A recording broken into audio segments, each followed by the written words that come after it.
Control to PC Jackson. Jackson, go ahead, Sarge. Got a body for you, Jacko. Now, go to the King's Head on Oak Street. There should be a Mr. Morris waiting by the phone box outside, if he hasn't got cold feet. Eh? Sounds like he's with a married bird. Get him to show you where the body is, then hang on to him, but do nothing yourself. Now, keep your muddy boots off and see they do the same. Okay, Sarge. Meanwhile, I'll try and raise CID.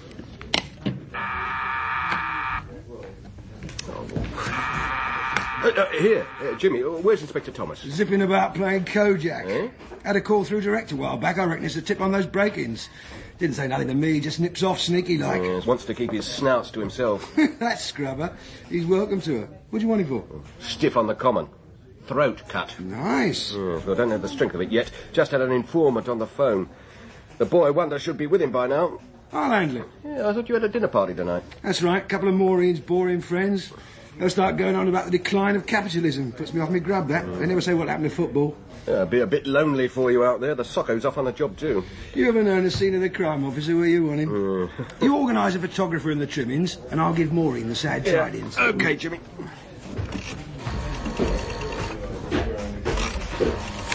Body on the Heath by Bill Lyons, with Douglas Livingstone, Nigel Hawthorne and Colette O'Neill.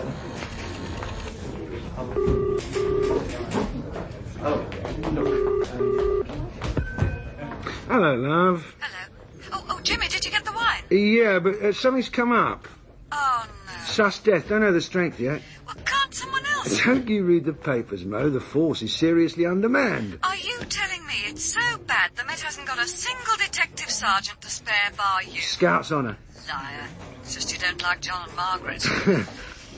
Well, what are you doing for grub? Oh, I'll get a sandwich from the canteen. You save us a bit of that cheesecake, though, won't you? You'll be lucky. I'll try not to be too late. You want to be careful, they might still be here. I'll drop the wine in on my way past. See you, love.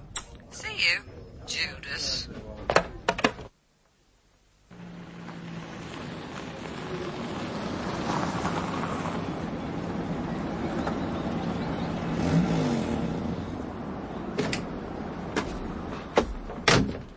The gentleman who phoned. Officer. The lady's gone, Sarge. Opted, eh? Well, you can't blame her if her husband finds out. Yes, I think we got the picture, sir. Are you going to take us to this body, then? Oh, I suppose I have to. It's this way. It's just behind those bushes there. I'd rather not have to see it again, if you don't mind. Fair enough, you wait here. Thank you. Ooh, this muck's going to make a mess of your nice uniform, Jacko. You'll have to get up even earlier to polish your boots tomorrow. Oh, God. I see why he held back. Pretty horrible. Never bother me once they're dead. I mean, they don't even look like people, do they? Mind you, I can see you'd be in for a bit of a shock if you just crawled in here for a bit of how's your father. He doesn't strike me as that sort of man at all, Sarge. I thought you'd finished your probationary period, Jackson. I have. You haven't learned much about human nature, have you? What do you reckon to this body? Come on, dazzle me with all that cadet learning your head stuff with. Well, it's suicide, isn't it, Sarge? Knife in the right hand, body position suggests it too. Why here? Dunno. Well, why anyway? Think about it! If it's spur of the moment, there's got to be a weapon handy. Razor blade in the bathroom. Chain in the bog. Kitchen's not so popular since they switched to natural gas. But even if it's planned, you don't commit suicide in a public place unless you've got nowhere to go, or you want to make a spectacle of it. Reckon that fits in? How can you tell? Not enough blood either. Plenty on the neck and the clothes, practically nothing on the grass. So you think he was moved here after he died? Top of the class, Jacko. We're making progress. Get on to control, tell them we're not happy, we want a forensic pathologist. Well, shouldn't we wait for the Socko? He's on his way. Get on with it, shall we, before that stiff gets any colder. We'll need lights. Lights? You ever tried to raise a pathologist before? No. Well, they're even more undermanned than we are. By the time you get one, we'll need lights. Oh, you best tell Control inform the DI if they can find him. Right, Sarge. Meanwhile, I'll see what sort of tale Casanova's got to tell. We're still waiting on him. Not my fault, Jimmy. He's out looting way. What they got we haven't. Watchman burned up in a warehouse. Frying tonight, eh? Trouble is, we don't even know who Chummy is yet. Look, Jimmy, I'm going to get yelled at if you keep hogging the radio. Sorry, signing off. Here we sit like birds in the wilderness, birds in the wilderness. Another few inches, he might have had his head off, you know. Had one like that when I worked near Box Hill. Body at the top, head 10 yards away. Must have rolled, I suppose. Give it a rest, Sarge. Stomach bad? Don't tell me you can't take it, old son. I've been feeling off all evening. I reckon I ate something. Curry. Never eat curry in the canteen. That's what they do with the pensioned-off police dogs. Want a fag? I don't, thanks. No, you wouldn't. No vices. The sort of clean-cut lad all the ads are aimed at. Tomorrow's policeman. You don't like me, do you, Sarge? Whatever gave you that impression? You're always having a go at me. That's not having a go, son. That's irony. I'm giving you the benefit of my downbeat humour. Well, I wish you wouldn't. If you really want to know, it's your keenness gets up my nose. Well, I am keen. I can't help that. I want to make a career of it. Oh, God. Well, why not? It's not my fault if you've... Missed the boat. Don't bother to spare my feelings. I know I'll never make Chief Constable. I've come to terms with it. Well, maybe I will. Good luck to you. I'll still be a better Jack than you could ever make. Where's that bloody pathologist? It's your fault we've had to wait. Eh? The scene of crime officer said we should have called out Dr. Morrison. He'd have been here and gone by now. That bumbling idiot. I'd rather wait all night. Well, you should take some notice of the socko. I know what needs doing better than he does. Oh. Let Scotland Yard know how you feel, shall I? Perhaps they'll scrap the whole scheme. I wish they would. That bloke tonight, he's a boffin. Never been a copper. What's he going to tell me about running this sort of show? God, if I'm tomorrow's policeman, you're certainly yesterday's Jack. All I'm saying is we got on all right for years without him. If I've got flu, I'll call out Dr. Morrison. That's his job. But I don't like the smell of this one. I want a professional on it. Oh. Had a GP once, diagnosed a stabbing as heart failure. In too much of a rush to even open his bag. Here he is. Yes, trying to be. Has been all evening. I hope he keeps off till we've finished. I doubt it. Body's over here. Thank you. Dr. Patterson. Jimmy Vogel, that's PC Jackson. Dr. Patterson. Course the garden could do with it. Wouldn't know, haven't even got a window box. There's my ruling passion. Here we are. Not a pretty sight, eh? No.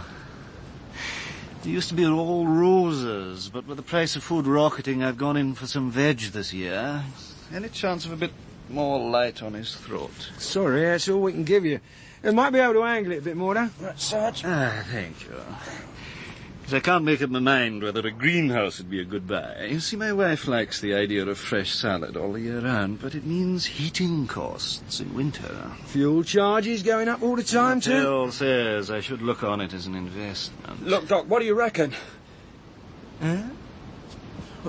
Is it murder? Well, give me a chance, lad. Don't mind him, it'll be his first. Biggest crime he's had so far was 20 fags out the machine on the corner. Eager beaver, I just feel we've wasted hours already. If it is murder, we ought to be out and doing something. Put yourself in my shoes, lad. I've driven 60-odd miles to find you lot waiting on me like the word of God. All it needs is for me to say there's no crime and everything's switched off and we can all go home to bed. But a murderer might be getting off scot-free. Exactly.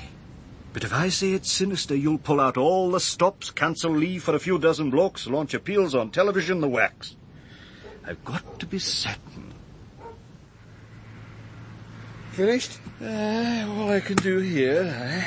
Been dead 6 to 10 hours. It's a queer one. That's what I thought. If it was just the cut, I would have said suicide. It's a classic incision. It begins high on the left, passes down across the front and ends at the right. Deeper at the origin, then tails off. All consistent with a right-handed person having cut his own throat. And here's Chummy conveniently placed with a knife in his right hand. Yes, just the one clean cut, though. So? That's unusual. It's not an easy thing to commit suicide, especially like this. Not many people could do it in one go. You'd expect smaller, tentative incisions at the top of the wound. Where he'd tried but chickened out. Maybe he had more guts than most people. Maybe. That wouldn't explain the bruising, though. What bruising? Back of the neck, shoulders and ankles, no vital reaction. So it was done after death? Certainly. Which means there was another person or persons involved. He was dragged here. So, you were right, Sarge. And I'd say he'd been jammed in a confined space before that. Car boot? Oh, possible. Right. Likely. So wherever it was done, someone didn't want him found there. You're not expecting me to speculate on that, are you, Sergeant? No, just thinking aloud. They don't want us to know who he is either. We had a careful look through his pockets before you arrived. Oh, we were very careful not to disturb anything, of course. Of course. Nothing. Not even a bus ticket. Hard luck. I don't suppose you've got anything for me? Not yet. I'm more hopeful after I've got him on the slab. His teeth look well cared for. I'd appreciate anything, otherwise it's pages of missing persons. Right, needle in an haystack job, that I'll is. do my best. Recent sexual activity? No. Booze? Well, no sign of it. He was wrapped in something for a time. Sheet, maybe. There are fibre particles in the blood around his neck. Yeah. Well, we should stand a pretty good chance with witnesses anyway, Sarge. You reckon? There's always plenty of people on the heath, walking their dogs, courting couples. It'd be hard to dump a 6-foot parcel without someone seeing it. Don't you believe it? People see what they want to see. You could dump a corpse on the high street and no one would notice, provided you didn't do it on a yellow line. Shouldn't we be getting on with it, Sarge? You're right. Get on to control. Tell them the doc's confirmed we got a serious crime on our hands. Cry havoc and let slip the dogs of war. Eh? It's an old police expression, son. Means your boots will need soling and healing before the week's out.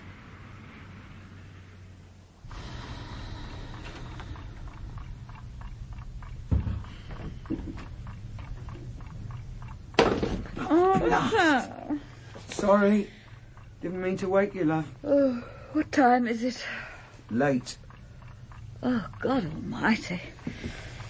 But now you are awake. I'm not. Do you want a sandwich? I felt a bit peckish. Made myself a couple of rounds. No, thanks. Did you get anything to eat tonight? Forgot all about it. Oh, and you wonder why you're so constipated. I'll leave off. You put me off my grub. How was dinner? Oh, okay. Oh, I left you some cheesecake in the fridge. I know. Had it on the way up. 4 ham sandwiches. Why not? Your stomach must be like the municipal tip. How is the body? Didn't say much. You surprise me. Murder? Could be. Who's in charge? Superintendent Fraser. Right little whiz kid he is. Oh, yeah. He's still at it now. Doesn't go to sleep nights, just plugs in at the mains for a quick recharge. I gather you don't like him. He's your scientific copper. Run it through the computer, it'll come up with a criminal. You'll have our job with this one, though. We got nothing to go on. Are you staying on the case? Oh, yeah, I'll see it through. Get to bed now, eh? Hardly seems worth it. Early start in the morning, report to finish for the DI, then the pathologist, then Fraser's briefing. And you've not forgotten it's the school concert tomorrow. Tina's playing her violin. Oh, yeah. Wish her luck for me. Oh, you said you were coming. Well, I said if I could. I might not make it now, not with this body. Oh, Jimmy. I didn't plan it like this. Surely you can explain that to her. I think you should explain it to her for a change. Be nice for her to talk to her father, even if it is only to hear the same old excuses. That's not fair, love. Isn't it? Look, I'll try and get away early. Good night, Jimmy.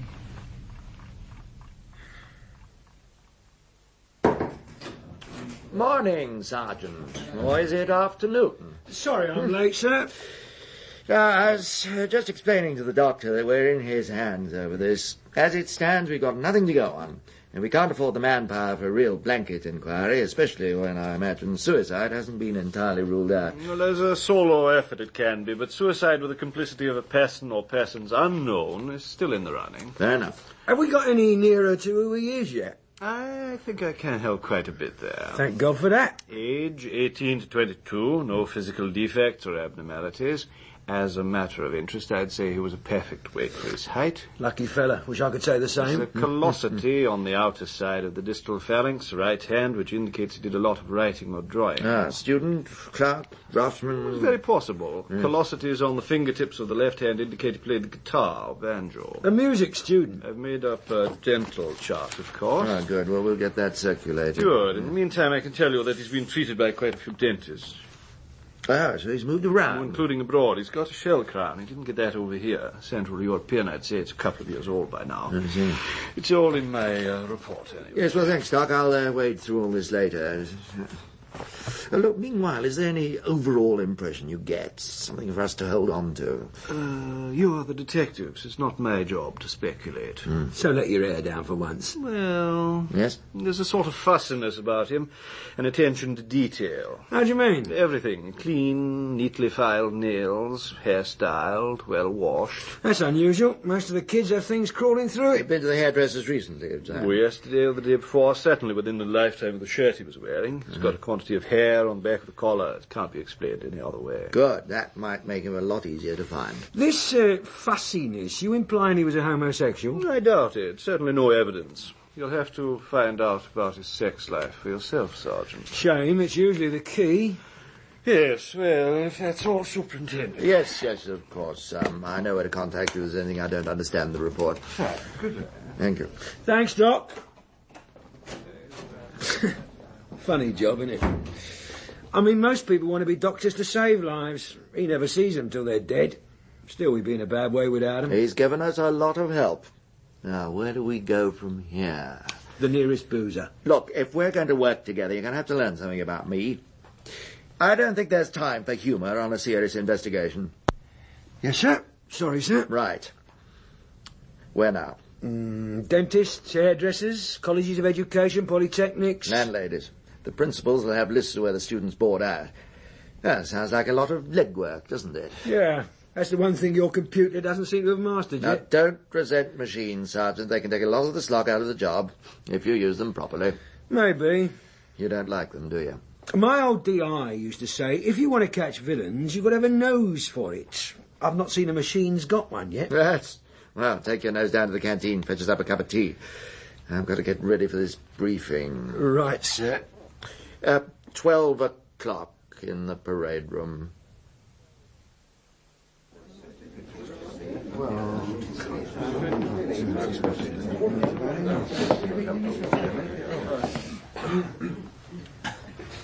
Good afternoon, gentlemen. Now, you've all been given background to this investigation, so I won't go over all that again. I can update you a little, though. I've just been handed a lab report which shows that traces of another blood group besides the deceased's were found on the knife. Now, I don't want to speculate on the significance of this yet, but you'll probably have a few ideas of your own. Now, I don't think anyone here has worked under me before, so if we're going to sort this out quickly, and we'd all like that, then you do best to learn about me and the way I work.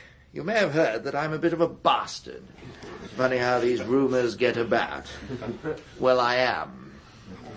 I like things done my way. More than that, I insist on it. I do not appreciate solo artists.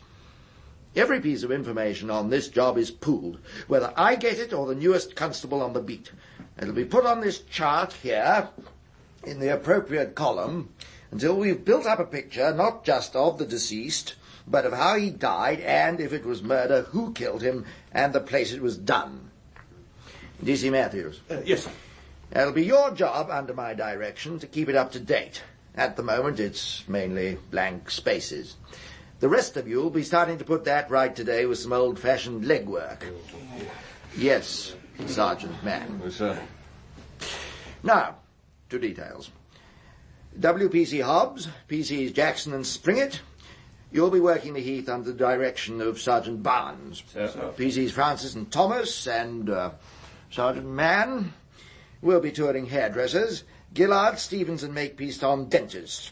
Right. DC's Fairbrother and Derwent will be covering colleges and polytechnics. Sangers and Pacey's student digs, all under the direction of Sergeant Vogel. Sir. Now, let's just get one thing straight before we start. I'm not sending you out for the exercise and the good of your health. This case is extremely short on facts. Every detail may be important. I want clear, comprehensive reports written up as soon as possible after the interviews, not some hastily scribbled notes from memory 3 days later. Are there any questions? Right. Get on with it, then.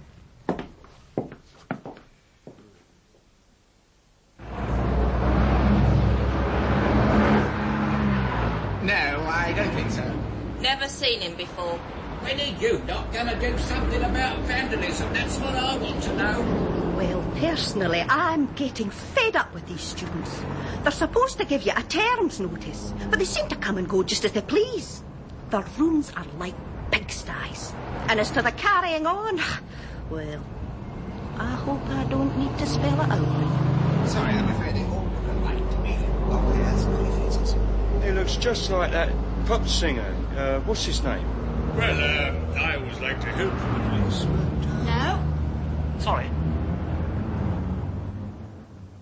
Yeah, I've done him. Face looks vaguely familiar. Do you think you could have cut his hair in the last few days? Yeah. Give us another butchers of that photo. Of course, you should tell whoever's in charge they got this all wrong. Eh? Well, this photo's not much help. It's the back of the hair we get to look up most, not the face. All right, I'll mention it. Could it have been yesterday you cut it? Yeah, I reckon it was. Ah, good. Now, what did you talk about? Eh? Come on.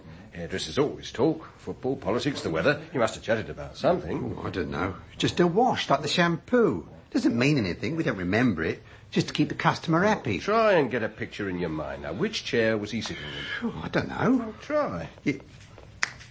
Over by the door. Ah. And he didn't talk, not at all. I tried, but he didn't answer, so I gave up. It was a lot like that. He was preoccupied with something. I wouldn't know. I'm a hairdresser, not a psychiatrist. Was that any help?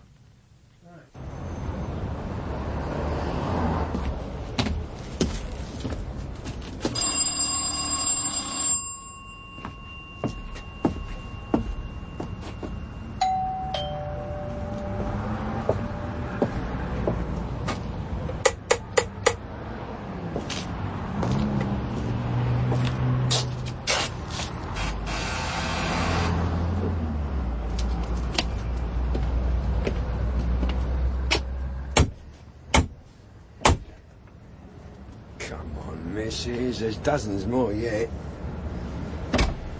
Yes? Oh, Detective Sergeant Vogel, Hotham Road Police. Yes? Do you think I could come in? What's it about? You have a student lodging here, a Mr. David Simon. No. Typical. Secretary of that art school said you had. Mind you, she hardly seemed to know what day of the week it was. Well, this would be the address she's got. You see, he was staying here, but he's gone now. I see. When did he leave? Yesterday morning.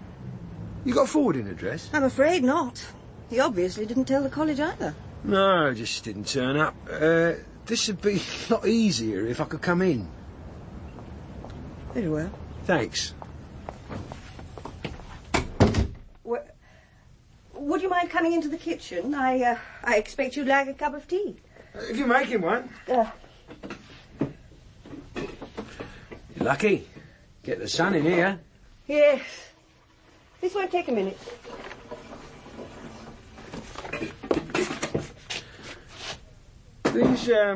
These sketches, Mr. Simon's? No, they're mine. I dabble a bit. Like you said, the light's good in here. You don't mind me looking? They're not very good. I'm not a professional. At least you can see what they're meant to be. Not like some of these modern ones. What did you want to see David about? Well, I don't know if I do yet. You might be able to help me there. Well, I'll do anything I can, of course. You knew him well, did you? What do you mean by that? Oh, no offence, Mrs. Holland. It's just that we have a body we're trying to put a name to. We think he may be a student. Now, the college secretary couldn't help us. We showed her a photo, said it might be, might not. They're all just names on a list to her. And you think David might be this body? It's unlikely, of course, but if you knew him well, I want you to be prepared for the possibility. It might be a shock otherwise. Well, we weren't close. As a matter of fact, he left owing us a month's rent. Do you usually let your students get that far behind? I'm not a very good businesswoman, I'm afraid. I don't really take them for the money. No? It's company. It keeps me occupied. And I was an art student myself. So I suppose in a way it keeps me in touch. I see. Can you show me the photograph now? Certainly. Yes. That's him. Would you like a biscuit? Eh? Yes, thanks. Chocolate or plain? Chocolate. How did he die? Throat cut. The photo's been touched up. It was pretty nasty. We don't know yet whether it was suicide or not. There'll be an inquest. Will I be expected to attend? Well, possibly. You'll be informed. How long has David boarded with you? Must be almost a year now. What made him leave so suddenly? What makes young people do anything these days? I don't know. We thought it might have something to do with his girlfriend. Perhaps he'd moved in with her. You don't happen to know her name, I suppose, where she lives? No, I'm afraid not. I don't encourage students to bring their girlfriends back here. And in fact, it's one of my only rules that they shouldn't. I see. Oh, I'm not a prude, you understand. It's just I don't wish to be attacked by some neurotic woman from the provinces who blames me for her daughter's pregnancy. Very wise. Would you have any objection to me looking round his room? Oh, not at all, but I doubt it'll be much help. He took everything with him, and my husband started making a playroom for the children in there. We decided not to have another student. They're far more trouble than they're worth. Milk or lemon, Sergeant? Annie Vickers? The fuss taking up art? Or is this a raid? Just like to ask you a few questions, love. What's it this time? Pot or politics? David Simon. You know him? Of course. What's he done? He's dead. You mean murdered? And why should you think that? I got 6 O-levels. I'm smart enough to know you'd not be sent round if you'd had a heart attack. David dead, incredible. We need to know a bit more about him. Who his friends are, what he did in his spare time. He's a funny bloke, David. Keeps himself to himself, you know. Girlfriends? Well, he used to buy presents to someone occasionally. You know, perfume, chocolates, really trad stuff. He sort of implied there was this mysterious lady in the background. Sounds intriguing. Maybe it was meant to. He got into a fight over her with one of the other lads once. Mm-hmm. Everyone said it was because his girlfriend must be married and he didn't want us to find out about her. This lad who got into a fight with him, what was his name? What do you want to know for? I want to meet David's friends. Helps us to build up a picture. Look, he won't get into any trouble, will he? I mean, it was just a stupid fight. No one's going to fit him up. We just want to talk to him, that's all. Eric Stanley Hills. One conviction, punch up at a student demo. Might be what we're looking for. Had a go at one of our lads. Well represented. Got off with a conditional discharge. Makes you spit, doesn't it? Nothing else? Good bit of background here from the home beat, man. Posh family, both parents doctors. Interesting. Cracking school record. Captain of everything. Including boxing. What do you reckon to him? We kind of struck that lucky. Yes, well, let's forget about your famous nose and look at the facts, shall we? 1, the lad had a punch-up with Simon a couple of months back, so they don't like each other. 2, he wasn't at college yesterday, why not? 3, he's got a record of violence. 1 lousy student demo. He's a comfortable middle-class pink. There's nothing political in this. Record of violence and the medical knowledge needed for the job. And 4 is all we got. All right, it's thin at the moment, but it's bricks. You've got to build a case, Sergeant. Milado's here. Park him in the detention room, shall I? No, interview. All right. Jacko's brought him in. Oh, good. I think it's best if you talk to him, Sergeant. I thought you might. Oh, yeah.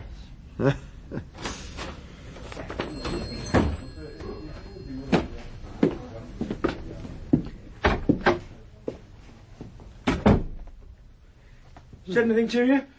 Not a lot. None of it friendly. He doesn't like policemen, do you, Mr. Hills? Stuffed one up once. Get away with anything, can't you? Mummy and Daddy fix it. What are you on about? Must have been a choker when David Simon thumped you, you being leader of the pack. That must have spoiled your image.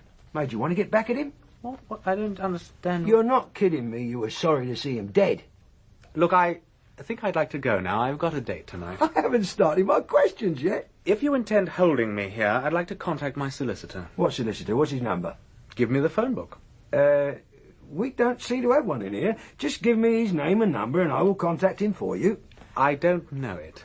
Then we'll carry on with the questions. Look, are you charging me? What with? When I charge you, sir, I will, of course, inform you. I will also remind you of your rights as per judge's rules. May I phone my family? I'm afraid not, Mr. Hills. This is a time of economy. We can't have you using the police station phone for your personal calls. My dad will know the solicitor's number. What a pity he isn't here, then. Where were you yesterday afternoon? College. No, you weren't. We checked. I did go in, but I left early. Why? I had a migraine. So where did you take it? You weren't at your digs? I went for a walk. I thought it might clear my head. How long did this walk take? A couple of hours, maybe 3. I didn't notice. 3 hours? You must be fit. Where'd you walk to? Gatwick? Just around. I told you I was trying to clear my head. Did you see anyone on this walk who could confirm it? No. Not in 3 hours? And after that, I presume, your head had cleared. What did you do then? I went to the pictures. On your own? Yes. Got the ticket stub? I'm trying to give them up. OK, tell me about the fight you had with David Simon. What fight? There's more than one, then. What? No. Let's take the one everyone knows about first, the one about his girlfriend. Oh, well, it was nothing serious, just a misunderstanding. A misunderstanding? Yes, you see, he never used to have much to do with girls at college. Too shy, maybe. Well, I used to joke with him about it, just good-natured, you know. Oh, yeah, you're a real comedian. And then one day, after we finished classes, I was taking Annie Vickers for a coffee. We decided to cut across the heath, and it started to rain. Hey, there's someone who's not bothered about getting wet. Eh? David Simon, over there in the open. Hey, David! Oh, come on. Let's stay undercover. He obviously doesn't want us to see him. Oh, don't be so unsociable. I want to know what he's up to. Meeting his girlfriend? Or boyfriend. You don't think he's gay, do you? Anyone who doesn't try to chat you up, Annie, must be a bit suspect. Flattery will get you anywhere. Hello, David. What are you up to? I just came out for a walk. We thought you might be meeting someone. Just a walk. You're a bit of a dark horse, though, aren't you, David? Are you going to introduce us when she comes? I just want to be left alone. Oh, but we want to meet her. We're dying of curiosity. Please go away. You're not ashamed of her, are you, David? Perhaps she's got a wooden leg. Might be a midget. Oh, no, I think I got it right first time. She is a fella, isn't she, David? A ginger beer. A puff duck. Look, I told you to clear off. Hey, let go of me. I'm fed up with you and your grubby jokes. Some people's minds can reach a bit higher than the lavatory chain, you know. It was a joke, David. I didn't My mean... private life is my business. Understand? Yeah. Look, calm down, David. You hurt him. Then clear off and leave me alone. If you just let go of me, I will. So, what do you reckon? Oh, he's definitely hiding something. Bleating about a solicitor, of course, but I can handle him. You got anything concrete, or is it just your famous nose? It's pretty vague about yesterday afternoon. Had the time and the motive. And you don't like him? You were the one who was putting him up as a suspect before, remember? Yes, I was thinking of facts, not feelings. What's wrong with him, anyway? He smells of privilege. Like me. OK, so I'm prejudiced, but I reckon if you're born with a silver spoon in your mouth, you should be grateful. Mm-hmm. There he is, with the sort of chances some kids are crying out for, and he wastes his time prancing about on demos and chatting up the birds. None of which has anything to do with our case. I need more time. We're letting him go. What? We can't hold him long without a charge. When his parents find out he's here, I'll have the full weight of the legal profession round my neck. Now, supposing he's involved, if we pat him on the back and let him go, he'll think he's got away with it. That might irritate you, but it's just the stake to hit him with a charge later if we've got the bricks and mortar to build one. It's your case, sir. Cat and mouse. That's the way I play it, Sergeant. You'll have to get used to it. Now, I'll go and pack him off home. Meanwhile, there's just time for you to catch the next train to Bedford. What for? Simon's dad lives out there. Local police have informed him of the death, and I thought one of us ought to show the flag. Oh, yeah? Yes, you'll enjoy yourself. I should think the smell of privilege would be practically overwhelming. So sorry to have kept you waiting, Sergeant. That's all right. Your housekeeper said you were very busy. I believe you've spoken to the local police already, sir. Yes. There was a constable waiting for me when I got back from London. You were in London yesterday, sir? I run a publisher's. I don't get into the office as much as I ought to, but well, I've been up there for the last few days. I see. It must have been a terrible shock to come home to. It's an awful thing for anyone to die that young. Yes. Tragic though my son's death was, I don't really see why a suicide warrants quite so much police attention. Well, to put it bluntly, sir, we're not yet satisfied that your son's death was suicide. Do you mind if I ask you some questions? I didn't imagine you'd come down from London to admire the garden. How long's your son been living away from home? Nearly 2 years now. That was before he started art school, then? Yes. What made him leave? I don't consider that relevant. Mr. Simon, this is not an easy case. I would appreciate your fullest cooperation. We didn't get on, David and I. It seemed easier for us to live apart. I gave him a very generous allowance. There was no ill feeling. What caused the friction, then? The usual adolescent revolt or something more? My wife was killed in a car accident 10 years ago. I was driving at the time. For some reason, David has always held me responsible. I see. I doubt it. We still met quite regularly when I was in town, often had lunch together. Never really mentioned it, but I knew it killed the chance of any real feeling between us. If it turns out that David did commit suicide, you'd say it was partly due to his mother's death? I'm sure of it. Even after 10 years? Not because of her, because of what he had made of her in his mind. I didn't realize then, but there were plenty of signs that this might happen. Like what? Well, every time I saw him, he got more introverted, more moody. I don't think he had many friends in London. That gave him too much time to think. When did you last see your son, Mr. Simon? Yesterday. What? We had lunch together. Well, why didn't you tell the local copper that? I didn't consider it any of his business any more than I consider it yours. So why tell me now? I'd never lie in answer to a direct question. If I'd been asked before, I would have mentioned it. I don't think I can be expected to volunteer information. My son committed suicide, and no amount of investigation is going to raise him from the dead. Laura's already told the sergeant all we know. Yes, a few points have come up since then, Mr. Holland. Oh, yeah? Look, do you think you could stop that for a minute? I want to get this lot finished. Well, it won't take long. Now, I understand that David left in something of a rush. Yeah, he owed us a month's rent. He left nothing behind? Nothing. I noticed a guitar in the back of the hall cupboard when I came in behind your tools. Yeah? We know that he played one. Oh, that's Laura's. Well, it seems odd to stuff it in the back of a tool cupboard. She doesn't use it anymore. She was learning, then she gave it up. She gets these fads sometimes. Yes, I see. Well, if she was learning, perhaps David helped her. Would seem natural, being in the same house. Yeah, maybe he did. Yes, well, we'll ask her when she comes in. Did he get many visitors? I don't think so. He was a quiet boy. Spent most of his time in his room on his own. I brought some here. Thanks. How often did David give you guitar lessons, Mrs. Holland? Not often. Once a week?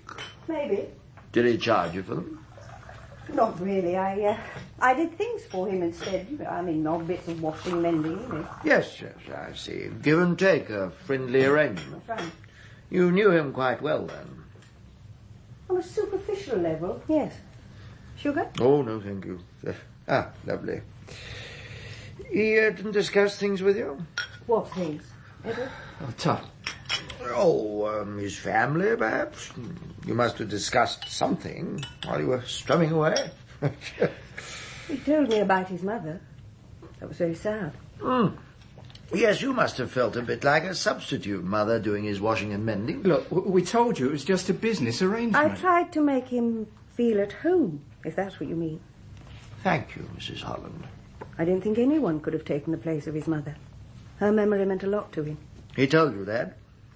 Not in so many words, no. You seem to know him well. Sounds more than just a superficial level. Not really. He just talked about himself sometimes when he was depressed. I suppose there was no one else there to listen. What about his father? He visited. Why couldn't he talk to him? He was the last person he talked to. He hated him. Ah, well, he seemed to be building up a picture of a quiet, lonely boy who finds it hard to communicate with people. How come he can talk to you? Because I've got more time than most. I'm a good listener. Aha. Look down this road when you leave, Superintendent. Rows of houses containing rows of housewives, all reading Barbara Cartland novels and tending their gardens or learning pottery making. I study people. That's how I keep my sanity within these four walls.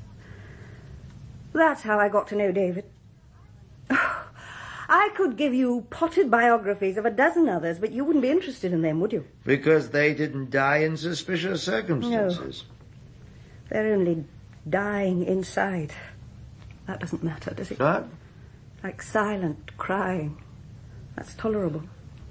It's only when you make a noise you become a nuisance. Whoa, I'm afraid that's all a bit deep for me, Mrs. Holland. I'm just a policeman, you know. You don't mind if I get back to work, do you? Only I think we've told you all we can. Yes, no, that's perfectly all right. Look, I'll be in touch if there's anything else. I'll, let myself out, shall I? This Fraser's really getting you down, isn't he? He's everything I'm not. Smooth, methodical. You should see the office. It's a mass of charts and figures. I feel more like a weatherman than a copper. Does he get results? I don't know. He go down well with the selection boards, I can see that. Well, maybe you should take a few tips then. Yours is coming up again soon. Look, I told you not to pin any hopes on that. I don't stand a chance. Why go up for it then? Let them know I'm still alive. I don't believe you. It's just a defence mechanism. You're good at your job. I don't go about it the right way. I'm not a team man. Look at Fraser. He consults everyone, gathers his evidence scientifically, reports every step in triplicate. But he wouldn't know a murderer if he fell over one, not till he'd weighed him and measured his fingernails. He brings it all down to facts and figures. If X equals Y, then Z is the villain. It's a science to him, with logical answers. Whereas we know it's an art, don't we, Jimmy? I know I'm out of step, but I can't even pretend to do it his way. Then don't. What about that washing machine we could afford on an inspector's pay? Oh, I lived without it so long, a year or two more will make no difference. Why do you put up with me? Have to. I know I'll never change you. Here we go again. All right. Now, I've asked you here this morning so I can review the progress, and lack of it, on this investigation so far. Now, let's go back to our chart. PC Matthews. Sir? We've established the identity of our body, and we now know some of his movements on the day of his death. We know he packed up and left his digs in the morning. We know he went to the hairdresser's and then on to lunch with his father, both, as far as we know, without his suitcase. What happened to it? P.C. Jackson, you were checking the left luggage lockers at the station. Nothing there, sir. Aha, so that stays blank. Lunch, according to his father, was uneventful. He noticed nothing unusual about his son's manner. Apparently, the boy didn't even mention having left his digs. However, it must be noted that Mr. Simon was less than helpful to the local police and didn't tell us about the lunch until Sergeant Vogel interviewed him the next day. So an independent witness who was near enough and nosy enough to have overheard any of their conversation at lunch would be a godsend. Sergeant Vogel, you'll cover the Bell Jar restaurant. Sure. Now, the main point I want to make this morning is that we mustn't let this get cold on us. Our best chance for results is now, while it's still fresh in people's minds. Someone dumped that body on the heath and someone must have seen it done. Find them.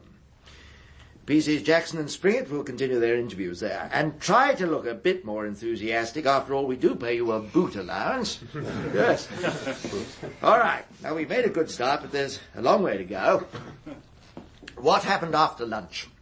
His father assumed that he returned to his digs. Mrs. Holland says he never went back there. So where did he go? To friends? If so, we don't know who they are. And that's the major area still uncharted. The only person we know who really talked to him ever was his landlady. There may be others. We know he bought presents for someone, even fought for their honour. The landlady, girlfriend, boyfriend, if she or he exists, and I'm assuming she does, then someone has seen them together.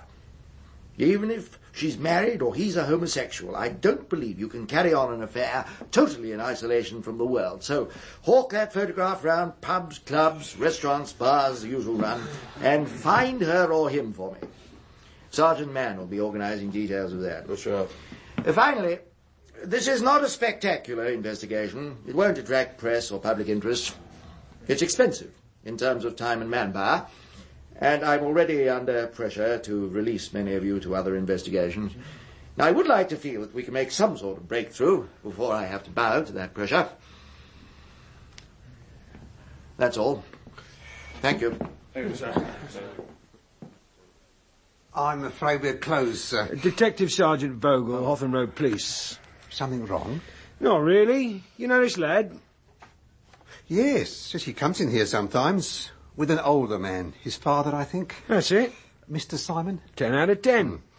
When were they in last? Oh, a couple of days ago, maybe? Tuesday? Yes, Tuesday. Who served them? I did. They were over in the corner there. I do all the tables on that side. Were you busy? Not especially, no. Always slow Tuesdays. I wondered if you might have overheard some of what they were saying. Well, nothing wrong in that. I mean, I often listen to other people's conversations. A couple of girls behind me on the bus this morning. What they said made your hair curl. I couldn't tell you exact words. Anything would help. I think they were having a row. Yeah? I'm a father myself. 2 teenage boys. I don't look old enough, eh? No. It's not the easy thing bringing up kids. But if there's trust between you, well, I tell mine to do something and I know I've got good reason. About Mr. Simon? That's what I'm telling you. He didn't know how to handle the boy, see? Oh, yeah? Like I said, there was a row. About a woman, aren't they all?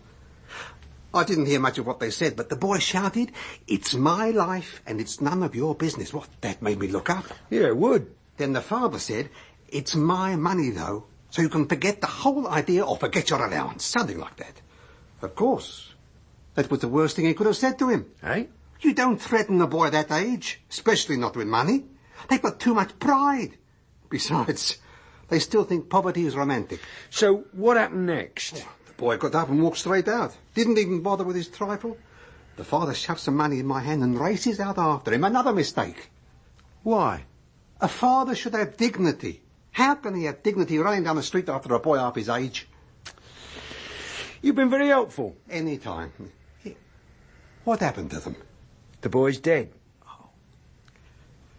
It's a rotten job being a father. Yeah. See ya. I just want to be allowed to forget about David. Don't you understand that? I don't mean to be insensitive, sir, but I'm leading an investigation into a serious crime. Now, if you'd been frank with us in the first place, I wouldn't need to be bothering you again now. It was just a row between father and son. Nothing to do with your case. I'll be the judge of that. Who was the woman you were arguing about in the restaurant? I don't know. You were shouting about a total stranger, then? It was the first time I'd heard anything about her. I thought it was just going to be our usual lunch in the bell jar. I just don't know why we come here. Look at that wallpaper. Terrible mock shishu rubbish. We can't all have your exquisite taste. A child of 3 could see those colours don't match. Oh, for God's sake, let's not argue. We see each other so seldom. Surely we can be civil for a couple of hours. Provided we stick to safe subjects, yes. How's work? Haven't told me anything about it. What are you doing at college? That's not a safe subject. Surely I'm allowed to take an interest in my son's progress. It's important, after all. You've got exams coming up. Maybe. What? Nothing. Come on, I want to know what you meant by that. Just that I might not be taking them. My God, I knew you'd hit the road. Your education's cost a lot of money. I'm not going to stand by and watch you chuck it all away. Does it really matter? I won't stop breathing because I don't take an exam. I'll still have a future. It'll just be a different one, that's all. What will you do? Sweep roads, empty dustbins? Oh, I doubt I'll manage anything serious. It's not a joking matter, David. Pity. It's what our relationship needs. A few more jokes. Look, I think I'm entitled to know your reasons. You owe me that much. Why? Because you're my father? Yes, and to put it bluntly, because I've invested a great deal of money in your education. I have a right to know why I won't see a profit. Oh, hoping I'd keep you in your old age. I meant your profit. The pleasure I'd get by seeing you make something of your life. That would be enough for me. Oh, God. Even you can't expect me to take that seriously. It's true. I've always wanted the best for you. Well, that's why I'm going, really.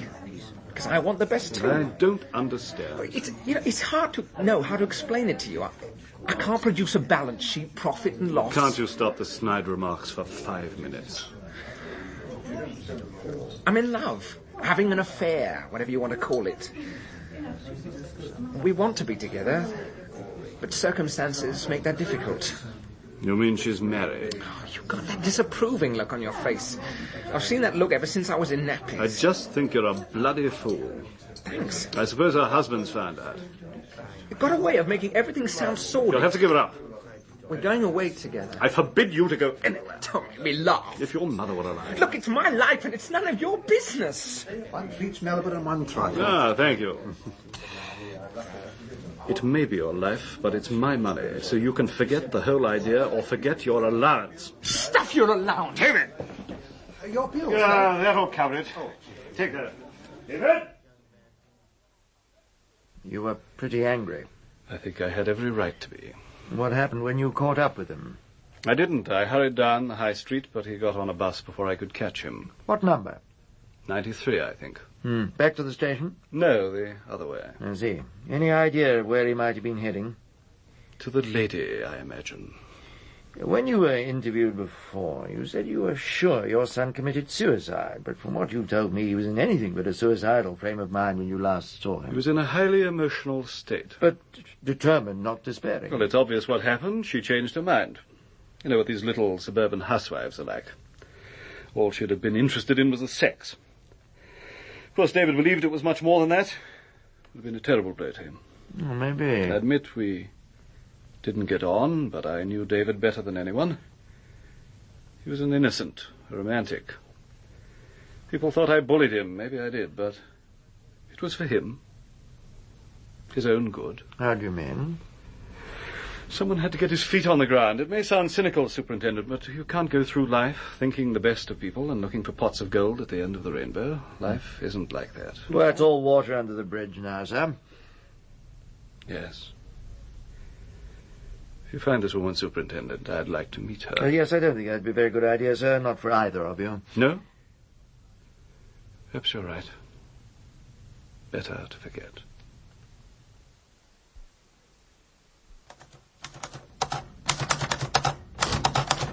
Have you got the housekeeper's statement? Yes, I'm afraid it's not finished yet. Just got a bit more to type. Does it agree with his version? More or less. She reckons he was home about 8. If you don't mind me asking... Yeah? What's all that lot in the box for? It isn't Lifeboat Day, is it? They're for the map. Each colour represents a different person, or the same person at a different time of day. Helps me to get a clearer overall picture. Really? Yes, it'd do you good to get a bit of method into your work, Jimmy. I don't know how you can find anything in this pigsty. You making any progress? We also serve who only wear out boots. Well, don't keep it to yourself, then. Well, apart from our body, it was a pretty average day for crime, Tuesday. Handbag snatch, couple of indecent exposures and a TDA. Exciting stuff. It's the taking and driving away that might interest us. Mercedes. Good-sized boot on a Merc. Also favourite for joyrides. Dumped less than a quarter of a mile from where it was nicked and about as close to the body. What's the connection? An old dear reckons she saw him leaving it. Looked like students, she said. Boy and a girl. David and his girlfriend. No way the description could fit, but it could have been Hills. Jacko's gone to fetch him. That would explain why he gave us all that toffee about clearing his head and going to the pictures. I told you he was up to something, sir. Well, we'll see what forensics have got to say about that Mercedes. I've already fixed that, sir. Yeah. Off your own bat?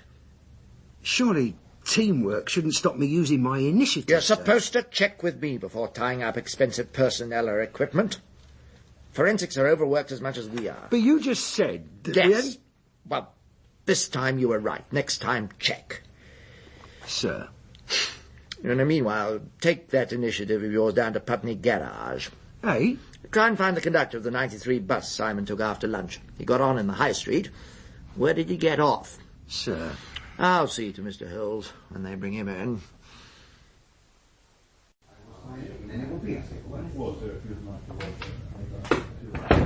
Are we charging Hills, sir? Only for the TDA. Fingerprints match. Nothing to do with our body, though. Just a bit more paperwork. Yeah. Well, Chief Superintendent Morgan's been on again, sir.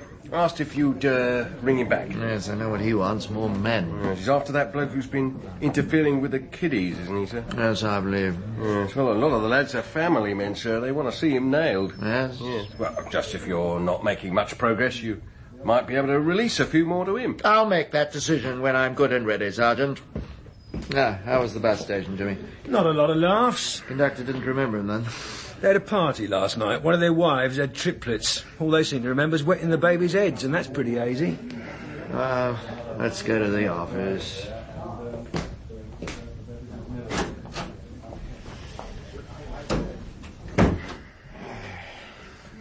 Scaling down, are we? Now, don't you start.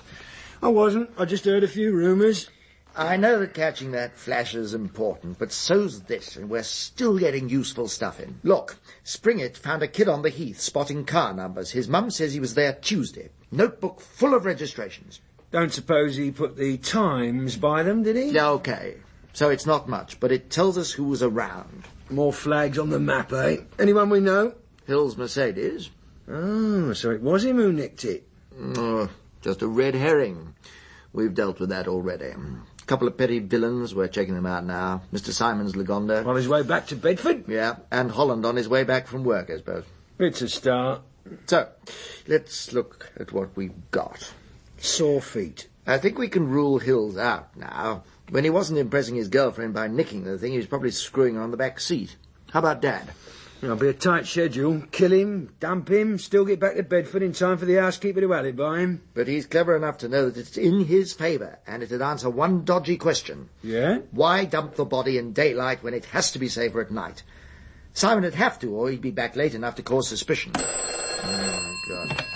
Fraser. Message from PC Springett, sir. Well, if it's not good news, don't bother. Well, he doesn't know if it's relevant, sir, but Holland's car number is written in twice. There's about 60 numbers in between. He's sure it was on the same day? Oh, yeah. The kid's very meticulous. Always starts a clean sheet every afternoon. Great. Get him to buy the boy some chocolate when he gives back the book. I'll pay. Righto, sir. One bit of bad news as well. Yes? Message to ring the ACC. Thanks, Sergeant. Well, Jimmy, sounds like I'm going to be leaned on from on high.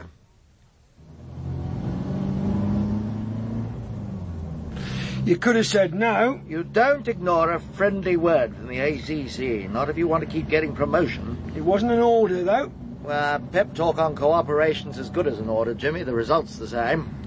We've lost half the men we had on this investigation, and it's as simple as that. Yeah. Still, it's one way to solve it. The rest of us will have to work twice as hard. Yeah, you can't park there. Not without a permit. Oh, yes, we can. Oh, Jax. Yes, we'd like to ask you some questions.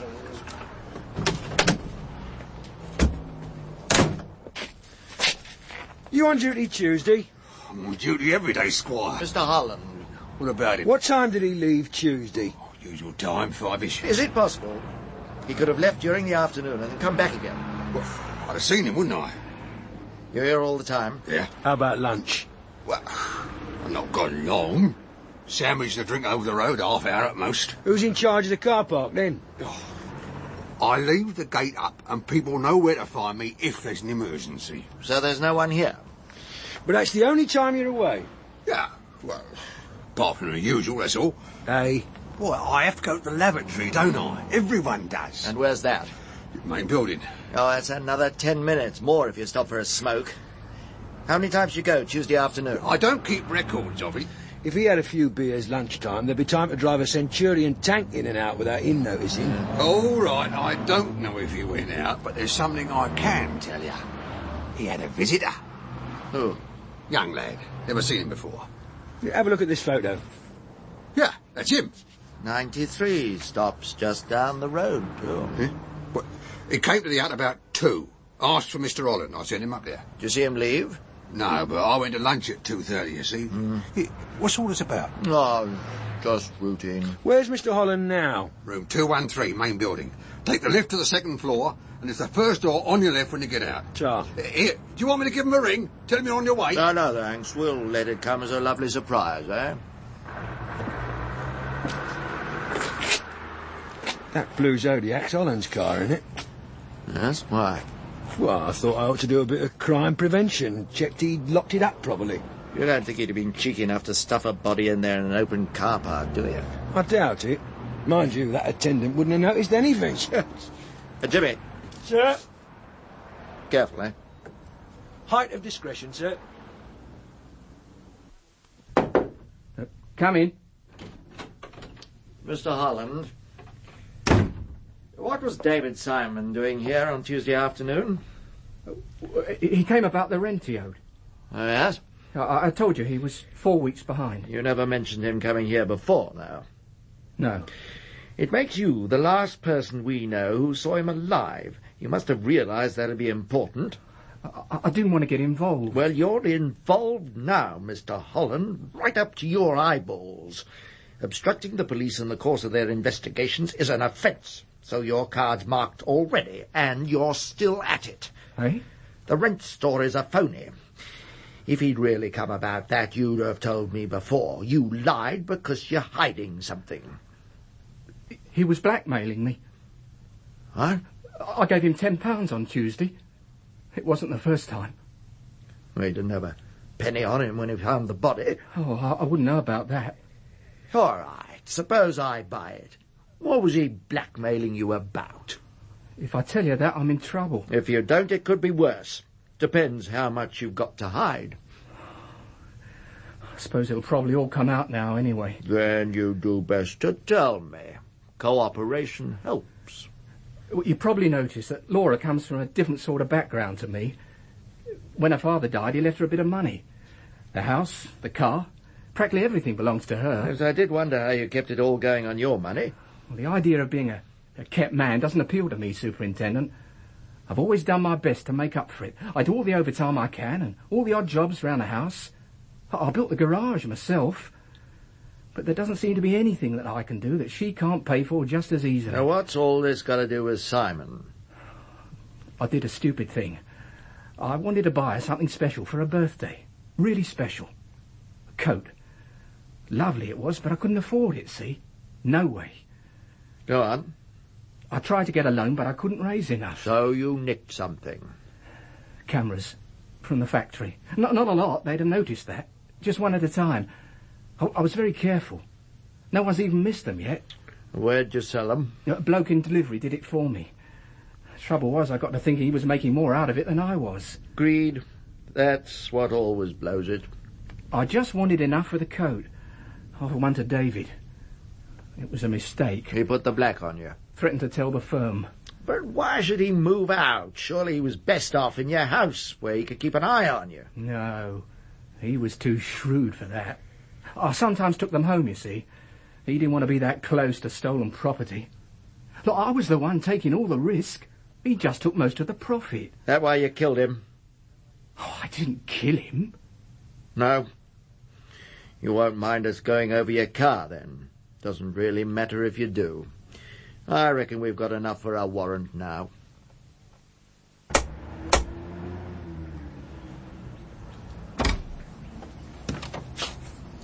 Sergeant Vogel. Mind if I come in? Certainly.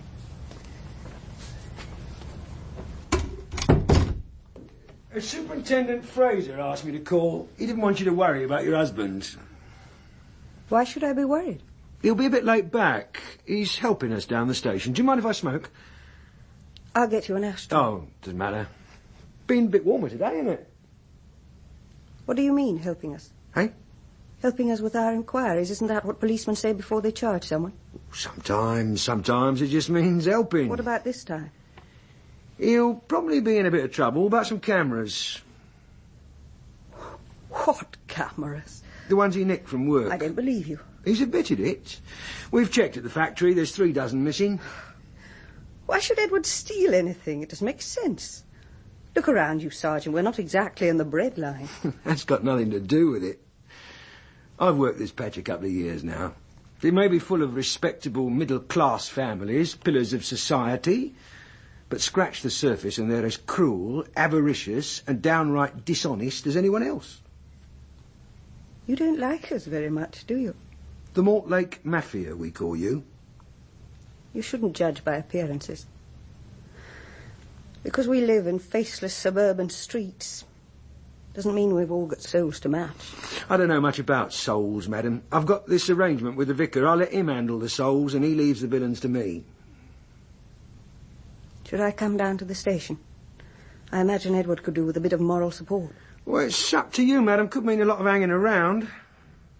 It's fairly straightforward, surely. If he's admitted it, all you need is someone to bail him out. Maybe. There's another matter to deal with first. Yes? Did you realise your husband was being blackmailed? What? Nothing spectacular, just a few quid at a time. Mind you, I suppose that's a lot of money to a student. You mean David? Who else? Edward told you that. Are you saying you didn't know? Of course not.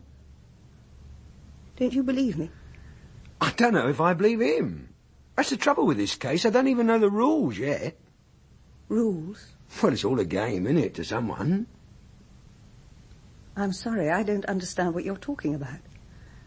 It's rather hard to take all this in at once without having to cope with riddles. Yes, of course, madam. It must have been a shock. Would you like me to get someone to sit with you? Neighbour, perhaps. Just till you've calmed down. No. I've got to face up to it sometime. I'll arrange a babysitter for the children, then I'll come down to the station with you. Edward needs me there. Right, Mr. Holland, I've read your statement. It seems to correspond fairly closely with what you told me this afternoon. Normally, I'd just ask you to sign it, and it'd be used as evidence, but before you do that, I think I should tell you that I've had the forensic report on your car. It's pretty damaging. There are blood and fibre traces in the boot that prove quite conclusively that David Simon's body was stowed in there. There's even a bit of his hair. We'll also be making forensic examination of your house and office. Now, I want to be fair to you. In the light of this evidence, do you still maintain that this statement is a true and honest recollection of the events of Tuesday afternoon? No. Do you wish to sign it or have it used as evidence? No. Start again, then. Oh, well. God, what a mess. Did you kill David Simon? Well? Yes. Why? I told you, he was blackmailing me. You did it to get him off your back? It started out just a few quid, like I told you. Hang on a minute. You're getting this down, aren't you, Jackson? Yes, sir. Yes. I'm so sorry. Do carry on, Mr. Holland. Ah, what do you think? Toffee. Pure Everton toffee. Yes, there are a few things that don't add up, I know. But he was confused by then. He told me so many different stories, he probably didn't know what was true himself. You're never going into court with it, not even on a guilty plea. If he changed his mind, we'd be left with egg all over our faces. There's the car boot. No arguing with that. OK. he was involved, but it didn't happen like that. No one keeps a carving knife in the bedroom on the off chance of committing a murder one day. Oh, he took it upstairs with him. It was premeditated. And the victim just stood there and let him cut his throat. There was no sign of a struggle, remember? Well, there needn't be one deep cut. If he caught him by surprise, that'd be it. Hell of a lucky shot. Good enough to convince the pathologist it was self-inflicted. You don't really believe it, or you'd have charged him. All right, Sherlock bloody Holmes. What's your theory? What does your famous nose tell you? Let's start with his mystery woman. Has to be Mrs. Holland, isn't it? It's Probably. obvious. She'd never let him have another bird in the house. We can't find anyone who saw him out with one, so it's her or she doesn't exist. Well, we can't be that certain. After all, she's old enough to be his mother. Good point. We know he was obsessed with his mother, so he turns to her as a substitute. Well, even if it's true, it just makes a better motive for Holland to bump the boy off. Not only is he blackmailing, he's screwing his wife too. It still doesn't fit. Oh, what's wrong now? He's not a blackmailer. He was quiet, shy, bookish, child almost. Now all of a sudden he's Jack the Lad. Well, he beat up Eric Hills. That seemed out of character too. Yeah, I thought so too at first, but it wasn't. It was chivalry, like an old-fashioned knight in armour fighting for his lady's honour. Gosh, that's a bit fanciful, isn't it? So was he. That's what his father didn't like about him. Now, there's someone who'd make a blackmailer, but not David. He wasn't interested enough in money. You really think you know him, don't you, Sergeant? Yes, sir. I understand people. It's computers that leave me baffled. OK, Jimmy. I'll back your nose. Eh? I'll give you a couple of hours with both of them and see what you come up with. Now? No. Go home, get some sleep. Try it fresh in the morning.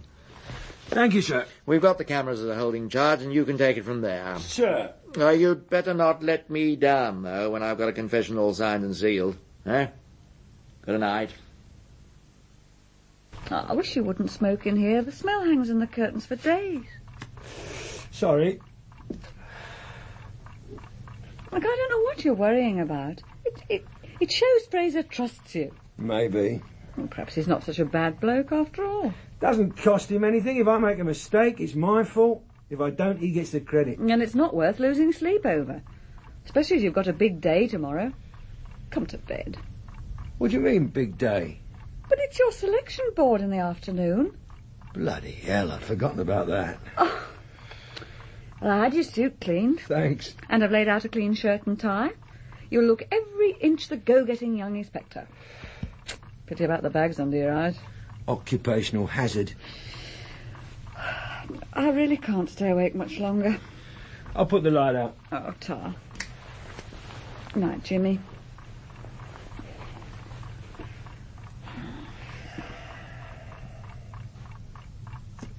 Mo? What? Can I ask you something? How about? Clothes. Can't wait till the morning? No, it's important. Go on, then. If you had money and taste as well as good looks... Oh, look, I'm too tired for jokes. What would go with a worsted suit in houndstooth check? Are you buying me a present, Jimmy? Because for that sort of money, there's plenty of things I'd prefer to a wool suit. No, it's not for you. Well, who are you buying it for? I'm not buying it for anything. It's just a question. Now, what accessories would go with houndstooth worsted? Well, black court shoes, matching handbag and gloves, maybe a hat to round it off. How about a chiffon scarf, pink with blue dots? Hardly. Sure? Well, practically anything goes in fashion these days, but it's not what you'd call tasteful. That's what I hoped you'd say, because she certainly got taste. Thanks, Mo. Any time. I'll come to bed now. Hello, Laura. Dad.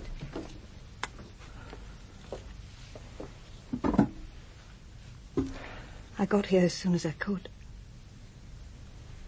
I packed the children off to my mother. Oh, yeah. I knew something was wrong and I didn't want to have to go on lying to them. Probably for the best. Have you eaten any breakfast? Oh, yeah. I asked, but they didn't have any porridge. I've found a solicitor who'll handle the legal side for us. Is there anything else I can do? Bit of praying, maybe. Look, do you think you could leave us alone for a minute, Sergeant? Sorry. You must realise that we've got a lot of personal things to discuss. Your concern would be a bit more touching if I didn't know you were letting your husband get done for a murder he didn't commit. What? Would you mind taking off that scarf, Mrs. Holland? What an extraordinary request. So humour me.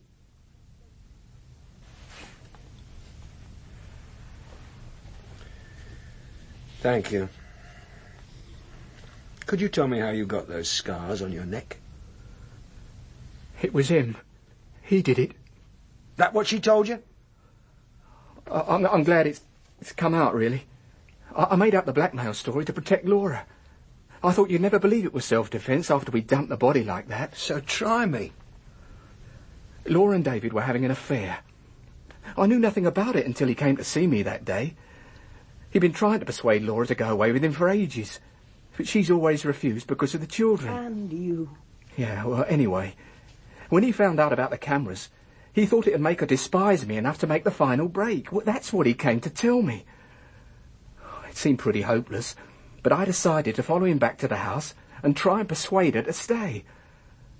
I managed to slip out without anyone noticing, but by the time I got there, it was too late. He was lying dead on the floor, and Laura's throat was cut. God almighty!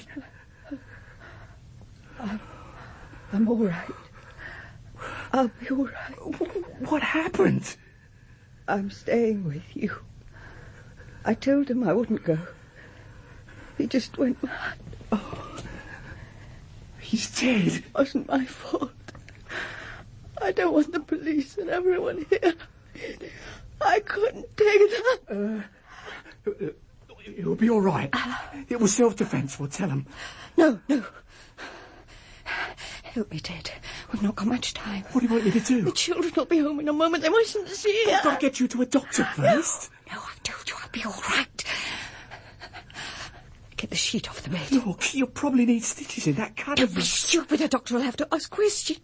Do as I tell you. But you're losing blood. Wrap that thing in a sheet. We'd never get away with that, You Laura. must. Well, tell him I did it. Well, after all, it was my fault, really. If you hadn't been loyal to me, if you had gone away with him, it wouldn't have happened. We won't tell anyone anything, don't you understand? We don't have to. Once that thing is out of the house, it's all over. But he moved out. We don't know where he went. You've got that. But they'll find out. The knife Laura. in his hand. Wipe the handle first. That's it. Now, clear his pockets. They might not even trace him back to us then. Yeah, all right. I suppose it's worth a try. We can do it, Ted. We don't panic if we just stay calm. I put the body into the boot of the car. I think I was planning to leave it there till dark. But when I was driving past the heath, I saw a van being stopped by a policeman. It was stupid looking back on it. It must have been for speeding or dangerous driving. Or maybe the driver was just asking the way. But somehow at the time I was sure the police were stopping everyone. I turned onto the track that runs across the heath to avoid him. I swear I could hear the body bumping about in the boot behind me. I felt I was trailing blood everywhere I went. I stopped the car, but there was nothing that could give me away. I stood there sweating. It was like a nightmare. Me, Ted Holland, the most ordinary bloke you could meet, stuck with a dead body in my car.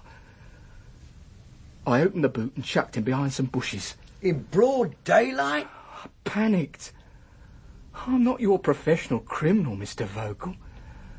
Like I said, I'm just an ordinary bloke. You nearly got away with it, too. All right, take him down, Jackson. Okay, Sarge? I'm sorry for all the trouble I've caused. Yeah, so am I. I'll see you later, Laura. I hope so.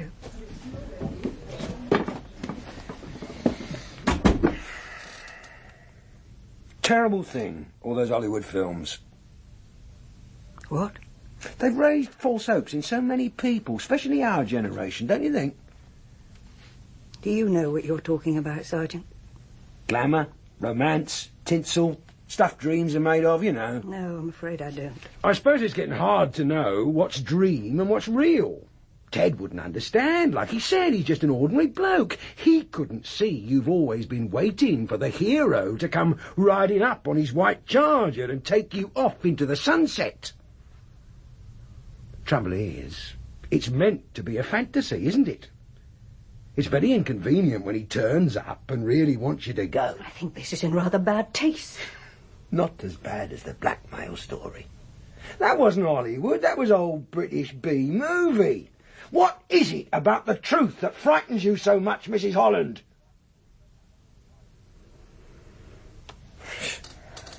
Poor old Teddy still doesn't know. I didn't mean to lie to him. He just assumed that was what happened. And you went along with it because it was convenient to you. No. I realized that with David dead, I'd be spending the rest of my life with Edward. How could I do that if he knew that a couple of hours earlier I'd rather have died than stay? I don't believe that you ever intended to kill yourself. I'd changed my mind so many times before. But this time I'd been determined to go. I'd even written a note to Ted explaining my reasons. Then why didn't you go? Oh, those wretched cameras. David told me, thinking there'd be one more reason to leave, but it made Ted seem so pathetic. It was such a hopeless gesture. He was bound to be found out. I suddenly realized how much he needed me. But David had already told him you were leaving. When I broke the news to him, he just went mad. It's all a game to you, just a bloody game. No. First you'll leave and then you won't. On and on. Don't you understand what it's doing to me? Oh, it hurts me just as much. No. You can't love me like I love you, because I know I can't live without you. I feel the same, Dave. But don't you understand? I can't stay here now I've had it out with Ted. If you don't come with me, that's it. Finished. If I stay here, I've lost you. But if I go, I still won't be happy. I'll always be thinking about Ted and the children, knowing how much I've hurt them. My life is over. Then there's only one answer. I can't see one. I can't live with you. I can't live without you. If you feel the same, it's obvious. What are you talking about? Do you love me enough to die for me? What? Because I love you that much. Looking back, doesn't seem like me and him. It's like two different people. No, not people. Puppets. Puppets. Going through some ghastly, predetermined dance. We went down to the kitchen. He took the knife from the drawer. He was calm now. Very calm as we went upstairs, knowing we were going to die. He gave me the knife first. I tried, but... Oh, God. Oh, God. It has to be deeper, Laura. Oh, no, I can't. I just can't. Give me the knife. I'll go first. If there is anything after death, I'll see you there. Don't keep me waiting.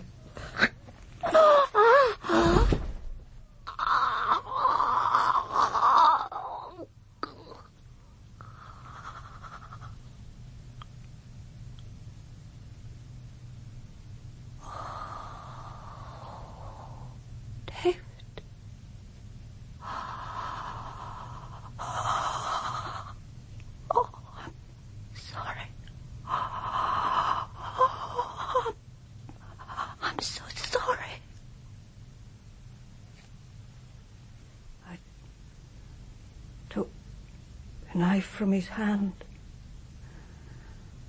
The Deep down, I knew I was too much of a coward. I seemed to be staring at it for hours, and Ted came in.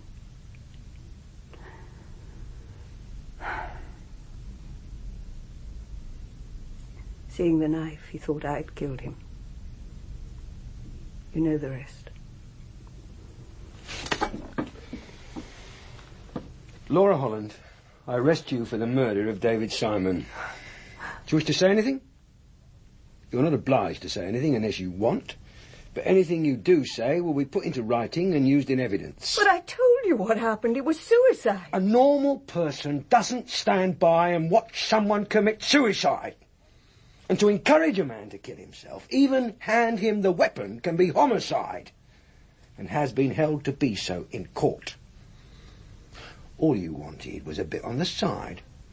Simon's death was the most convenient thing that could have happened to you when he got too serious. That's why you didn't try to stop him. And that's why you let him believe you were going to do the same. And that's why you disposed of the body so carefully. You knew you were guilty.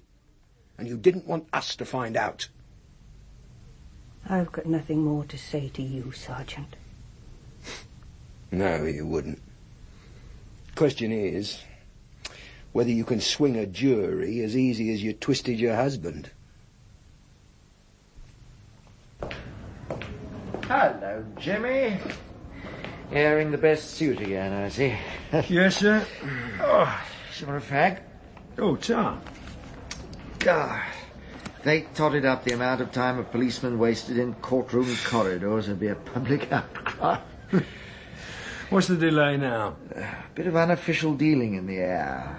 Oh, yeah? Offer is we dropped to manslaughter for a guilty plea. I still say it's murder. Morally, yes, but we'll never make it stick. In fact, I doubt the defence will even buy manslaughter. They reckon they'll get her off. You think that? Yeah. Oh, don't take it to heart, Jimmy. Win a few, lose a few. That's my motto. Oh, by the way, how did the selection board go? Lose a few? Oh, well. Better luck next time, eh? See you in there. Yeah.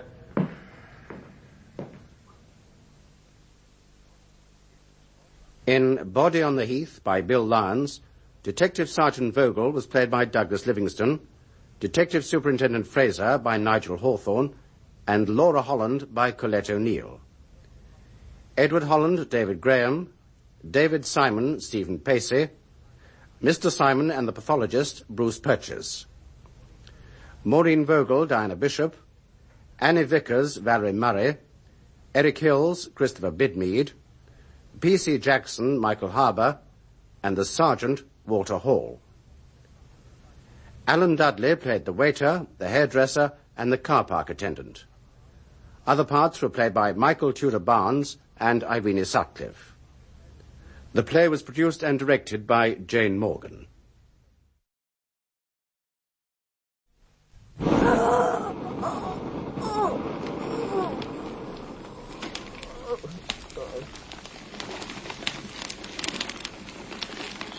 An Ordinary Bloke by Bill Lyons, with Douglas Livingston, Nigel Hawthorne, Diana Bishop, and Philip Stone.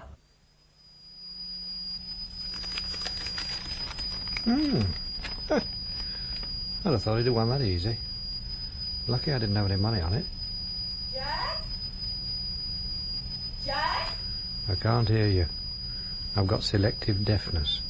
Jack, the kettle's boiling. Just doing it, love. I reckon calendar girls are good each way, bet, don't they? Have you got my bourbon biscuits, Jack? The damn things choke you. Jack! Just coming.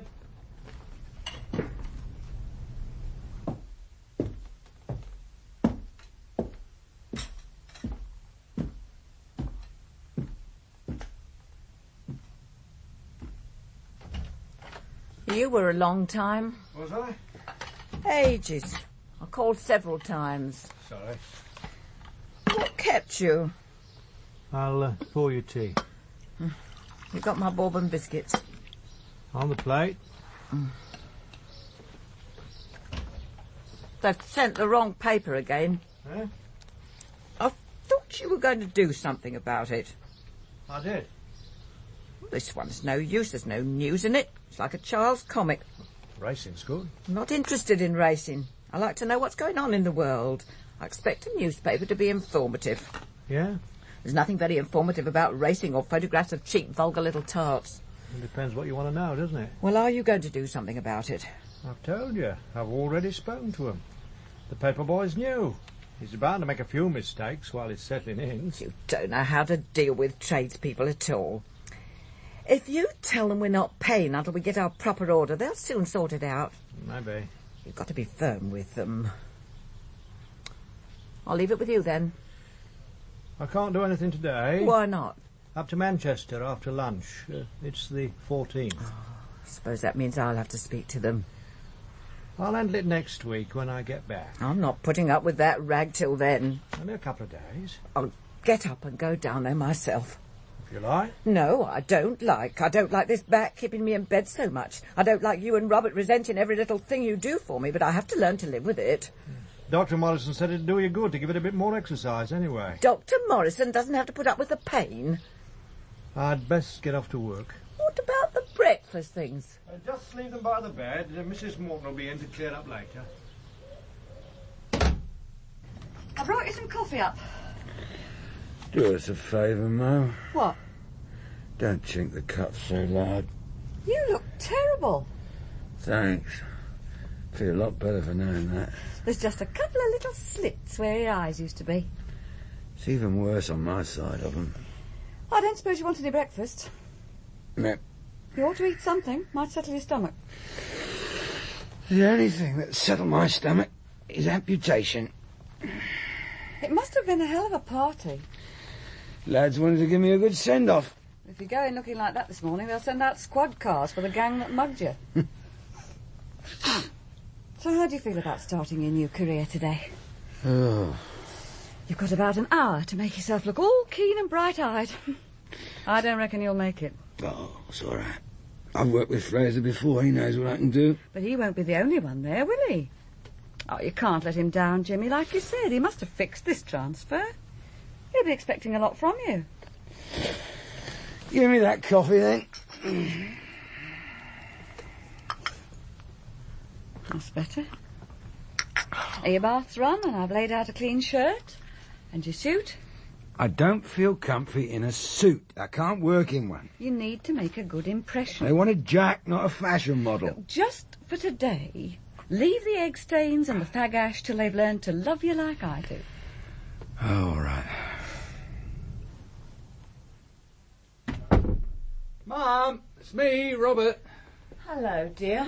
Oh, didn't expect to find you down here. Oh, no time to stay in bed. Things to do. You mustn't go overdoing it, you know. They sent the wrong paper again. Your father's in Manchester. Huh? So I had to sort it out. Oh, you should have left it to me. I had that Indian behind the counter. He never understands a word I say or pretends he doesn't. Don't suppose I did any good. Well, I'll look in there lunchtime. I don't want to be a trouble. It's no trouble. Perhaps you still think that, but Margaret resents any time you waste on me. It's no trouble. Look, I've not got long, Mum. I'll be late for work. Is there anything I can do when I'm here? She never visits. You always come on your own. It's not true. She came last month. And spent the whole afternoon looking at her watch. It was most embarrassing. I see Dad finished the concrete. It was well past 9 before he was in. Oh, it looks very professional. He should have done it years ago. No, it means he's lost half his vegetable patch. Oh, it was dangerous. What? You know, I'm not so steady on my feet these days. First sign of rain, that garden's a mud bath. Meant I was a prisoner in my own home half the winter. Wasn't fair. I miss it, though. Not got room to grow anything much now. Used to spend hours out there. I think he did it to keep away from me. Gets very lonely, stuck on your own indoors all the time. No one to talk to. I visit every day. That's only an hour at lunchtime. Well, I come before work when I can. The rest of the time hangs heavy. Mum, it's the best I can do. Oh, I realise you'd come more if Margaret had let you. I don't know what she's got against me. I've always gone out of my way to be nice to her. Look, for God's sake. Let's leave Margaret out of the conversation for once, shall we? I suppose you feel you've got to take her side. It's not a question of sides. I come here, me, not Margaret. I come to do any little jobs that might need doing, and because you say you need the company. Is there anything you want from the shops? Mrs. Morton will go to the supermarket for me. She's such a treasure. I don't know what I'd do without her. How about your massage? Is the machine fixed? Jack did it Tuesday, but he didn't bring it up. If you could fetch it out of his tool room for me and plug it in. Right. Bedroom? Yes. I'll be ever so grateful. Oh, sorry, I was looking for Sergeant Burridge. That's me. Jimmy Vogel. Ah. Pleased to meet you, Jimmy. That's your desk. Ta. Yeah, well, just shove that lot in the bin. Bloke who sat there before you was a scruffy beggar. What happened to him? Cut out for taking bribes. Straight up. Wish he was. Got made up to DI, jammy devil. 3 years less service than me and all. I'm up again, but I've almost given up hope. Story of my life. Yeah. Reckon it'll all change now you're with the big boys? Well, there's more chance of getting noticed. Yeah, you can dream. I hear you worked with the big cheese before. Eh? Fraser. Oh, yeah. Found a body on the heath. Looked like suicide, turned out murder. Bit of a funny one. Get a conviction? No. Ah, black mark against you then. Wasn't my fault. He likes success, does Fraser. Yeah. I'm supposed to be seeing him at 11. Well, don't fret about that. It's just his usual pep talk. You're part of the team here, Vogel, and we don't have any stars. Yeah, I often wonder what I'd done if I hadn't had a vacation. Pub would be nice. Suppose I'd only drink the profits. Burridge. Ah. Oh, yes, sir. I've got that. Yes, sir. Yes, sir. Yes, sir, I'll tell him. Yeah. Talk with the devil. Fraser? Yep. Giving me surveillance Saturday night. Bang goes my match of the day. Oh, luck. Oh. And he's off to see the ACC later, so he wants you straight up there now. On my way.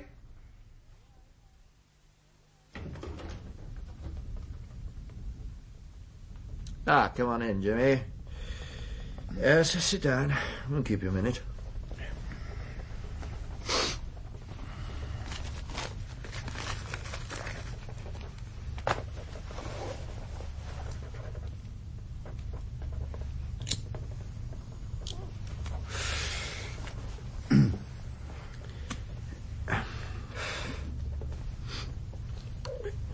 Perhaps you'd like to open the window while you're waiting. Oh, sorry, sir. Do you mind if I smoke? Make yourself at home.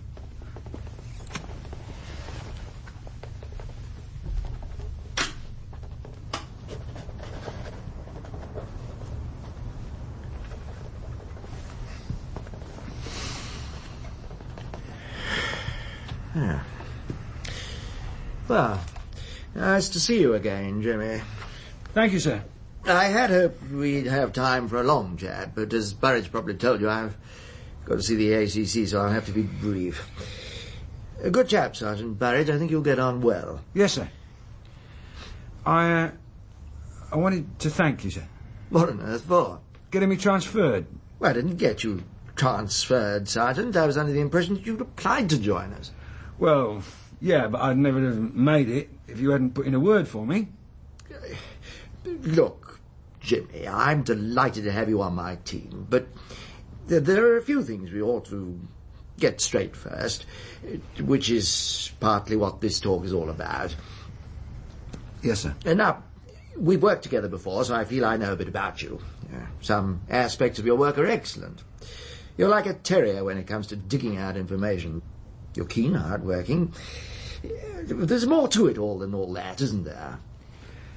Yes, sir. Your selection board turned you down for inspector again recently. How many times does that make? I've lost count, sir. Yeah, I'm not surprised. What have they got against you, do you think? Oh, come on, Jimmy. You're normally bubbling over with ideas. I'm sure you've got a theory. Face doesn't fit. I'll bet you say a bit more than that in the canteen. All they want is yes men. If you've got a posh accent, you're home and dried. They wouldn't know a villain if they fell over one in the dark. It never occurs to you that in any small way it might be your own fault? You've got no idea how to handle people, Jimmy. Police or public. You say, I'm a rough diamond. They've got to take me as they find me. Well, they're going to find you a sergeant for the rest of your time. You don't buck your ideas up. Yes, sir. There's not going to be a cushy number here, Jimmy, or an easy passport to promotion. It'll be damned hard work. And what's more, it's got to be done my way. Now, maybe they could afford your antics at Hotham Road, but it's different here.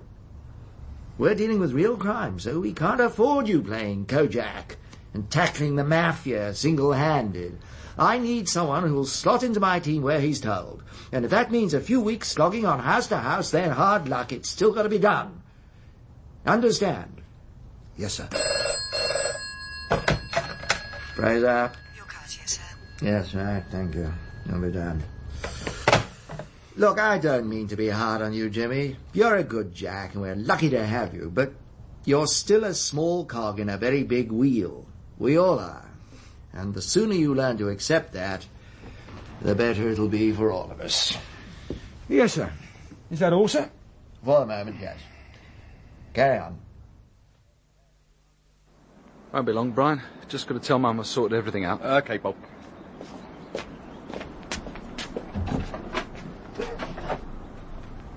Mum! Mum! It's me, Robert. I looked in at the newsagents, so we're dead sorry about it, honest. I've got today's if you want to see it. She must be upstairs. Won't be a minute. Okay, right.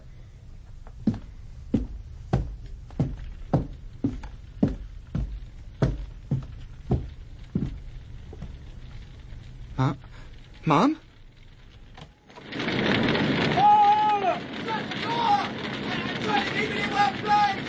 My mum might be in there. I've got to get her out. You phone the fire brigade. For God's sake, be careful. Mum?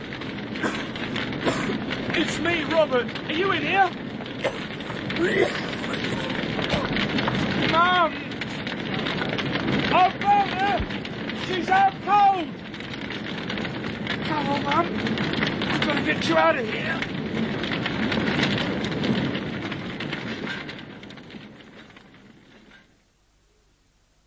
Before the week's out, I swear I'll kill him. Justifiable homicide. No jury will convict. What about the rest of the lads? What are they like? Seemed okay at first, but take Sergeant Burridge. All smiles, and handshakes, then a nifty bit of footwork, and he's landed me with his surveillance for Saturday night. But we're going out Saturday. Not anymore. We wouldn't want him to miss match of the day. Oh, that's the bloody limit. Well, I couldn't say too much. You wouldn't say anything because you didn't want to come in the first place. It won't stop you from going. Oh. You'll probably enjoy it more by yourself. You won't have to be embarrassed when I put my big policeman's boots in it. Just once in a while, I'd like us to go out together. You wouldn't come to the party. You know what I mean. It's not good enough, Jimmy. I am a person. I have rights. I eat, sleep, breathe and think. Look, in fact, I've been thinking quite a lot lately about my life. Do you know what it consists of? Hey? I'll tell you. Washing up, clearing up, and waiting here to make meals and black coffee on the odd occasions when you choose to turn up. It's not that bad, surely. Well, it never used to be. But lately... What do you want me to do? Nothing. I'll never change you. It's me. I've got to sort things out for myself. I want to get a job, Jimmy. Hey? I told you I've been thinking a lot. Look, Mo, we've talked about this before. You can't say we couldn't use the but money. There is Tina to think she's of. at school all day. Well, what sort of a job? Anything. Just so my life doesn't have to revolve round you. And that's the crunch, isn't it? That's why you don't want me to. You turn up any old time that suits you, and I've got to be here waiting. That's what a wife's for. We've got the vote, Jimmy. Things are changing, and you'd best resign yourself to it. I've made up my mind. I've been a doormat long enough.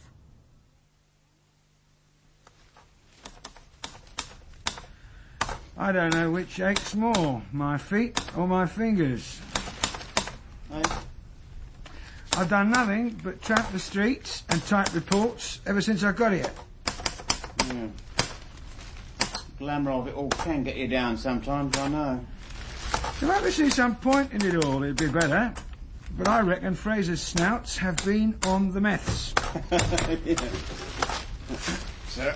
Morning.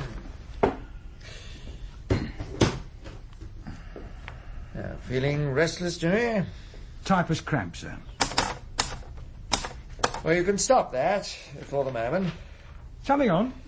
We're sending you back to Hotham Road. What did I do wrong? They've asked for our assistance, and you seem the obvious choice. What is it? Traffic or a lost budgie? Murder. Ah. Husband does wife, or that's how it looks. Usual domestic blitz story. Afraid so. Carving knife, pillow or black stocking? Electric shock. There's a variation for you. The lady had a weak heart. Switch, flashbang, wallop, and the whole room goes up. Touch of arson thrown in. Conveniently charring half the evidence, I suppose. How strong a bet is hubby? Well, he's done a bunk, which in the circumstances looks a clincher. Well, I don't suppose he'll go far. A middle-aged, suburban, soft toy buyer for a local firm with a passion for weekend gardening. He's hardly Al Capone. So what do they need us for? I don't know. Still, we've got to respond. Spirit of cooperation, show the flag and all that. Jacko, you look disappointed. What's wrong? Hoping for the Chief Constable, were you? Well, it is murder, Sarge. Don't worry, we'll let slip the dogs of war if we have to. Sounded pretty open and shut, though. Maybe he's odds on in a one-horse field.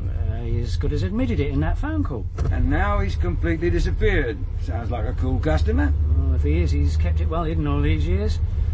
Everyone seems agreed he's about the most ordinary bloke you could meet. Not clever, not stupid, just average. How about the son? Takes guts to go into a burning room. Even if you are only bringing out a corpse. He didn't know that. So you liked him? Yeah. Sorry to intrude at a time like this, sir, but you'll understand that I have to ask you some questions. Yeah, I suppose so. It's very awkward for him having to take time off work, you know. Yeah, well, it was awkward for his mum getting murdered and all, but it's done, so we have to sort it out. We all know who's responsible. Shouldn't you be out and looking for him? We are. He's proving quite elusive. Did you know he'd given up his job, sir? No. I see. Mind if I smoke, sir? Oh, no. Thanks. Where was I? Oh, yes. About your dad leaving work. Are you sure he didn't mention it?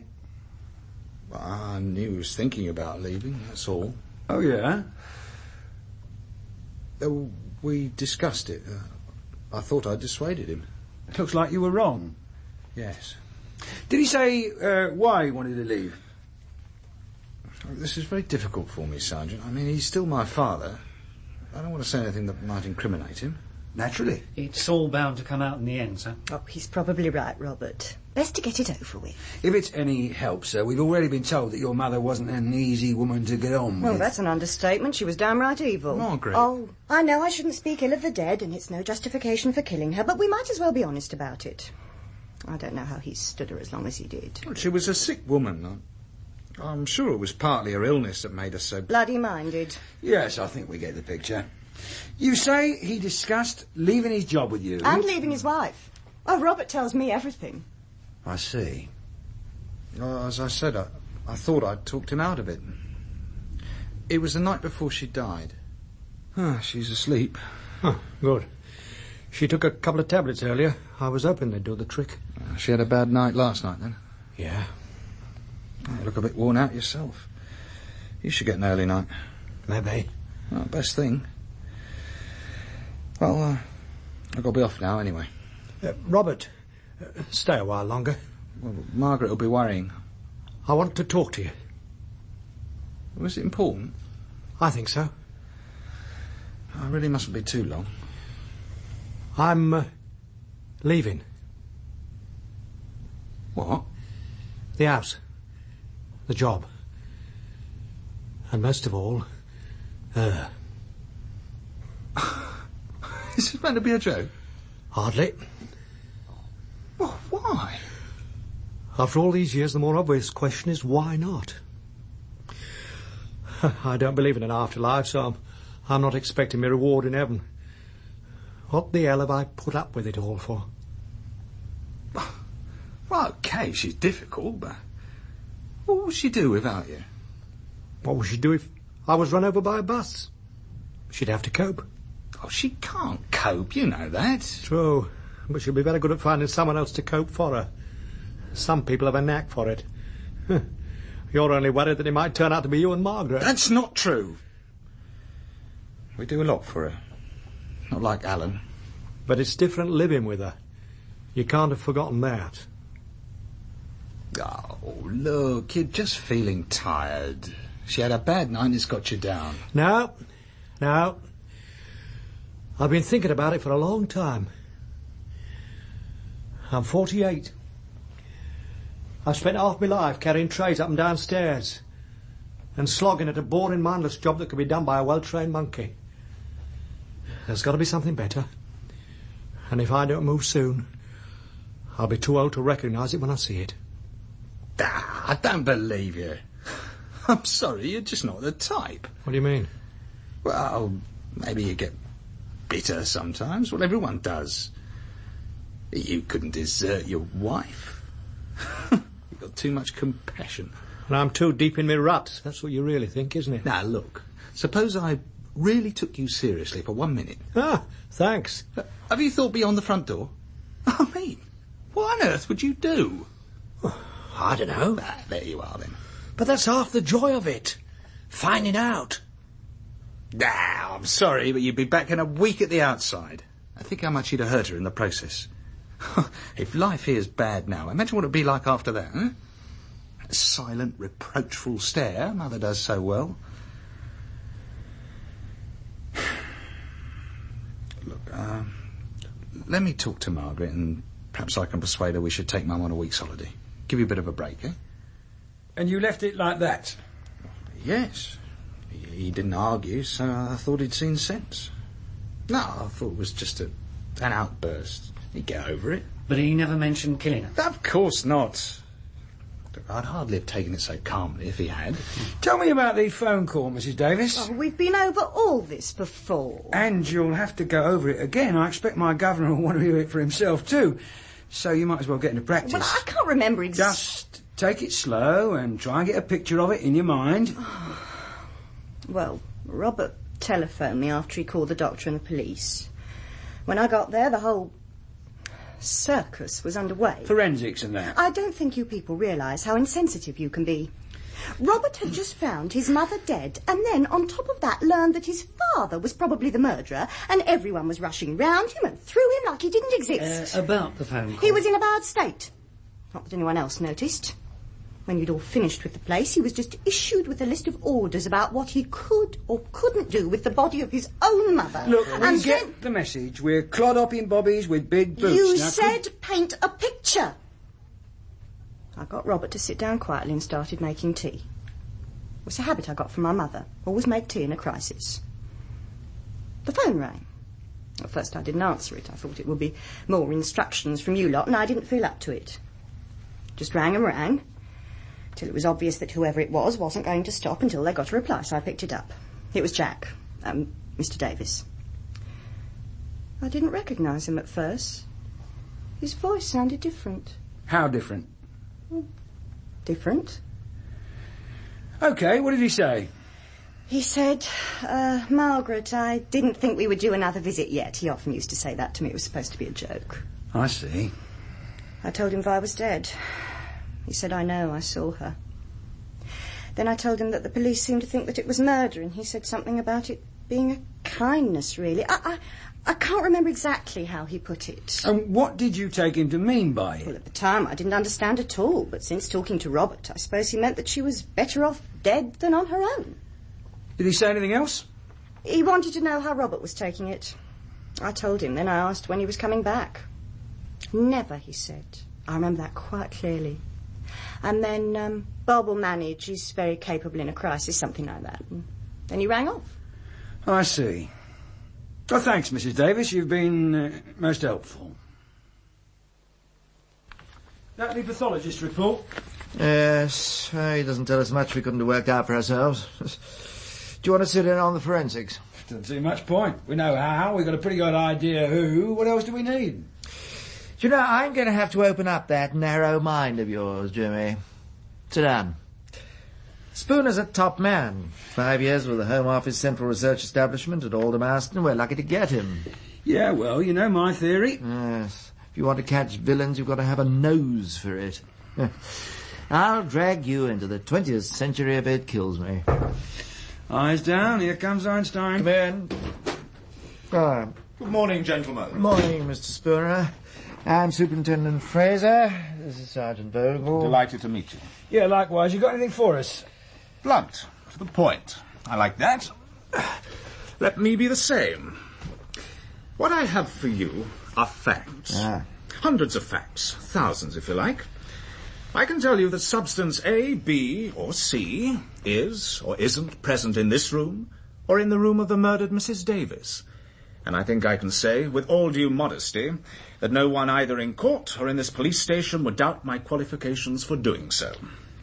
Yeah. Now, where we come into difficulties, Sergeant Vogel, is in the interpretation of those facts. Yes, exactly. You'll forgive my lecture on the subject, but it's my belief that policemen don't appreciate the advances made in forensic science over the last decade, and it's part of my mission in life to put that right.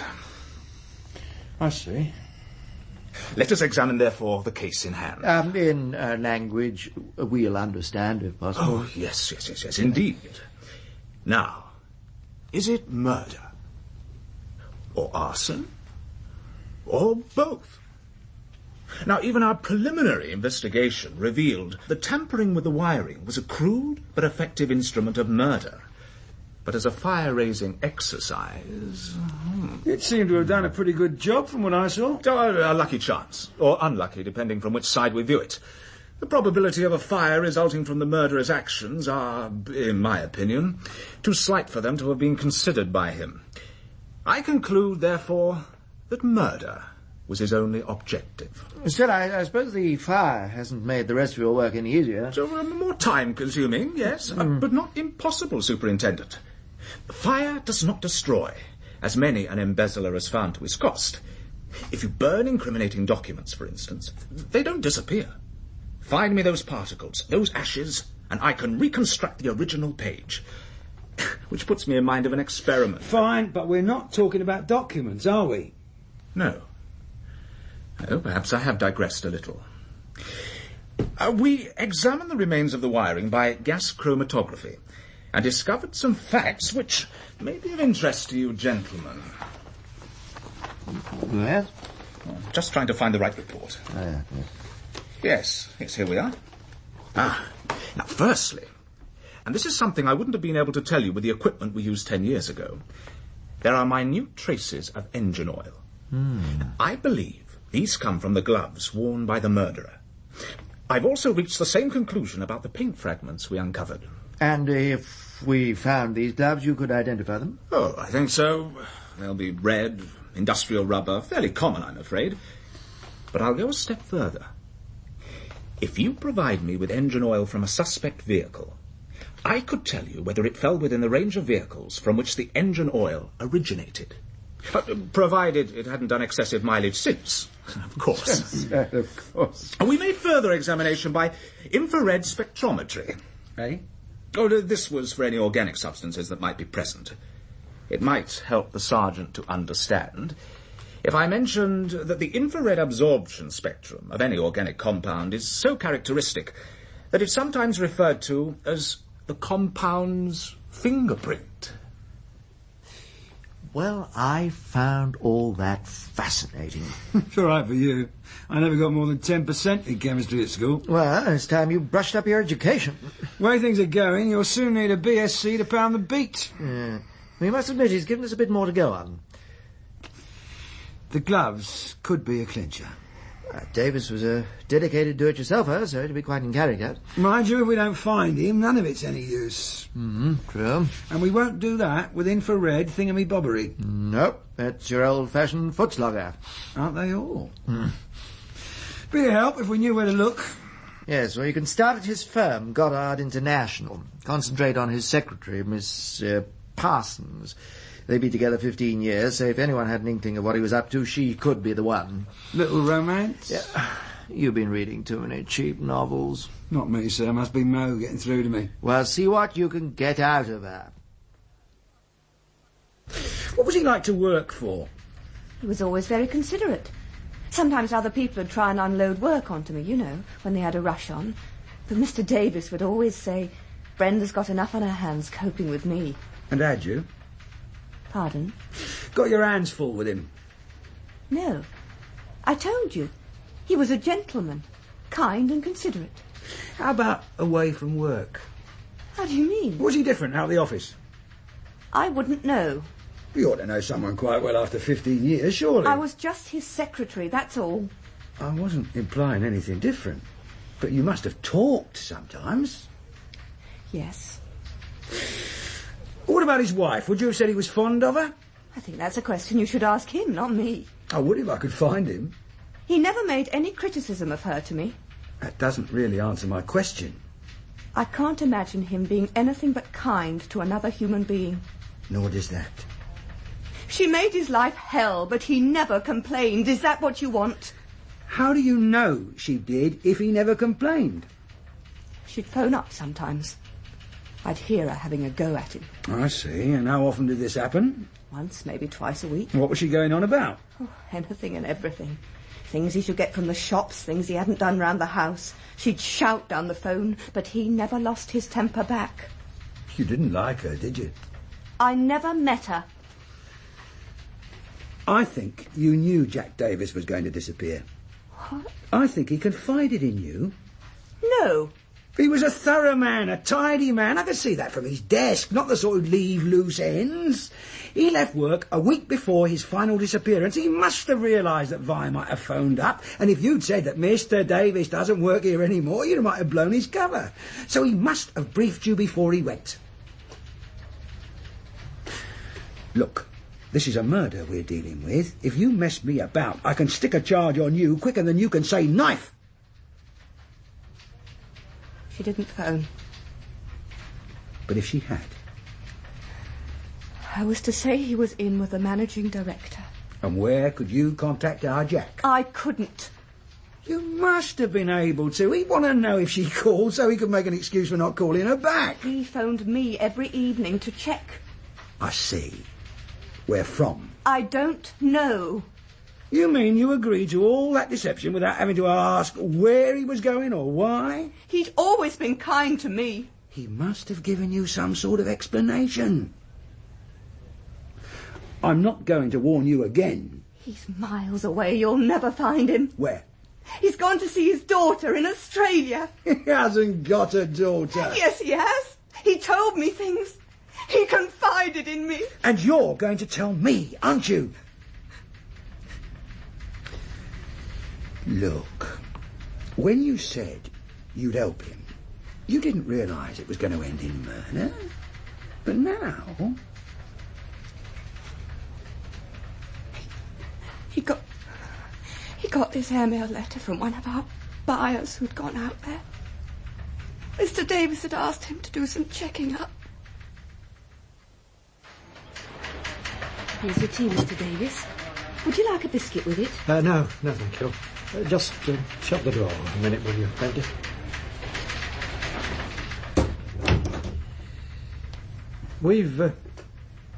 We've worked together a long time. I wanted you to be the first to know that I'll be leaving at the end of the month. Oh, no! I am sorry to hear that. I had this letter today. Not bad news, I hope. No, just the opposite. Look, I need your help, Brenda. This is a delicate matter, and I wouldn't like to think of it going beyond these four walls. I hope you know you can trust me by now, Mr. Davis. Yes, of course. I'd always do anything I could to help you. You've been so kind to me. Like when my mother was ill last year. Yes, well, this is another family matter. I've got a daughter. You didn't know that, did you? It's a long story, but we lost touch. She went to Australia. Is a letter from her? No, it's from Mr. Palmer, who used to be in the buying office. Oh, yes, he went out to Queensland. He managed to trace her for me. That's marvellous news. It's even better. She's just had a baby. Oh, that makes you a grandfather. Oh, you must be dying to see them both. Yes. There's a problem, though. Oh? Mrs. Davis. Surely she'll be just as pleased. No. I can't even mention it in front of her. I've tried to talk it out several times, but it's no good. I see. I've got to make the choice, Brenda. Now, I've no right to involve you in all this, and if you feel I'm being unfair... I've told you. I'll always do anything for you, Mr. Davis.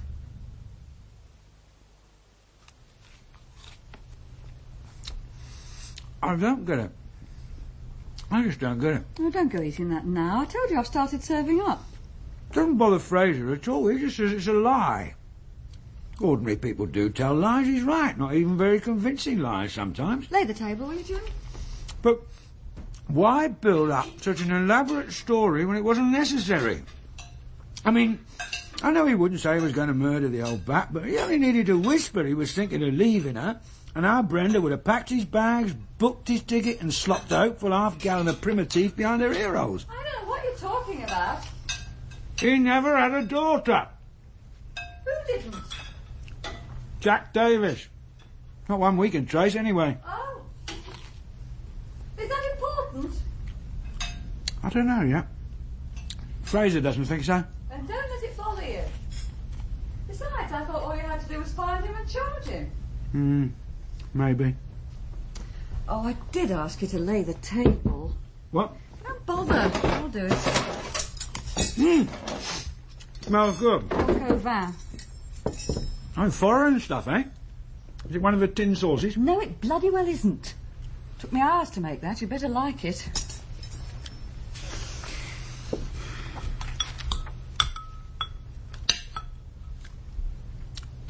Well, what do you think? Different. Oh, God, I could push your face in it. Nah, it's very nice, Mo, honest. Look, I haven't even used ketchup.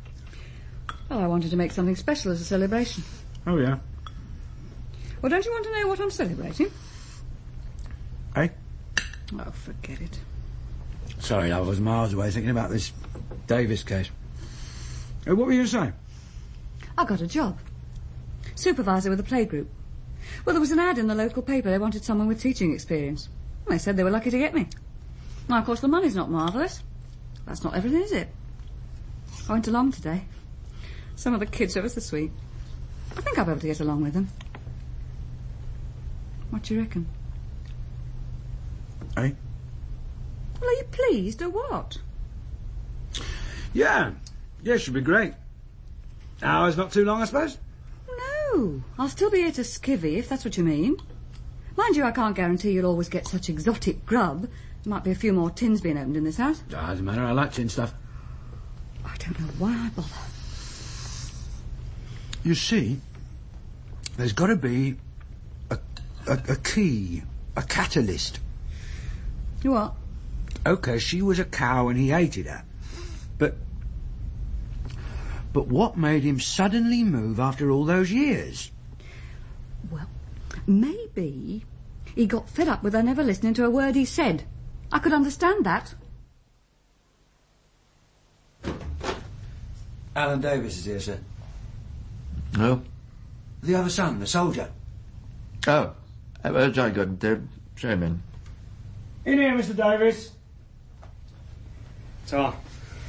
Ah, Private Davis. It's very kind of you to come round so quickly. It's done. Best to get it over with. Not got much time with the funeral and everything. Northern Ireland. How long have you been over there? Long enough. What made you join up in the first place?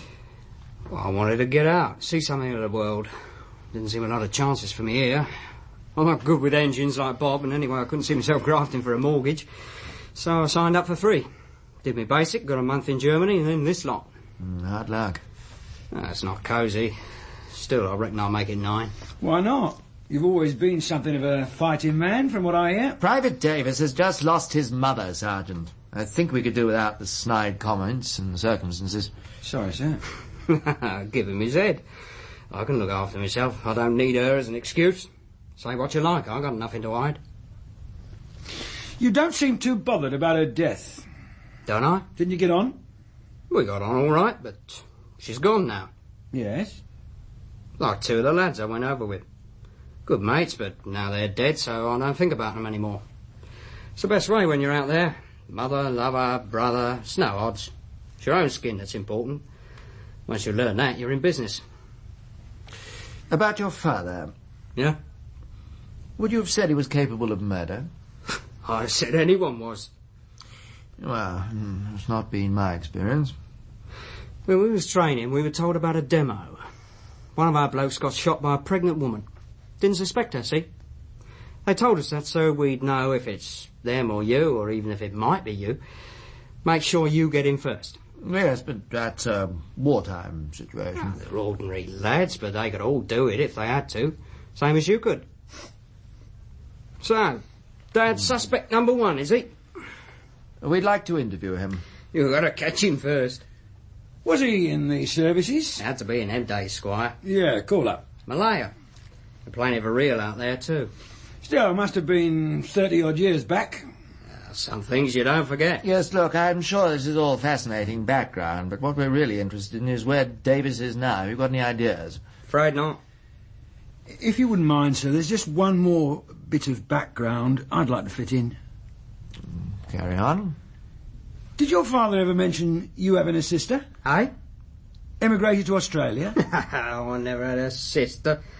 We did talk about Australia a bit when I said I wanted to travel. Can you remember what he said? He knew someone who went out there, wanted me to look her up.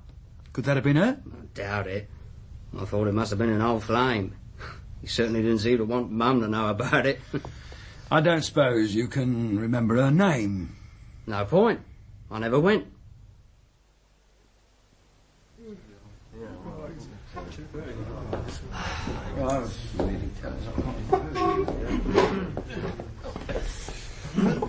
Good morning, gentlemen. For once, I can promise you that this briefing really will be brief.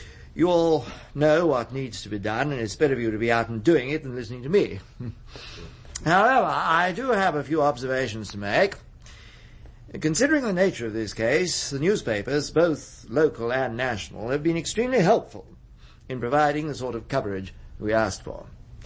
Naturally, we've had the usual sightings from Land's End to John O'Groats, but having discounted those which the local police haven't much confidence in, the hard evidence points to Jack Davis still being in the home counties, perhaps even within his own neighbourhood. Cheeky, but that's his hallmark. He's a methodical man, too. You could set your watch by him. A lot of people have said that. On the morning of the murder, he made his usual weekly visit to Sober's Dairy. The woman there runs a mail-order catalogue in her spare time.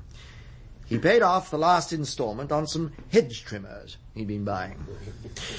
He also telephoned the landlord of the local pub and told him that we wouldn't be able to go with the darts team next week. Extraordinarily calm for a man who knew his wife was lying dead. And we're sure that he did know because he told his daughter-in-law as much. So, though the evidence against him might be partly circumstantial, his behaviour could hardly be described as that of an innocent man. Let us assume, therefore, that he is our murderer. Not insane, legally or medically, but an intelligent man who planned and executed both the homicide and his subsequent escape, well aware of the consequences. He knew and knows the sort of investigation which would follow, yet seems to have been completely confident that he could outwit us. Now, I find that slightly irritating. I like to believe that you're all good professional coppers, and as such should be more than a match for a middle-aged amateur with no criminal record or connections. I want every lead followed, and I want this man found before any Tom, Dick or Harry who gets fed up with his wife thinks he can get away with it. Our crime figures are bad enough already. So get on with it.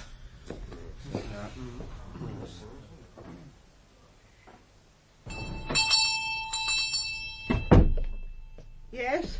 Got any sarnies? Filled rolls. They'll do. Cheese and chutney, ham and pickle, egg and tomato. Liver sausage. I'll make you one up. That's what I call service. Here, you've had a bit of excitement round here. The murder, you mean? That's it. Oh, they were in the shop, the police, asking questions. Give you the 3rd degree. No, I run this catalogue. Good stuff. Mr. Davis came in about it on the day of the murder. Oh, yeah? Know him well, did you? I've worked here more than 50 years, and he's been a customer most of that time, since he was a kiddie. 50 years, eh?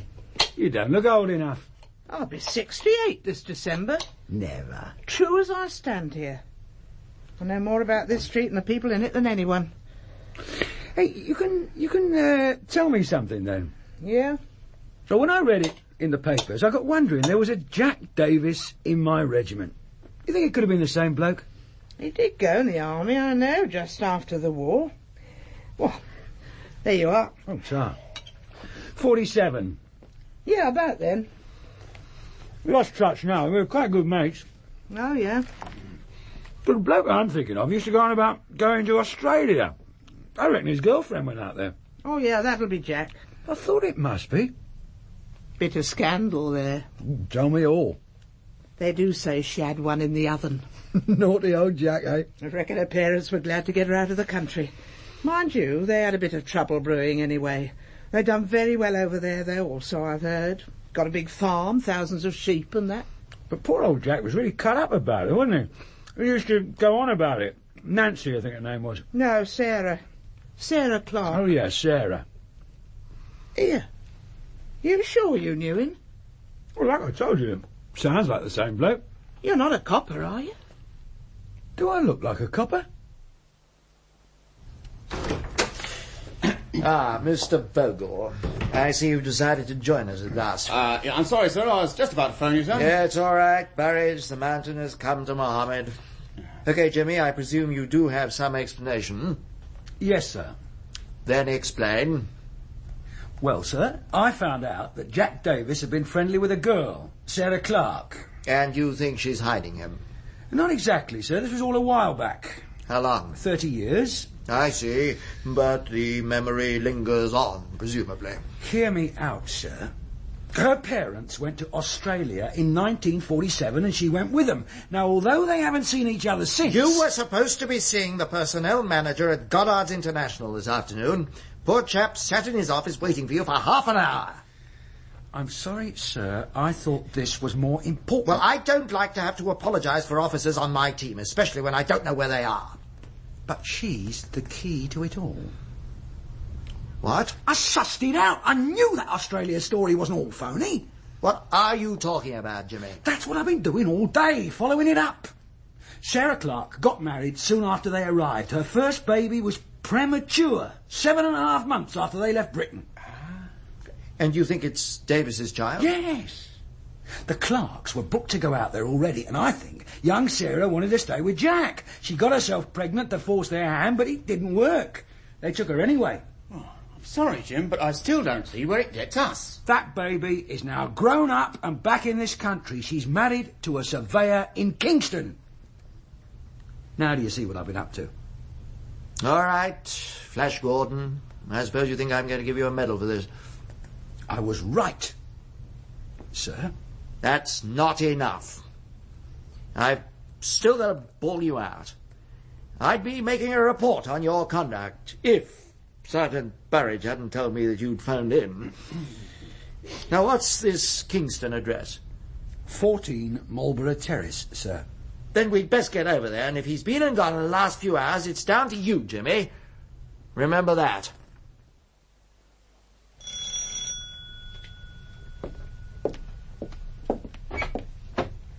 Mrs. Sheila Stewart. Yes? We're police officers. Oh, I'm Superintendent Fraser. This is Sergeant Vogel. How do you do? We'd like to speak to you for a minute. But what's happened? It'd probably be easiest if we came in. There's nobody hurt, is there? My husband? No, nothing like that, no. Oh. Well, in here then. Thank you.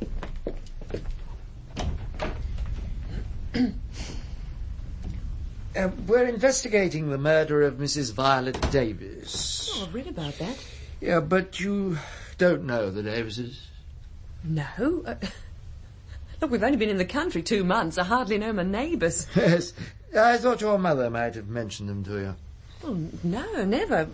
Well, why should she have done? But she knew Mr. Davis once. It's been a long time ago. She hasn't been in England for 30 years. Yes. Look, what's all this about?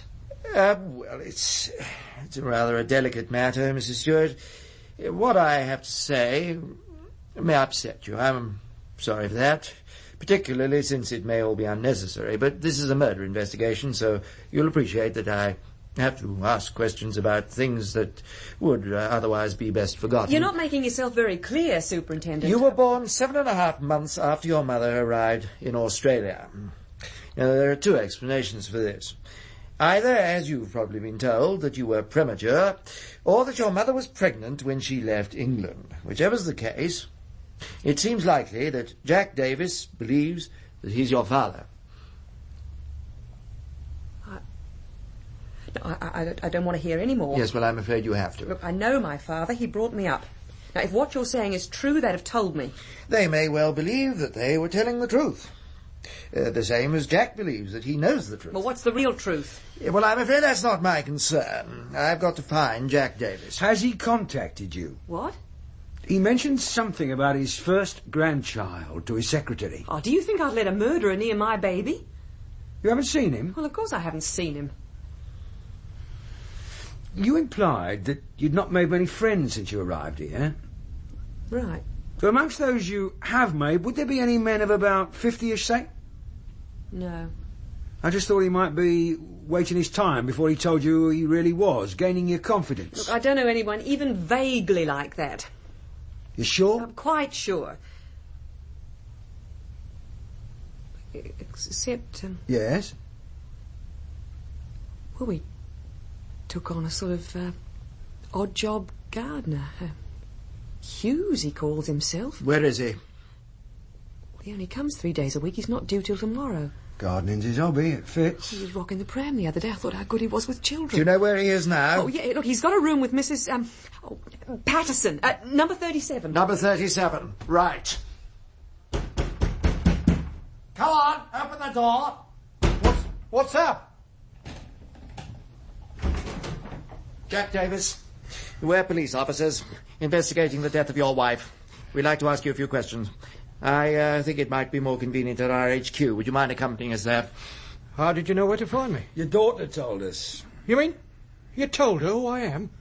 What the hell did you do that for? I wouldn't exactly say she was pleased at the news. Can I see her? That's up to her. I got the impression if she never saw you again, it'd be too soon. But she's still my daughter. If we talk things out, she might feel different. She doesn't want to know, Sunshine. You can hardly blame her in the circumstances.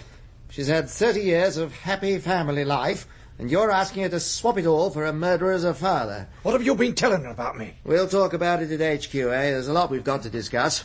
Look, I had my daughter taken away from me. I'm not going to let you do the same with my grandson. I've got to see her. Now she knows the truth. She's got to hear my side, then I'll go anywhere with you. We've told you. She doesn't want to know. Besides, you've got quite a few questions to answer before we finish with you. Right, take a look round the room, Jimmy. Yes, sir. Yes, you don't mind if we do, Mr. Davis, do you? Quite sure you've got nothing to hide? I've got to see her now. I've got to. Grab him! Jack, get out of my way! Oh! Jackson! Call him! He's getting away! You're going to have a real shiner by the morning. What did it hit you with, a sledgehammer? A stool. I didn't even dent it. Well, it's lucky you're already so stupid, or it could have caused brain damage. Davis can't half shift for a bloke of his age. Well, he probably doesn't pack away so much ale as you do. Rotten luck it being late night shopping, though. I reckon Jackson would have caught him without that crowd. If ifs and ands were pots and pans. truth is, we're back where we started. Oh, not quite. Well, you understand a bit more about the whys and wherefores now? Maybe. Best chance is if he tries to see his daughter again. Well, he won't do that. Well, not if he knows you're watching the place, surely. I don't know. He's cornered, but he's obsessed with her. It's difficult to know which way he'll jump. Well, you can forget all about it for tonight. It's not often we get an evening together, even if you have to be on the wounded list to do it. It's okay, Mo. I'm fine, honest. Good. Well, you can listen to me for a change. Hey? Well, it was my first day today, remember? You haven't even asked how I got on. Oh, yeah. Playgroup. How'd you get on? Well, since you've asked so spontaneously, I think I'll enjoy it. Of course, it'll be a while before I get things like I want them, but there's nothing that can't be cured by a bit of hard graft. Glad to hear it. You tell me all about it when I get back. What do you mean when you get back? Well, I said I'd look in this evening. Oh, no, Jimmy. Just to see how it's going. Don't you ever know when to stop? It's my baby, Mo. I've set it in motion. I want to be there at the crunch. Jimmy?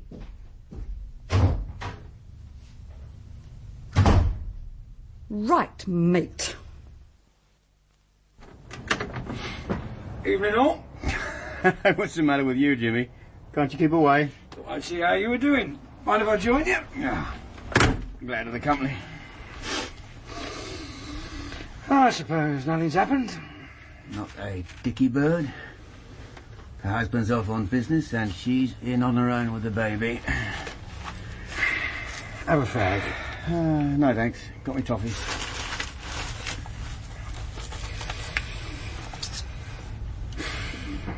Reckon he'll show? Not if he's got any sense. Round the back, maybe?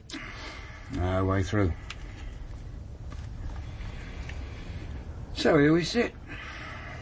Like birds in the wilderness.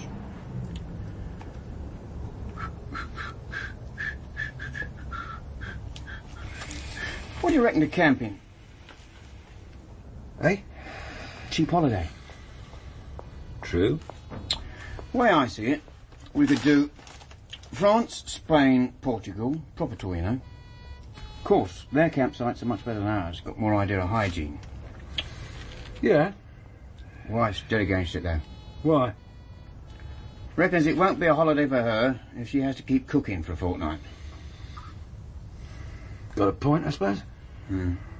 Maybe. But is that a Bogner? That's a sobering thought. Yeah. Isn't it just?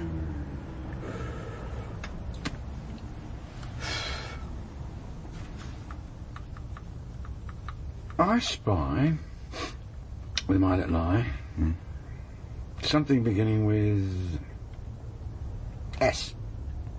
Steering wheel? No. Stoplight?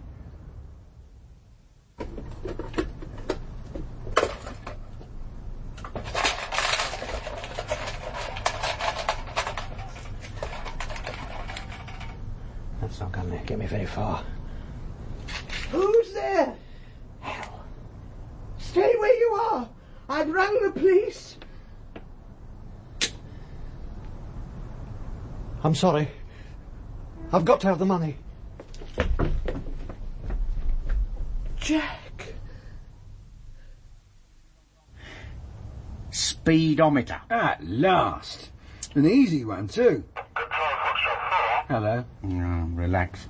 It's not us. Go to Sober's Dairy, Rockingham Street, to Bacon. See the manageress, Mrs. Watson. Sober's Dairy. That's the place Davis went. Thank you, Foxtrot 4. Message timed at 22:50 hours. Reckon it's him? Hope so. If he's there, he can't be here. He'll be here. Oh, yeah. I spy, with my somewhat bloodshot eye, something beginning with N.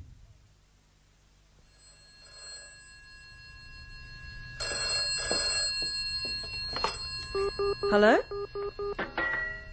Hello? Is that Mrs. Stewart? Yes. This is Jack. Hughes here. Goodbye, Mr. Davis. Look, I know you must feel about me, but please, don't hang up. At least, Let me give you my side of it all. All right. Your mother and I would probably be still together now if it wasn't for your grandfather. Yeah, I've always admired his taste. Oh, he wasn't so grand once. Some people made a lot of money out of the war, out of other people's suffering. He can afford to be a snob now. Oh, you think so? Ask him. In 1947, he decided to go out to Australia. There was quite a lot of speculation locally about his reasons. But it also meant he could put as many miles between me and Sarah as possible. And what about her? How did she feel about it?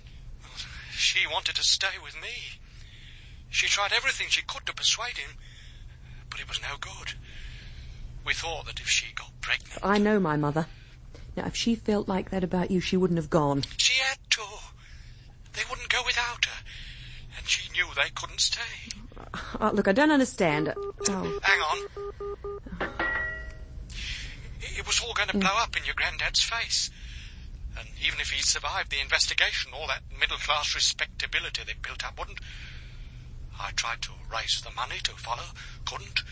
Tried for an assisted passage. Got called up instead. By the time I was able to trace her, I discovered she was married. I was too late. They'd won. Don't you believe me?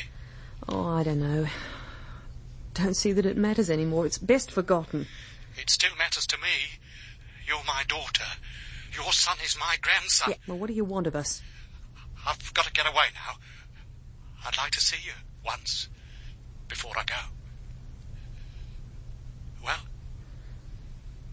Well, the police are watching the house. You can't come here. You could come to me. Find some excuse to satisfy them. You're a free agent.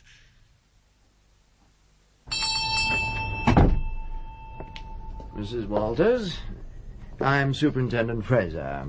Oh, it's top brass now, is it? Oh.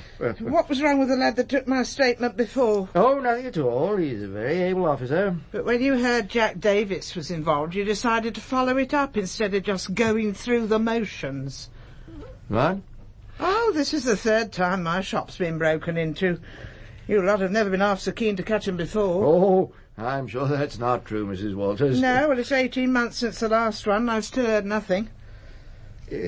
About tonight's effort. I told the young copper exactly what happened. You're sure it was Davis? I've already said so. And you'd say it again in court? On a stack of Bibles 6 feet high, if necessary. Well, yes. Now, I realise you've made your statement, but for my benefit, could you go over it just once more? I sleep above the shop. Well, to be honest, I've not been sleeping much at all lately. I had this kidney trouble last year, and I don't think I really got over it. Oh. I don't get off properly, and not a deep sleep, you know, so the slightest noise wakes me. Oh, I see. I heard glass breaking, about 11:15. Knew it was a shop door, but I thought it was yobbos. They smashed a row of windows in Crawford Street last month. Phoned the police straight away. Hoped the sight of a panda car had put him off. Then I heard him moving around in the shop. I picked up the poker and I went downstairs. Well, that was very brave of you. The way this country's going, you've got to be prepared to defend what's yours. Nobody else will. Yes, go on. I turned the light on and there was Jack. You know, I was too surprised to say anything. We stared at each other for a bit. Then he said he was sorry and ran out of the shop.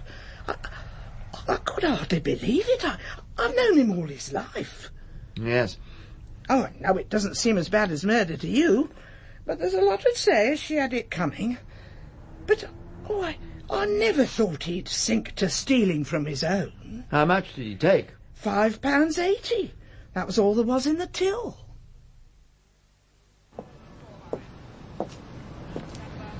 Hello.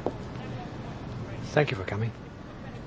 Now, it was on the understanding that it'd be the last time I have to see you. You said you were going away. I have to. The police are bound to catch up with me soon. Where's the boy? He's in the car. I didn't want to bring him out in the cold. We'll go to him in a minute. You managed to get away from the police all right? I told them I was too nervous to stay in the house on my own. They booked me into a small hotel. The girl on the reception desk didn't even notice me going. Oh, well done. Well, they may well go back to check up later, so you'd better hurry up and say what you have to. Well, that's not easy. It's hard to put into words. Hard to explain to you how much it means to me seeing my little girl after all this time. I'm not a little girl anymore. Now, yours or anyone else's. But I feel like I've known you since you were. I've thought about you so much over the years. Wasn't that rather pointless? Eh? What, you were so concerned about losing me and my mother that you married someone else. It was her you should have been concerned about, her and your own children. I was never unfair to Vi. She knew all about what had happened. As to the kids, I think I've always been a good father to them, just as if they were my own. What?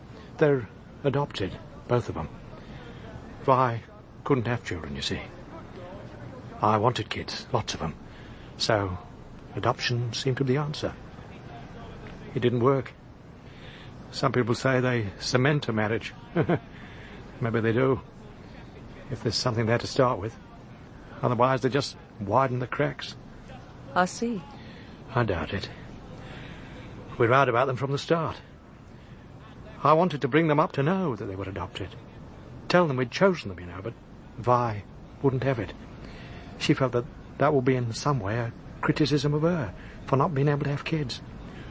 After all, I'd proved I could be a father. She never missed a chance of reminding me of that. She must have been very unhappy. Yeah. I realise that now. If I made a mistake by marrying her, she made a bigger one marrying me. I often wonder what would have happened if she hadn't. I reckon we could still be quite good friends. Yeah, instead of which you end up murdering her. Nothing I've said has got through to you at all, has it? No, it's too late. You should have known that. Can I see my grandson before I go? Yeah, he's in the car. Jack Davis, we'd like you to come down the station with us. Thank you for your help, Mrs. Stewart. Right, Mr. Davis. You've obviously never been in this situation before, so I want to explain your position and your rights to you. You've already been cautioned and charged with the break-in at the dairy. More serious charges are likely to follow. Now, there are some questions I'll ask you that a solicitor I might advise you not to answer. So in view of this, if you'd prefer to wait till he gets here, then that's the way we'll do it. I'd rather get it over with, thanks. Fine. And perhaps you'll start writing this down, Burridge. Yeah. Your wife was murdered on September the 3rd, and I'd like you to tell me all you can about that day and the events leading up to it. I can remember all of it very clearly. It was something I've been thinking about for a long time, but like most of those things, it didn't work out like I expected. Oh, you mean the fire? Not exactly. When I first heard that Sheila was over here, I told Vi I wanted to see her. I thought after all these years she'd understand that I needed at least to see my first grandchild. I was wrong.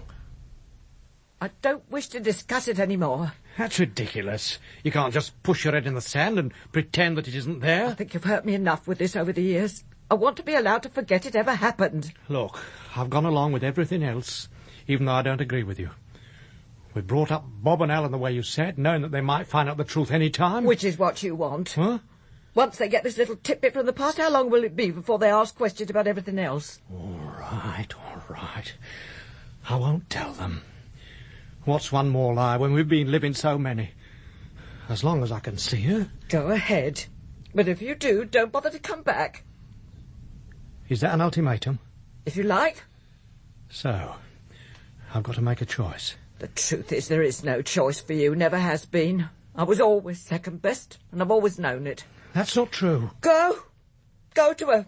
If you think it'll make you happy, but don't expect me to welcome you back with open arms. Don't be ridiculous. How could you manage on your own? That's my lookout. You know I couldn't leave you like that. Why should you worry? You've never given a damn before. I've looked after you ever since you've been ill, day in, day out. And you've begrudged every second of it. You don't give an inch, do you? I hate being resented. I've told you you're free to do whatever you choose. Just don't come back afterwards.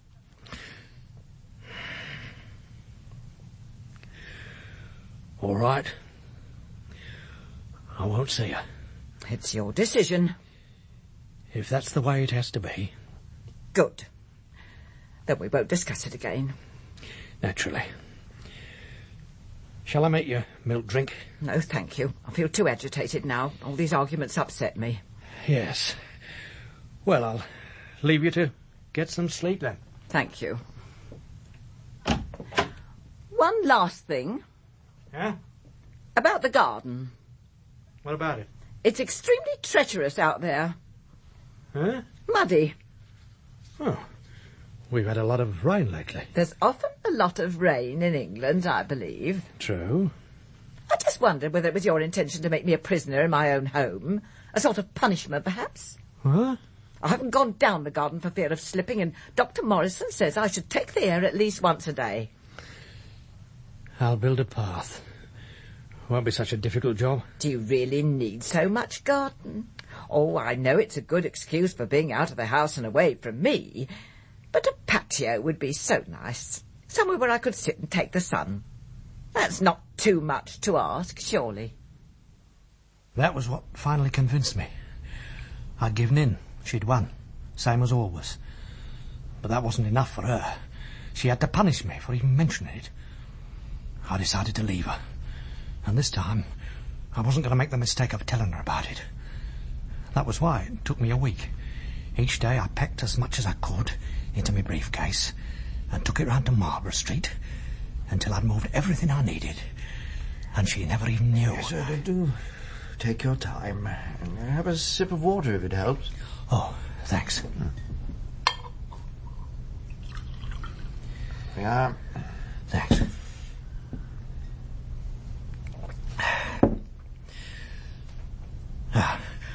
I concreted over most of the garden. It's funny. Even after all the work I'd put in there, it hardly hurt me at all. It was like sealing off the past. I knew it was all going to be left behind. September the 3rd was the day I'd chosen for the final break.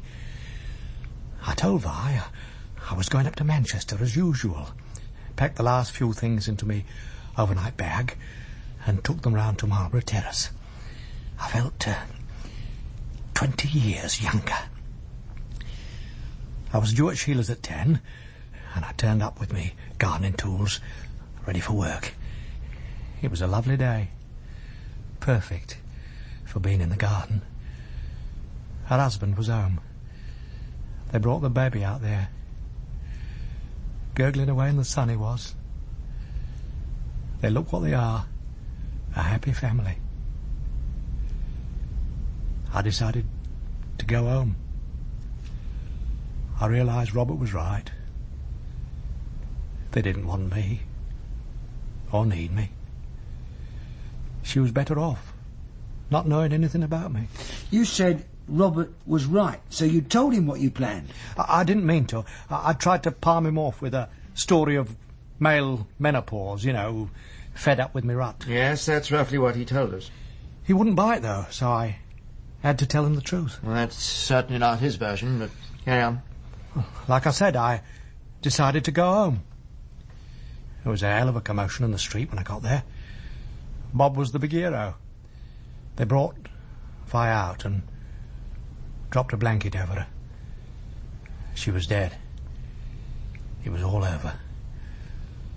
I'd thought about her dying, of course. You do when you're nursing a sick person. But when I knew it was for real, it was different. I saw things clearly for the first time. I looked back and I saw that I'd made a mess of my life from the age of 18. I'd had an unspectacular career. Brought up 2 kids with a lifetime of lies and lost a third who was better off not knowing I existed, and Vi. Poor old Vi, who was better off dead. And I realised that I got the chance to try again. Have a fresh start. But even that's turned sour now. Well, thank you, Mr. Davis. That's very useful background. Now, I'd like to deal with the murder. I don't know anything about the murder. I didn't do it. What? I didn't kill her. Well, then, why did you run away? I told you, for a fresh start.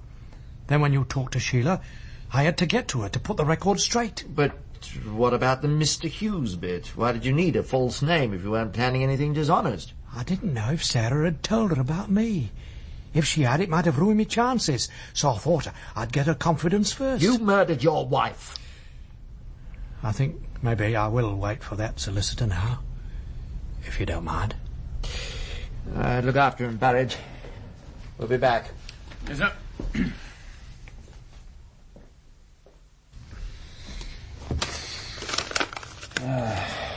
Yes, message for you.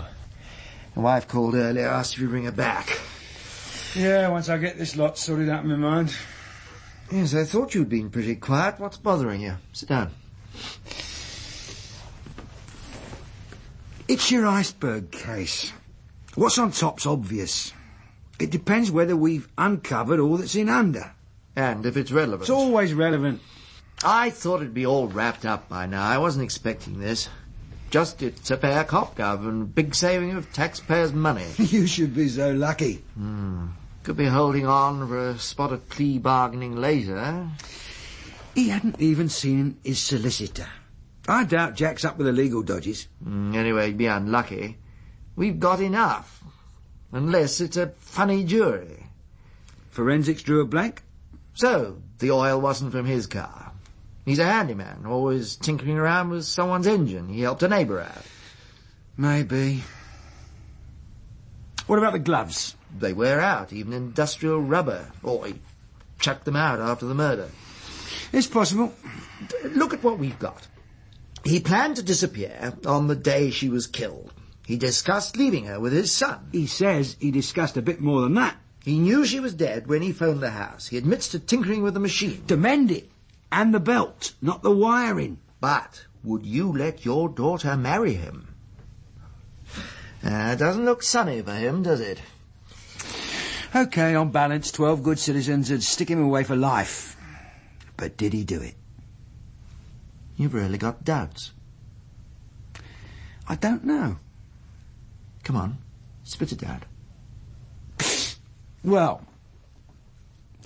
to start with, in spite of the black eye and everything else, I like him. Oh, for God's sake. He did that dairy because we got him cornered. Otherwise, everything could fit an honest bloke who's made a mess of things. Oh, you've got to be joking, Jimmy. No, he was on a plate, wasn't he? Husband does wife, time after time. That's the sort of murder we get. They fight for years, then suddenly something snaps. So it's a normal pattern. What's wrong with that? If things had gone like he planned, there'd have been a tearful reunion with his daughter, and he'd have been big granddaddy with baby on his knee. Why kill Vi? Simple. He couldn't risk her lousing it up for him again. One to me. OK. Then why didn't he murder her, then clear the district? After all, he waited 30 years to see his daughter. Another few months, it'd have all died down and he'd have been laughing. Even simpler. He was hoping to be put down as accidental death. He didn't expect to be on the run at all. Anything else? Yeah. I want to put up another runner. Like who? What about Bobby the hero? I'll need convincing. He did lie to us. Oh, come on, Jimmy. You can do better than that. He and his wife are the sort who'd want to keep any scandal well hidden. He lied to prop up their image. They'd also be the first place Vi'd go if she was on her own again. But not if Margaret could help it. Maybe. And Bobby handled that machine after Jack. He took it up to the bedroom. Plus, he's got his hands in engines all day. It's his job. Yeah. Then suddenly he finds out that the cow that's been giving him hell all these years isn't even his real mother. I still say it's down to Dad, but you're right. We've been careless. Shall I try him, or will you? Double act, I think. Want to phone Mo first? No, strike while the iron's hot. Just got a couple of things I need to set up for Master Robert. Right, Mr. Davis? I hope we won't have to keep you too long. Just a couple of points we need to go over again. Has my father been charged? Yes, he's talking to your solicitor now. You haven't been telling us the truth, have you, Mr. Davis? I beg your pardon? Was the discussion you had with your father on the night before the murder the first time you learnt that you were adopted? I don't see what that's got to do with it. Well, it helps us to establish the sort of frame of mind he was in. Obviously, it'd be something of a shock if you'd never heard it before. You hated his guts for it. No. And her. You're not going to tell us you didn't resent them making a fool of you all these years. I thought it had been unnecessary, yes. Which is understandable in the circumstances. You were angry about what they'd done, him and your mother. Yes. So you had a row. Well, a disagreement. Why didn't you tell us about it before? What have you got to hide? Didn't think it was important. No, quite. But you can tell us now. Well, look, he had this crazy scheme in his head. He seemed to imagine that after all these years she'd welcome him with open arms. Yeah, but you didn't think so. Why should she? He'd never done anything for her. He was a stranger to her. He was wrecking our family for nothing. Seems to me there wasn't much to wreck. What do you mean? You were always at each other's throats. You hated each other. It wasn't like that. Not all the time. I see. So you were angry with him because you didn't want to know the truth. You'd rather have kept up the pretense, the lies. Look, I don't know what I wanted. I just felt cheated. And angry. Yes. Wasn't fair, was it? It was his fault, yet you were the one who'd be lumbered with finding a home for your mother, even though she wasn't really your mother at all. Yes, you were in a very difficult situation. You didn't want her with you. You hated her all your life, and then when you knew she didn't have any real claim on you... It wasn't like that. We just didn't have the room. Between her and Margaret, they'd have made your life hell. I don't see why we've got to go over all this now. We've told you background. Like this forensic report. Helps us build up a picture of the case. Very interesting reading it makes. Oh, yeah? Know what gas chromatography is, do you? No. It's a way of examining particles, traces, each one as individual as a fingerprint. Then you match them up with the other particles, and bingo, the answer's a lemon. I don't know what you're talking about. Well, putting it in non-technical terms, it tells us that two people handled that machine, your father and you. Well, yeah, you know I did. I carried it upstairs for her. But that didn't explain the traces on the inside. You'd need to take the panel off for that. Well, Mr. Davis? Yeah. Well, now I remember that the panel wasn't screwed on properly, so, well, I thought it would be safest to fix it. Well, it wasn't very safe, was it? It killed her. All I did was fix it back. You murdered her! No! It was perfect for you with him going off like that. The original Fall guy killed two birds with one stone. You can't believe that, otherwise you'd never have charged him. We charged him with the break-in at the dairy. The murder's down to you. Oh, God. And you were ready to let him take the rap. Right. We'll take your statement now, Mr. Davis. Thanks for giving me a lift, sir. Well, that's okay, Jimmy. Least I could do. You did a good job. Thank you, sir. You'll have a drink, won't you, sir? It was a bit late, isn't it? I expect your wife won't be too pleased. Mo won't mind. She's used to it by now. Well, wouldn't say no to a quick one. Right then. Go ahead. By the way, Jimmy, I was meaning to ask you before. How did you get Spooner to do that new forensic report tonight? He's a strict 9 to 5 man. I thought we'd have to wait till tomorrow afternoon at the earliest. I didn't have the report. But you put the fear of God into young Robert with it. No, that was the duty roster for next weekend. One piece of typewritten paper looks very much like another. Scotch? Yes, and soda, if you got it. That was most unethical. Yeah. Lucky solicitor wasn't with us. Looks like Mo's gone to bed. Yeah, I think she's left a note for you. Your meal's in the oven, I expect. I've had plenty of those in my time. So when? When? Thanks. Dear Jimmy, I've left you this note because otherwise you might not even notice I've gone. I don't blame you, really. I know it's just the way you are and you can't change that. Tina and I are going away for a few days, or maybe years. We don't know till we've tried. We'll miss you, but then we've been missing you for a long time. Mo. Splendid. Just what I needed. You know, you've got a feeling for people, Jimmy. That's what solved this case. Oh, I know I was hard on you when you first joined us, but that's because you need some rough edges taken off. You'll make a good inspector one day. And it needn't take too long if you'll take a few tips. Yes, sir. Thank you, sir. This video was uploaded to the channel, Thinking Out Loud. Please like, comment and subscribe to the Thinking Out Loud channel. Thank you. Sins of the Father by Bill Lyons. Another play about the two cops, Vogel and Fraser, with Douglas Livingstone and Nigel Hawthorne. And I don't want to seem neurotic, but it's about time his name came off the door and mine went up. I'm fed up with people coming in and calling me Inspector Binns. Vogel. V-O-G-E-L. Hello, Jimmy. Oh, sir. Oh, thanks. Teething troubles? Trying to get things into some sort of order. I imagine he left this squash racket behind, too. Shall I send it on to him? Well, he's dusty now, anyway. Inspector Binns? Oh, he should be well on the way to his new appointment in Glasgow. Rather him than me. He won't be needing this up there. Bloody savages they are. There's something rather endearing about your broad-mindedness.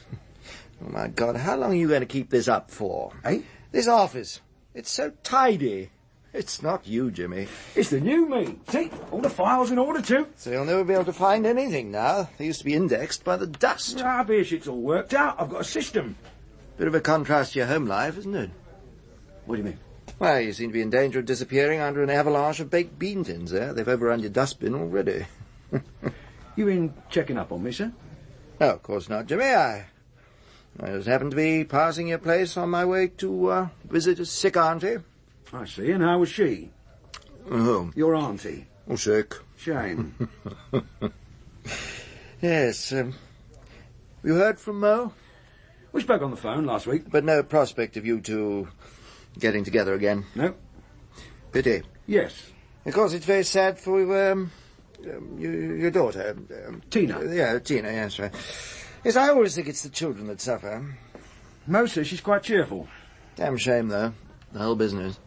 It doesn't affect my work, sir. I'm still a good Jack. Yes, of course. And does Mo know about the promotion? I did mention it, yes, sir. Ironic, really. She went through all those years with you when you were being passed over, and now you've made it to inspector. Is this, social visit, sir? No, I've got a case for you. Oh. It needs tact, Jimmy, so let's hope the new you is more than just a tidy office. What's on? Been a series of break-ins in C Division. Signs are it's juveniles, but they're good and getting better. Well, that's local stuff. They don't need crime squad to charge a few snotty-nosed kids. No, it's a bit more serious than that, Jimmy. I told you, they're getting better. They've learnt what to take and what to leave. Insurance value of the last lot was over 10,000. And the local boys reckon that's too big for them to handle? Well, I've said we'd help out. With respect, sir, haven't we got enough on our plates just now? Do you know the local MP down there, Jimmy? Sutton, innit? Yes. That was his place that was broken into. You play squash with him sometimes. That's got nothing to do with it. He's an under-secretary at the Home Office. With a big law and order debate coming up. This isn't political, is it? Special branch stuff? No, Jimmy, it isn't. Stop making problems. Now get your best suit on and get down there. OK, sir? And, Jimmy, don't stub your fags out on his carpet. So sorry to keep you waiting, Inspector, but my husband is most conscientious about his constituents. Many's the dinner that's been ruined while he wrestles with their problems. I see. Well, perhaps I could talk to you in the meantime. Well, naturally, I'll tell you anything I can. But Charles did say that he wanted to talk to you personally about the way the case was to be handled. I've been over your statement to the local police. It seems pretty straightforward. Would you like a beer? Eh? You look a little hot. Oh, well, thanks. It'd be very nice. I know I keep the central heating too high, but I'm a very cold-blooded creature. I don't function below 75 degrees. And one can't change the way one is. And Charles is always getting cross about it. Says we should set a better example by saving it. What? Energy. Would you like to pour this yourself? I always get too much froth on it. Oh, thanks. Oh, sorry. You haven't got an ashtray. Oh, There. You were saying? About my statement. Oh, yes, it seems pretty straightforward, but there's a few points I'd like to go over again. Very well. They did a pretty thorough job on the place. Doesn't seem to be much that's both valuable and portable they missed. Now, that could be just because they're efficient villains, but I have to allow for the possibility they knew what they'd come for, maybe even been here before. How about your husband's work? Does he ever talk to constituents about their problems here? Occasionally, yes, but it's most unusual. He does that sort of thing at the office. Would he have a record of any such meetings? I imagine so, but you'd have to ask him. Charles is very good at keeping records. Yes. I suppose he'd do a fair bit of entertaining, dinner and that. Naturally. Then could you make me out a list of who'd been here recently? Certainly not. Eh? Well, we can surely rule our friends out of your inquiries, Inspector. I'd hate to think you were going round cross-questioning them. That's not in my mind at the moment, Mrs. Sutton, but I have to be able to run this investigation as I think fit. It might be better if you discussed this with Charles first. I'm sure your superiors would agree.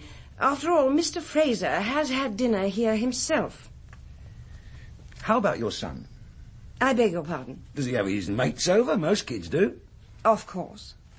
But the fees at his school are £3,000 a year, and I hope you won't think me a snob if I suggest to you that that probably makes it an unlikely breeding ground for petty criminals.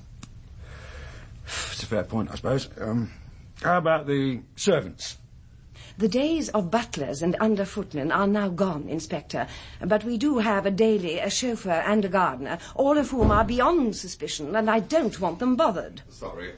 High Street traders worried about their windows with the cup tie coming up. Hello, Charles. Hello, darling. Hello, Inspector. Glad to see my wife's making you welcome. Play your cards right and you might get to sample her pâté. Hardly.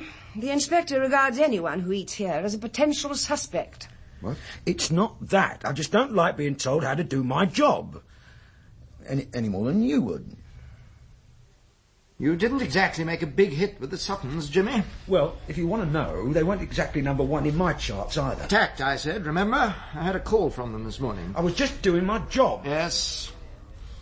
If anything sensitive has gone walking, it's down to Special Branch. Mr. Sutton is quite aware of his responsibilities. He made that clear on the phone. You're not expecting me to go back and apologise, are you? No, every man to what he's good at. I'll smooth the Suttons over. Meanwhile, you get down to the local Nick. Give their files a look over. Chat the Jacks. See if there's anything about the modus operandi that sets that nose of yours twitching. It is already, and I reckon it's political. It isn't. That's official. It's kids. So what am I looking for? Nappy pins the local Jacks missed at the scene of the crime? Usual stuff. Previous victims, types of haul. Sounds more like boots than nose. I thought I'd been promoted out of that lark. They promised to put a couple of DCs at your disposal. Use them. Right. And remember, Jimmy, don't try to be one of the lads. Be matey enough to get good work out of them, but remember, you're in charge. Yes, sir. I suppose we've had no bites on that list. Fences? No, not yet, no. I was never hopeful. Nothing easily enough identifiable.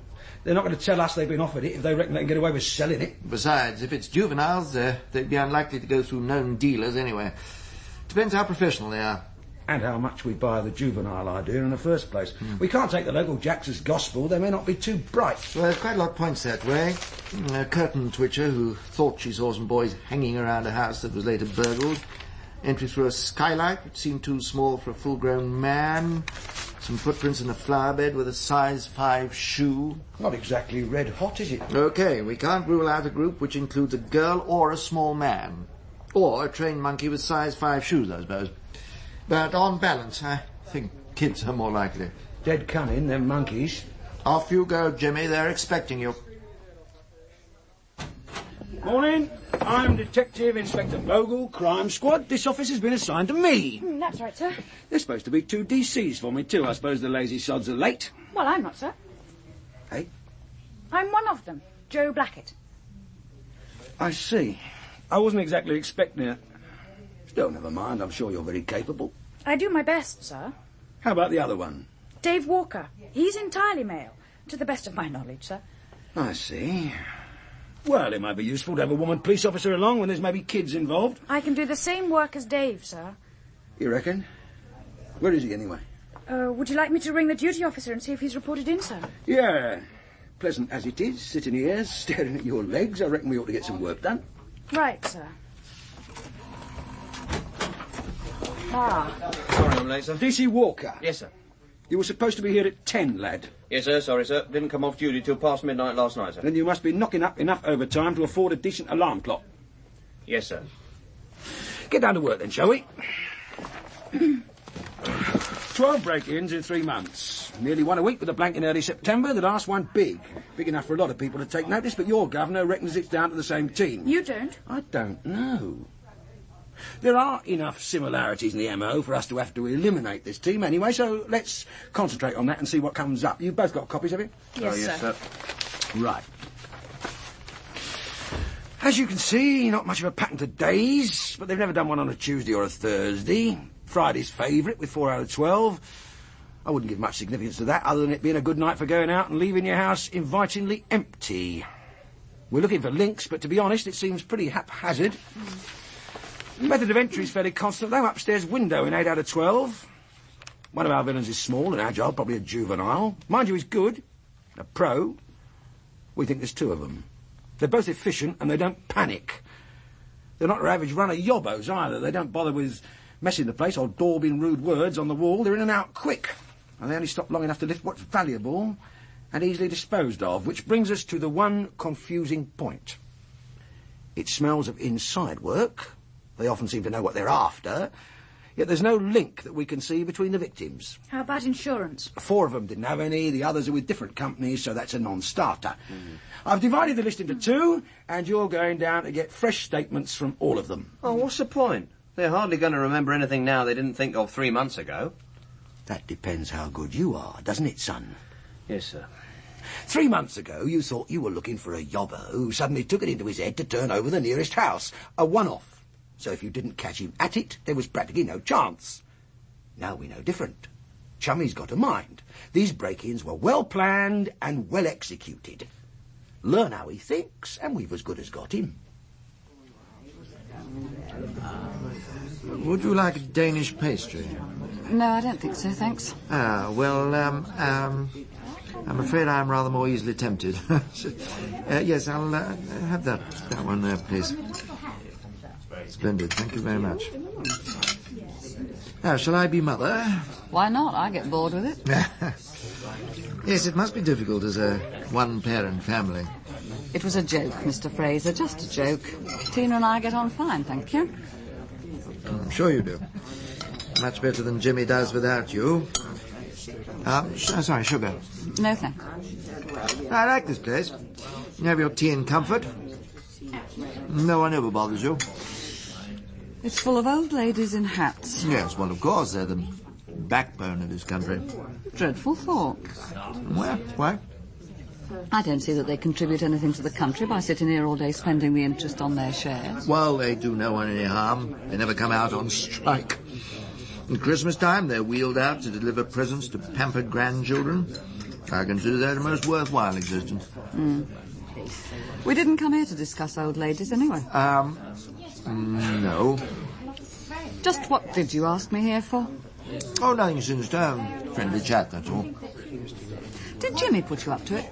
No, it's my own idea. I don't know you all that well, Superintendent, but from what Jimmy told me about you, you are not the type to waste your time on friendly chats. Yes, well, I'm under no illusions as to what my men say about me behind my back, Mrs. Vogel, and I am probably guilty on all counts, but I still think they'd admit I get results. I know them, you see. Every one of them, down to the newest DC. I know what makes them tick. It's part of my job, because If any of them has any emotional or financial difficulties, it might impair their abilities jacked. And that's what this is all about, isn't it? Yes. You're an intelligent woman. I wouldn't insult you by trying to flannel you. There's no point trying to push me round either. I'm not one of your team. Oh, I've no intention of pushing you, but it is possible we might be able to help each other. I doubt it.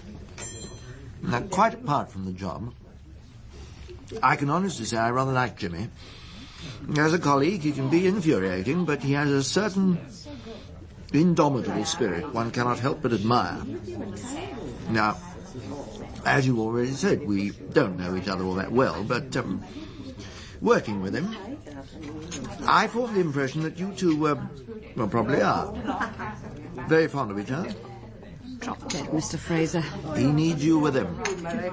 Now, it may be that you're quite able to cope without him, but... If Jimmy wants to see me, he knows where I am. Well, you know what he's like. Yes. And I'm beginning to get an idea of what you're like, too. Thanks for the tea and your concern. My pleasure. Think it over, won't you? I've not been doing a lot else these last few months. Bye. Oh, another pot of tea, please. Miss... I think I might be tempted to another Danish pastry.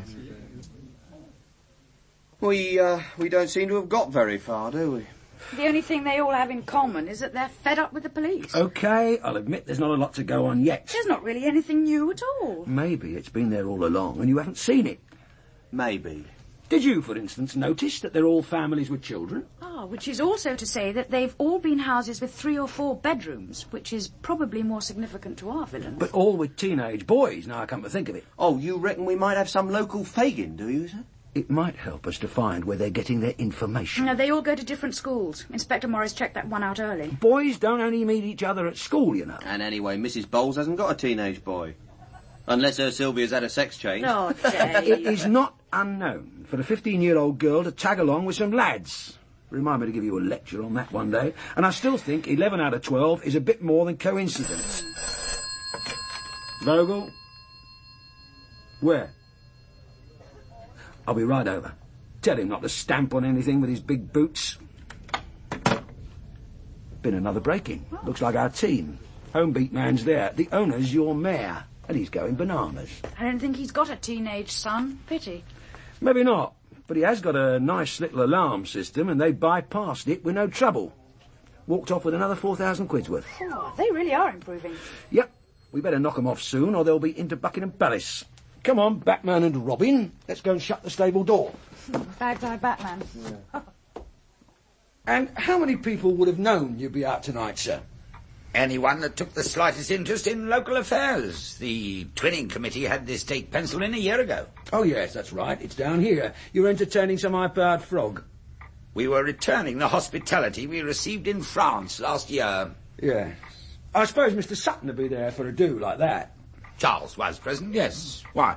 Nothing, it's just that his place was turned over last week. Well, that seems to be something we have in common with too many people locally. It's about time you did something about it. We're trying, sir. About this alarm system of yours... Recommended by one of your crime prevention officers. That's not exactly my information, sir. Well, the system he recommended at first was far too expensive. I don't have anything valuable enough to warrant that sort of outlay. He considered this the next best thing. I've got that in writing. I see. What exactly is covered? The safe is protected by a beam system. All downstairs doors and windows are wired in, plus the 3 bedrooms and bathroom upstairs. But there's no alarm on the windows of the lavatory or the loft extension. Well, your crime prevention officer thought that they were the least likely methods of entry, since they both meant a climb of 30 feet, and there was no way of getting a ladder against the house there. Sounds a logical enough conclusion. Except that was just the entry they chose. Which suggests they knew the alarm layout before they came. Or your man didn't know his job. Well, let's see. The lavatory window was the only one open. They had to climb 2 drain pipes. Now, the logical way to get between them would be to edge along the windowsill of the side bedroom, but they didn't do that. They went over the conservatory, which has to be risky, even for someone as light as we think the climber is. What made them choose that way? Luck? No. They knew the other one would set off the alarm. Are you suggesting this is an inside job? Who might you have discussed your alarm system with? Well, it's hardly the sort of thing one makes conversation about. But you must have been proud of it. Think. I'm not a complete fool, Inspector. No, one last thing. Was there anything sensitive in your safe? I beg your pardon. You know, documents and that? I told the uniformed officer everything that was taken. Yes, of course you did. I'll be in touch. Nothing like a game of squash to keep you in trim, eh? Well, I don't know about that. I always seem to drink back any calories I might have used up in here. Oh, you play a good game, though. Hold the central line. Oh, many thanks. I'm always trying to explain to young Tony here that that's the secret of the thing. Such a drag. If I'd known you'd find another partner, I wouldn't have bothered to come. I'm afraid my son's not very good at squash. He's not interested, you see. Boxing's his passion. Won several cups. I'm sure Mr. Fraser doesn't want to be bored with your proud parent act, Father. If you'll excuse me. Hey, Simon, how about a little... Sorry about that. He doesn't mean to be rude, but you know what teenagers are. I expect we were both as bad. Actually, I'm glad to get the chance to speak to you alone. Oh, yeah? I was wondering what progress you'd made with my break. Now, I thought I'd come here to play squash. I try and leave my work behind at the office, you know. Besides, it's Inspector Vogel's case. Oh, that's just it. He's not exactly sensitive of people's feelings, your Inspector.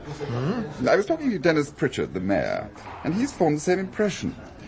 Well, apparently this Vogel's been blundering around, questioning his friends as to what he might have said about his alarm system. That seems a fairly sensible line of inquiry to me. It needs to be done with tact. After all, he mentioned it when he was at dinner with us. But I'm hardly likely to put on a black mask and carry a bag marked swag, now am I? Well, no one's suggesting that. But it does show that Pritchard's not as careful as he thinks. Well, couldn't you take the case over yourself? We'd be a lot happier. No, it can't be done. We could leave you to the tender mercies of the local police. Probably have to if something bigger turns up. But from what I've heard, you'll not be too pleased with that either. So you'll have to learn to love Jimmy Vogel, warts and all.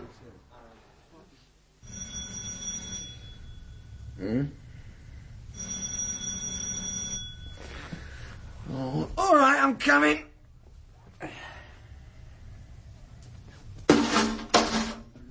What's that doing there? All right, I'm coming. Morning.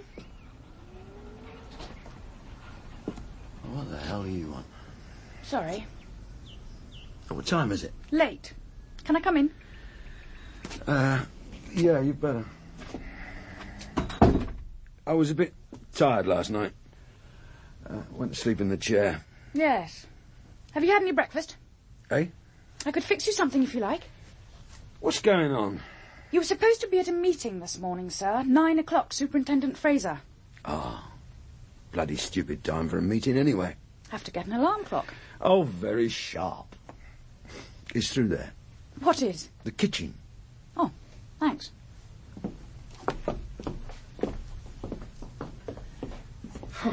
What would you like? Dunno. You don't seem to have a lot in. Haven't had time to go shopping yet this week. There's some blancmange. Plenty of dog biscuits. Was there a special offer? Just coffee will be fine. It's in the jar marked rice. About this meeting. Oh, it's all right. I told them you'd phoned early, following up a lead. Were they convinced? I don't know. Does it matter? Not really. Why'd you do it? I knew you were a bit overtired last night, sir. I mean, why help me out like that? My governor's been bleating about this case being a non-starter. I was worried your meeting might take me off it. That way I'll end up doing the filing, sorting the figures. And you reckon you'll be better off with me? I want to get onto Crime Squad, sir. I'm good. I just need a chance to prove it. My God, all this keenness first thing in the morning could turn my stomach. Surprised you've got a stomach left after what you put away last night. Watch it, Constable. Sorry, sir. Would you like me to tidy up a bit while I'm waiting for the kettle to boil? It is a bit of a mess, isn't it? Won't take long. So, you've got ambitions to become the great detective, have you? Why not? No reason. I was quite keen myself once, you know, in the dim, distant past. I still have my moments. I'll bet. What do you reckon to this lot? Why the sudden move up market? Well, it's the logical thing to do as they get better, more selective. Yeah. Did you want the phone back on the hook? I didn't know it was off. Of course, As they move up, they'll find it more difficult to fence the stuff. That's a thought. Or maybe they moved up because they found the fence. That's another. Yeah. And if I'm right about them, they know what's going to need fencing before they pinch it. In which case, you and Dave are going to need your walking shoes again. Oh, Jimmy, was it about the meeting? No, I just happened to be passing. I see. Pity, I'm just going out, actually. Visiting fences. Got my DCs asking around. Thought I'd sound out Eric Roy. He's still at it? I nicked him 20 years ago. I'll give you a lift. Not much out of my way. Is still at the old shop? Yeah, but there's no need. I've got my own car. Well, give us a chance to have a natter. Come on. Yes, sir.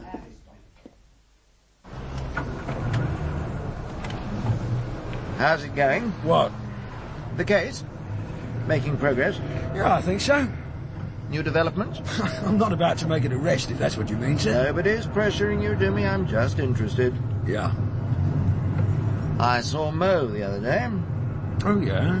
Just happened to be passing her too, did you? No, we had tea together. Cosy. She misses you. How about the dog? Did you talk to him? What? You seem to be covering every other department of my life. I thought you'd lose that chip in your shoulder when you got promotion, Jimmy.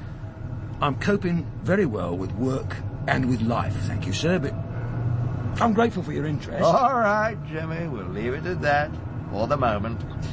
But you won't mind if I come in on Eric Roy with you, though, will you? For old time's sake? Be my guest.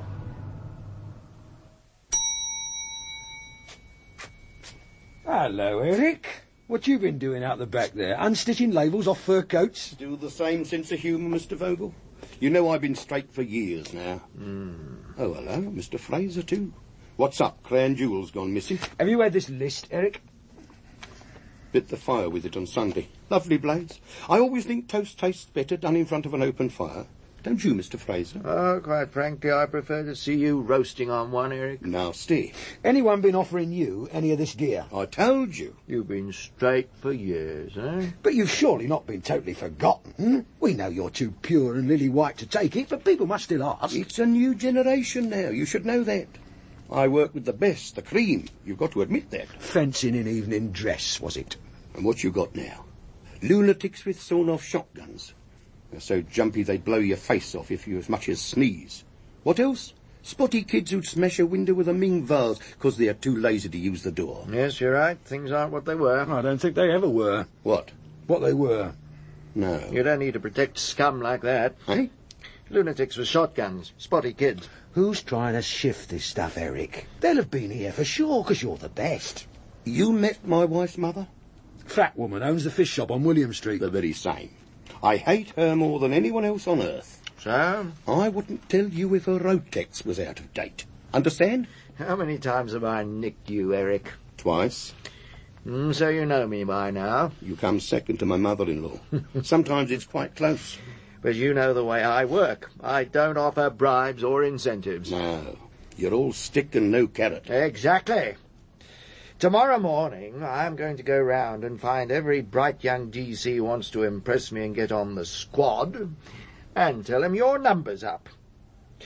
Then I'm going to pay a visit to traffic and sort out a few disgruntled, bitter individuals who are aching for a transfer to greener pastures, and you won't be able to park your Mini on a yellow line for 30 seconds.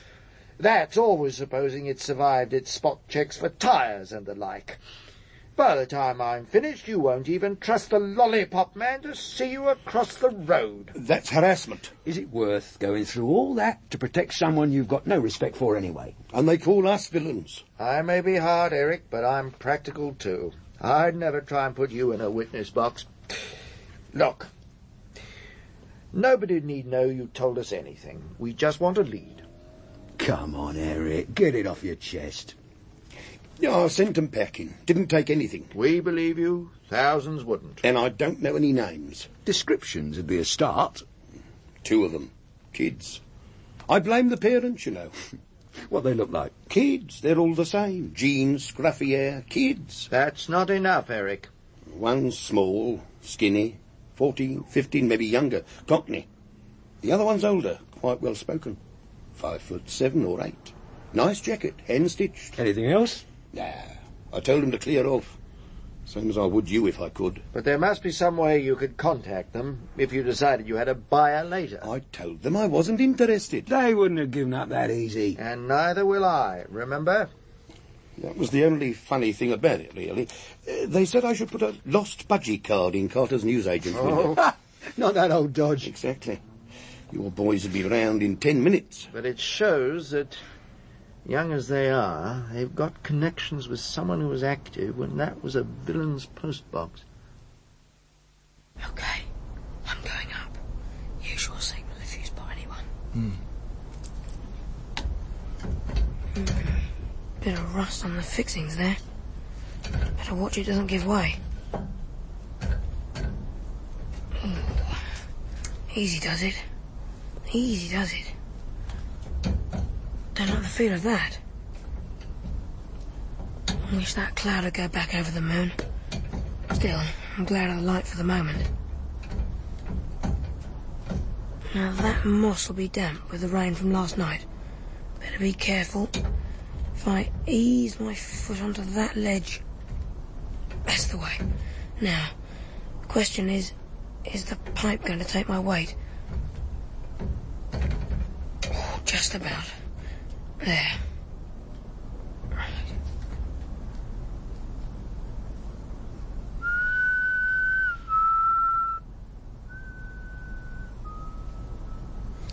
Good.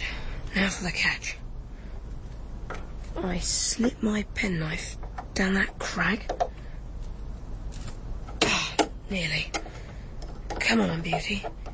That's it. Third time lucky.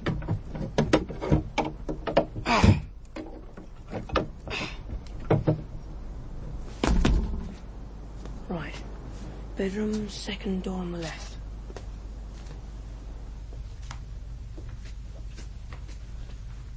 Draw the curtains.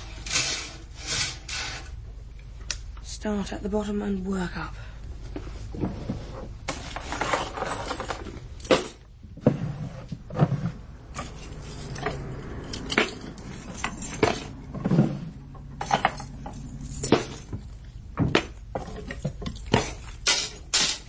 Trouble. Put some tea on, will you, love? I've got to get out of these shoes. They're killing me.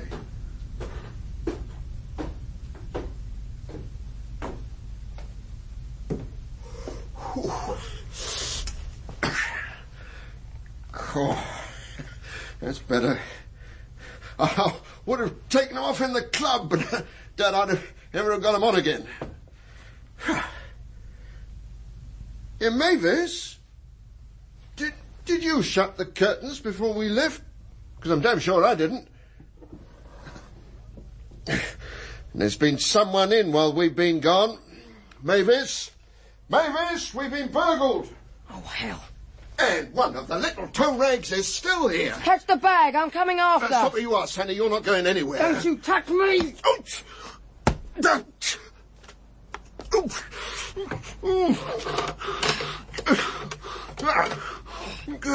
Mavis! Oh, 999! Quick!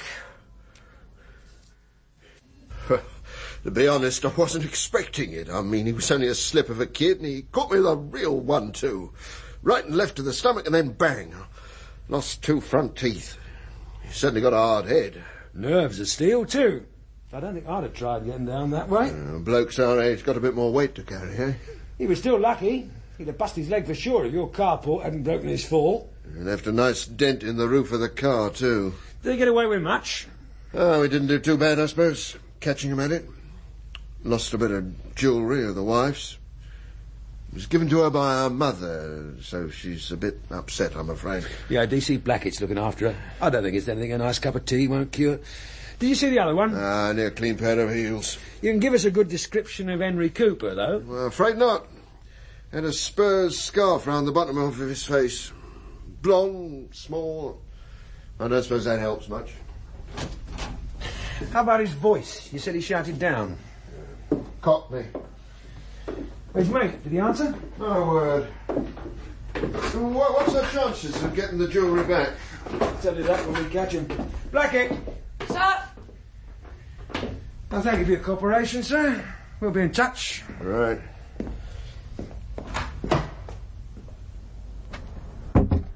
How'd you make out with his missus? Not very well. Her mother died last year. Cancer. This brought it all back. Floods of tears. I never know what to do with them when they're like that. A couple of buckets of tea through a funnel's the standard solution. Didn't seem to help much. So you didn't get anything out of it? Mm-mm. And she hadn't seen the villains anyway. No. Got descriptions of the missing bits of jewellery? That was what started her off. She kept remembering where the old lady'd given things to her, and the good times they'd had there. She spent 10 minutes going on about a lucky pixie on a charm bracelet. You know the sort of thing. Must have cost about £1 on the front at Brighton. Yet a diamond bracelet her husband gave her hardly got a mention. Funny things, people. She's a bit posher than him, isn't she? Well, that was the impression I got. Yes. Made his money from demolition. Must have sold out at the right time and retired round it.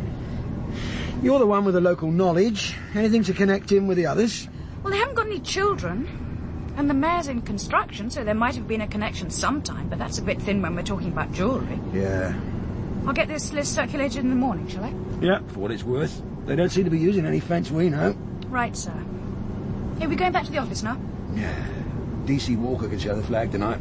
He knows what needs doing. Oh. Well, perhaps you could drop me off at the corner, sir. The tube station. I should be in time for the last train. Yeah, fine. Unless you'd like to come in for coffee. Eh? We're not far from my place. Of course, it was too late for you. No, not at all. But I'm just not sure how I'd get back. I'll give you a lift. Then I'd love a coffee, sir. You'll have to excuse the place being a bit untidy again, only I haven't had time to clear up. You should get yourself somewhere smaller. You know, one of those service flats. Oh, too pricey, aren't they? Couldn't manage on an inspector's money, even with all that overtime on crime squad. Easy to run, though. Just drop your laundry down the chute, leave your washing up in the sink. Sounds great, but I think I'll stay here. At least till I know which way things are going. It's only a trial separation, you see. Do you want to talk about it? Well, my wife doesn't understand me, that sort of thing. The trouble was she did. Understand me, that is. Only too well. That can be worse, you know. I see. Do you? I'd have thought you were a bit young to have gone through all that. Oh, look, don't patronise me. I don't have to put up with that. We're not on duty now. Are you saying I'm patronising when we are on duty? If you're a woman police officer, you get used to it. Oh, you're not going to start raising a woman's lib banner, are you? And why not?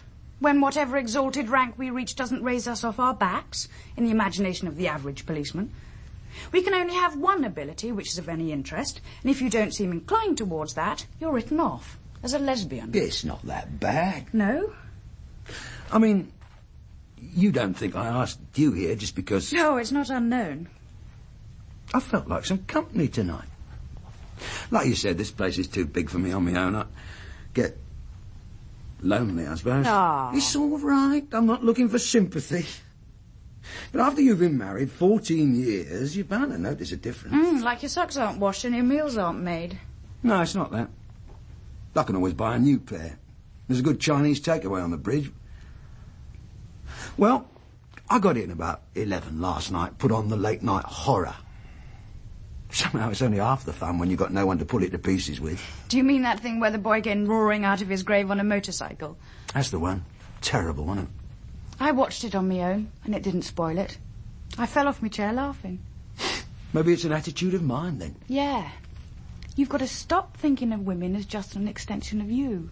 To laugh at your jokes and sympathise when you moan. Well, how should I think of them? Do you reckon I'm a hopeless case? Or can you still teach me? Shall I make you some breakfast, sir?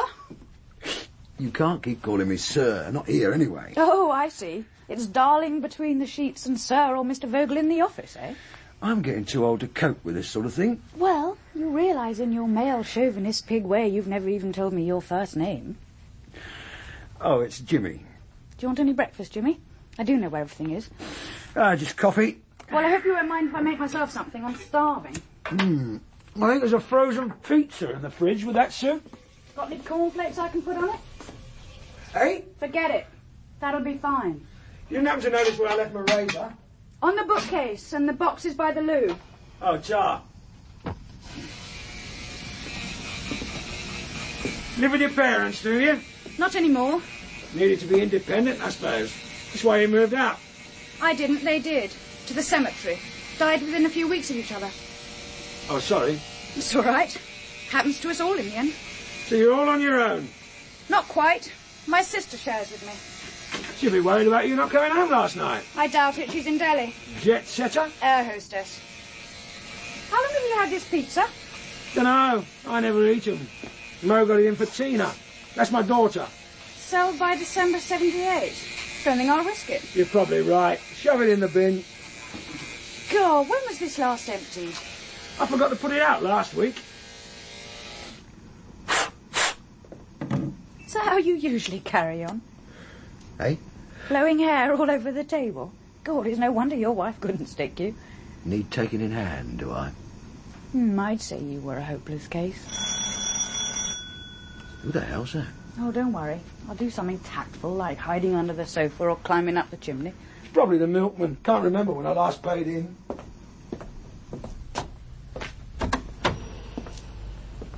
Mo? Sorry, I couldn't find my key. It's a long time since I had to use it. Yeah.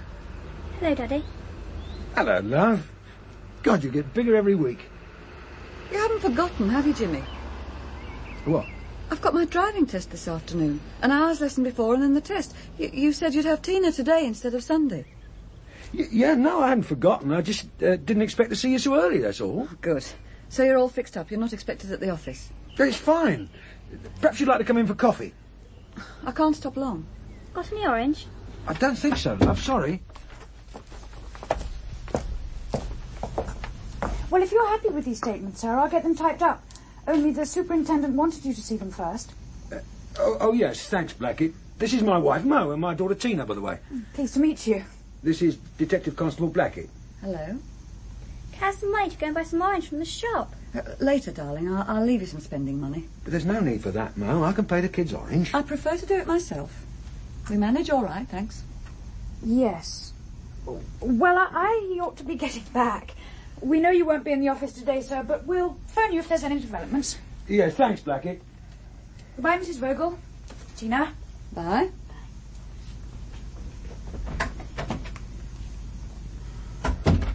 Pretty girl? Yeah, I suppose she is. Don't tell me you hadn't noticed. She's very good at her job. I'm glad to hear it. The coffee won't be long. Kettle's on, anyway. I don't think I'll bother after all, thanks, Jimmy. I've not got much time, and I'd like to get some shopping before the lesson. Oh. Well, perhaps you'll have a cup with me, Tina. I don't like coffee. I want orange. We'll go and get one later. I really insist on paying. OK. I'll leave you two to it then. Mind you behave yourself, Tina. I'll pick you up after lunch. OK, Mum. Good luck with the test. Oh, yeah, good luck. Thanks. See you later, Jimmy. Bye.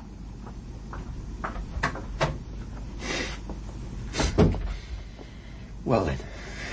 What? How's school? It's half term. Otherwise I'd be there today.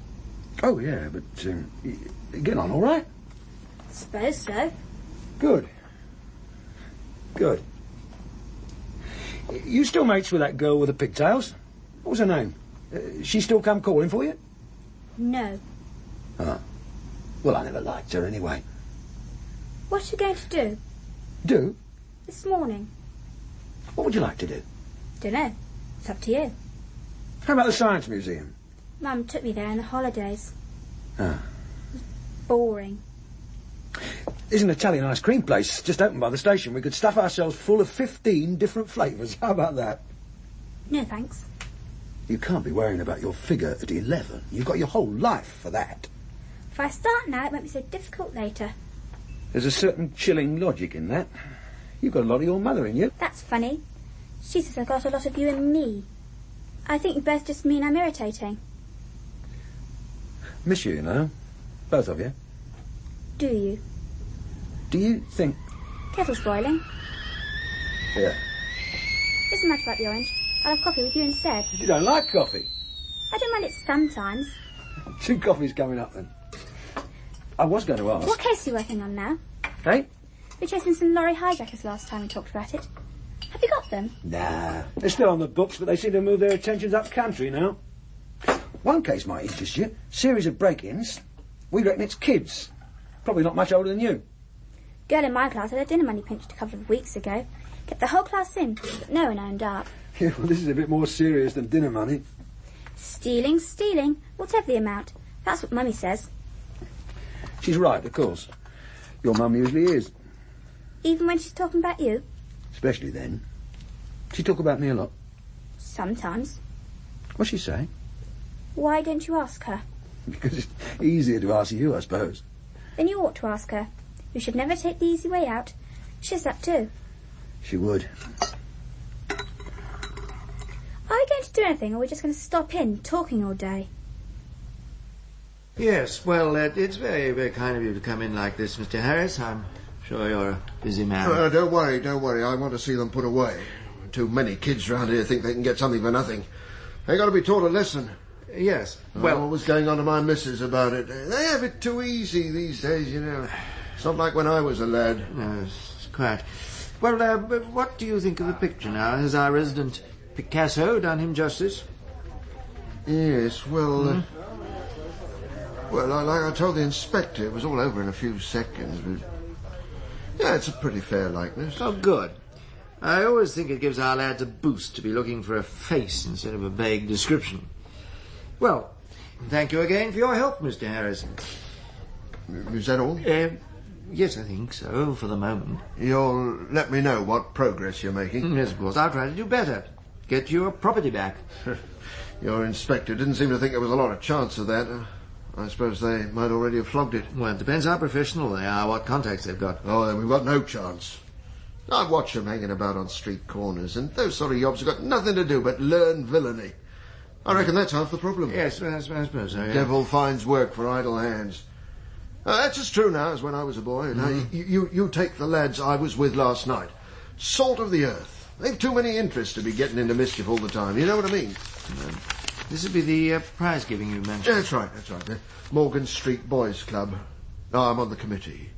It's all voluntary work, you know, but I get more out of it than I ever did the business. Yes. Nice to know you're doing good. Yes, quite. Now, this was a long-standing arrangement. I mean, a lot of people would have known that you were giving out the prizes last night. Well, of course, I do it every year. Oh, no, you're barking up the wrong tree if you think there's a connection. Now, those lads respect me. They'd never turn my place over. Maybe. But it only needs one boy to boast about the prize he's getting, and his mates could work out that your place is left empty for the evening. Yes, Jimmy, I looked in at the office, but you weren't there. No. Wanted to see what progress you've been making. Yeah, well, it was Mo's driving test. Oh, yeah? I said I'd look after Tina. I've put in 50 hours already this week, Yes, sir. I'm sure you have, Jimmy. There's no need to be so touchy. Sorry, sir. How did it go? Eh? The test. Oh, she passed. Good. Do give her my congratulations when you see her. Yes, sir. Thank you, sir. Anyway, I'm sure you'll be pleased to know that I've not been idle in your absence. In fact, I seem to have solved your case for you. Pardon, sir? Now, you arranged for Mr. Harris to come in and see a police artist do a picture of his visitor. Yes, sir. Just routine. I didn't think I needed to be there. Quite. But as I was there, I got chatting to him, and he mentioned the Morgan Street Boys Club. Well, I pricked up my ears straight away. I was aware of his connection with the club, sir. It's in my report. Indeed it is, Inspector. What you do not seem to have been aware of is that it is the link you've been looking for. Eh? I made a few phone calls this morning, and it didn't take long for a pattern to emerge. Now, as you already noted, most of our victims have teenage sons. All but two of them are members of the club. Of the others, one has mates there. The girl's boyfriend is a member, and we can even cover Tony's son. I'd have thought he was a bit upmarket for Morgan Street. Yes, quite, but they've got a very well-equipped weight training room, which he uses in the holidays. He's a school boxing champion, remember? Maybe it was him hit Mr. Harris, then. Well, apart from the fact he's a foot too tall, it might have been. No, I think Tony's trouble is his mouth, not his fists. A careless word when he's doing his bench press and the mare gets turned over the next night. It all fits. Like a jigsaw puzzle. And nothing political. Well, I don't suppose it'll take you long to tie up the loose ends. Now go through the membership. There's a couple of rotten apples in there somewhere. One or both with criminal connections, and neither of whom turned up for the prize giving. How big's the membership? Or just over 800.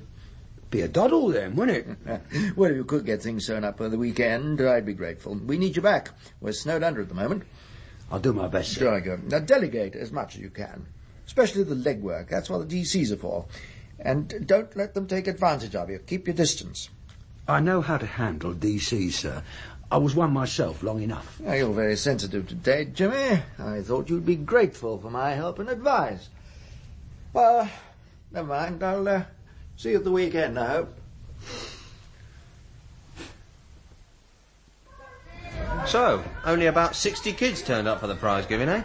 Not very keen, are they? That's less than 8% of your membership. Not the active membership. What? Now, you've obviously not had a lot of experience with boys' clubs. No. That list includes anyone who's paid his 50p membership fee. Some of them come once and never come back. Doesn't that worry you? Not really. We've got a lot of sections, see? We run 4 football teams, for instance, but our standard's very high. A few kids get discouraged when they find they're not going to get picked. Then there are those who are disappointed because the judo section, the karate section, and the weightlifting can't turn them into the incredible Hulk overnight. There's a lot of hard work involved. Yeah, and that puts them off, eh? Quite often. Unfortunately, we've bred a generation of kids whose exercise doesn't usually stretch much further than changing channels on the TV. It's hard to shift that attitude. Well, most kids seem to have the energy to kick in phone boxes, from what I've seen. That's just the mindless few. If you stick them in tower blocks with nothing to do, what do you expect? Well, personally, sir, I expect them to behave themselves, because they're a darn sight better off than being in the slums. It's a question of being involved. If a lad is into something, he's happy. The real problem is getting him started. Yes, well, I think I'll get the picture. So how many of these are what you'd call active members, eh? Just the 60 that came for the prize giving? No, far from it. I can't blame anyone for not wanting to hear Mr. Harris's speech. It's the same every year. I wouldn't have come myself if I didn't have to. I see. I'd say that anyone who comes here once a month or more is an active member, and there's probably about 200 of those. And would you know all of them personally, sir? Not really. Only the ones who do table tennis, rock climbing or judo. Eh? Those are my specialisations, you see. But of those you do know, are you aware of any with criminal connections? Been in bother or got older brothers or fathers who have? No, I'm not, and I wouldn't want to be. I trust my lads, and they trust me. And I don't intend to let this investigation spoil that. Well, I must say I find all this rather disturbing. I've always thought the club did an excellent job. Well, no one's suggesting anything different, sir. Really? From what you've said, it sounds like Fagin's kitchen. Not at all. We're just considering the possibility that our villains may have been acting on information overheard, chance remarks, at the club. We're probably talking about one boy from a membership of 800. Even the police force will be hard put to guarantee that percentage of rotten apples. Well, what do you think, Tony? Could you have let something slip? I don't know. Can't remember. Why don't you put bugging devices in the dumbbells, Superintendent? Look, it may seem pointless, but I want you to try and remember. Now, I don't know a great deal about weightlifting, but I don't imagine there's a lot of opportunity for small talk during a serious session. Is there anywhere else in the club where you come into contact with people? Canteen, maybe? They run their own coffee bar there. And you'd spend some time at this bar when you're at the club? Not through choice. And if that's where the information came from, the laugh would be on Dad. The coffee bar is run by the boys themselves. Oh, yes. Well, they all put in a bit of time there, cutting sandwiches, washing up, whatever they're asked to do. I was made aware of the fact that Tony wasn't pulling his weight. So I persuaded him to join in more. Rubbish. It was just inverted snobbery. Dad's got this thing about me mixing with all sorts. He unloads his hang-ups on me. Yes, well... The public school is still the best education available in this country, but I sometimes worry that it may give our children a rather one-dimensional view of humanity. That's why I encourage Tony to widen his circle of acquaintances. But you never catch him slumming it. Now, look, I don't think all this is entirely relevant. I just need to know whether you might have said something in the coffee bar or anywhere else that might have led to the break-in here. I should think it's very possible, and I intend to be even more indiscreet in future. They'll be queuing up outside. Not everyone finds your sort of humour amusing, Tony. Oh, that's all right, Mr. Sutton. I think I've got all the information I need now. Evening, missus. What do you want? Chat. Steve won't be out for 18 months yet, and he's all you ever ask about, so there's nothing to say. How you managing without him? Same as usual. A lot of washing there. Must be hard coping with the family. I'll get by. Yep. I suppose you're more used to him being away than at home. You lot see to that. He brings it on himself by always getting into mischief. It's our wedding anniversary next week. 16 years. Do you know how much he spent of that at home? 7. 9 years in Nick, and another 18 months to go if he keeps his nose clean. It's hardest on your boy, I suppose. Jerry. It's the one thing keeps me going. He's turning out all right, even if it is all stacked against him. I'm glad to hear it. Mind you, it must be difficult. Boy that age needs a father. Oh, sometimes I think he's best off without him. Must be 14 now, isn't he? June. Another couple of years he'll be out, bringing you a wage in. He's doing that now. Paper round in the morning, Saturday at the greengrocer's. We couldn't manage without. Where is he tonight? Playing football, probably. No harm in that. Why all these questions about Jerry? Nothing to worry about, just routine. I've heard that before with his dad. Usually ends up with me not seeing him for 2 years. It's to do with the club he goes to, that's all. You seeing all the members? We may have to in time, yes. But not yet. So how come Jerry's top of the list? He's never been in any trouble, never. You should see his school report. OK, he's not bright, but they all say he works harder than anybody. Look, no one's accusing him of anything, missus.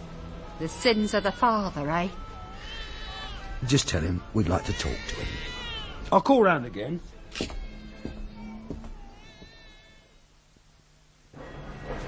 Here, have you seen that notice? What notice? How old are you?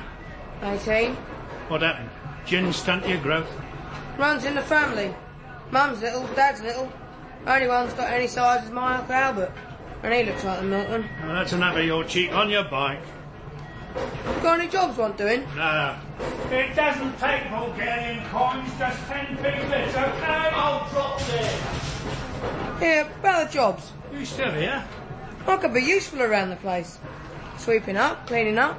All I need's a bouncer. Keep the likes of you out. Straight up. I'll turn my hand to anything. Give us a chance. Well, got a couple of storerooms upstairs. Everything's got to be shifted out of the big one and stacked in the other. Governor's opening a rifle range up there. I'll do it for you. I don't know. They're heavy, them machines. I've done weight training.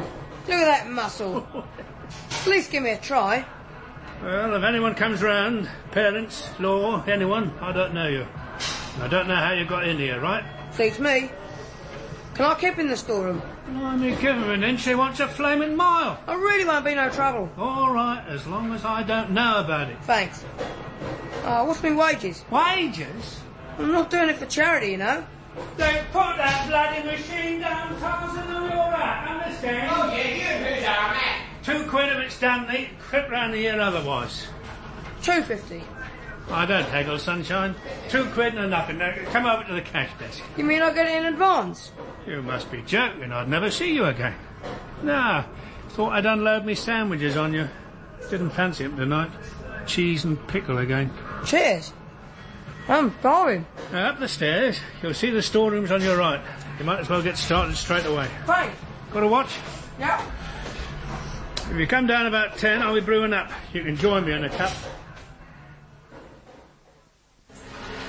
What's the idea of coming to see me at work? You're trying to lose me my job? Where's Jerry?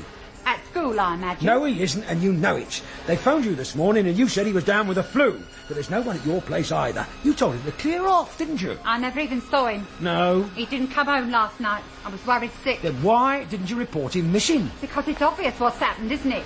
He's heard you're after him and the poor kid's scared stiff. If he's done nothing, there's nothing to worry about. Don't make me laugh. You've marked his card and he knows it. He's seen it happen to his dad enough times. The only thing that's marked his card is the fact that he's done a bunk. Up till then, he was just one name on a list. Have you got any photos of him? You think I'm going to help you find him? He's a 14-year-old boy loose in London with nowhere to sleep. If he's not in bother now, there's 101 ways he soon will be. Maybe that doesn't worry you, but I think it ought to. If it was my kid... Oh, yeah, but it wouldn't be, would it? 'Cause your kid was born on the right side of the law. Are you going to give me those pictures? I haven't got any. What do you expect? Holiday snaps? We don't go on holidays. Any extra money comes in goes on little luxuries like food and clothes. Look, Mrs. Marshall, I know you don't believe me, but I really want to find the boy for his own sake. Oh, yeah. You'd have him put into care for his own sake too, wouldn't you? Well, wherever he is, I reckon he's better off than he would be with you helping him. Ah, so this is where you're hiding out, is it? For a while, yeah. Bit grotty? Suits me. Yes, I suppose it would. Jerry, it never occurred to you that running off like that was about the most stupid thing you could have done. You reckon? Oh, it's obvious. Some bright spark worked out there was a connection with the club, that's all. Policemen are too thick to have two strokes of genius in a century, so if you'd just stayed put, we'd have been laughing. As it is, you might just as well have sent in a written confession. You don't know what it's like. I was top of the list because of me dad. Oh, don't flatter yourself. Or him. You're hardly son of Al Capone. Wherever you were, it was a long list, and you've helped them scrub off the rest. Well, it's done now, and that's the end of it. Did you bring the money? You don't mean they're charging rent for this place, do you? Look, come on, I'm entitled. Must have been 400 or 500 quid's worth.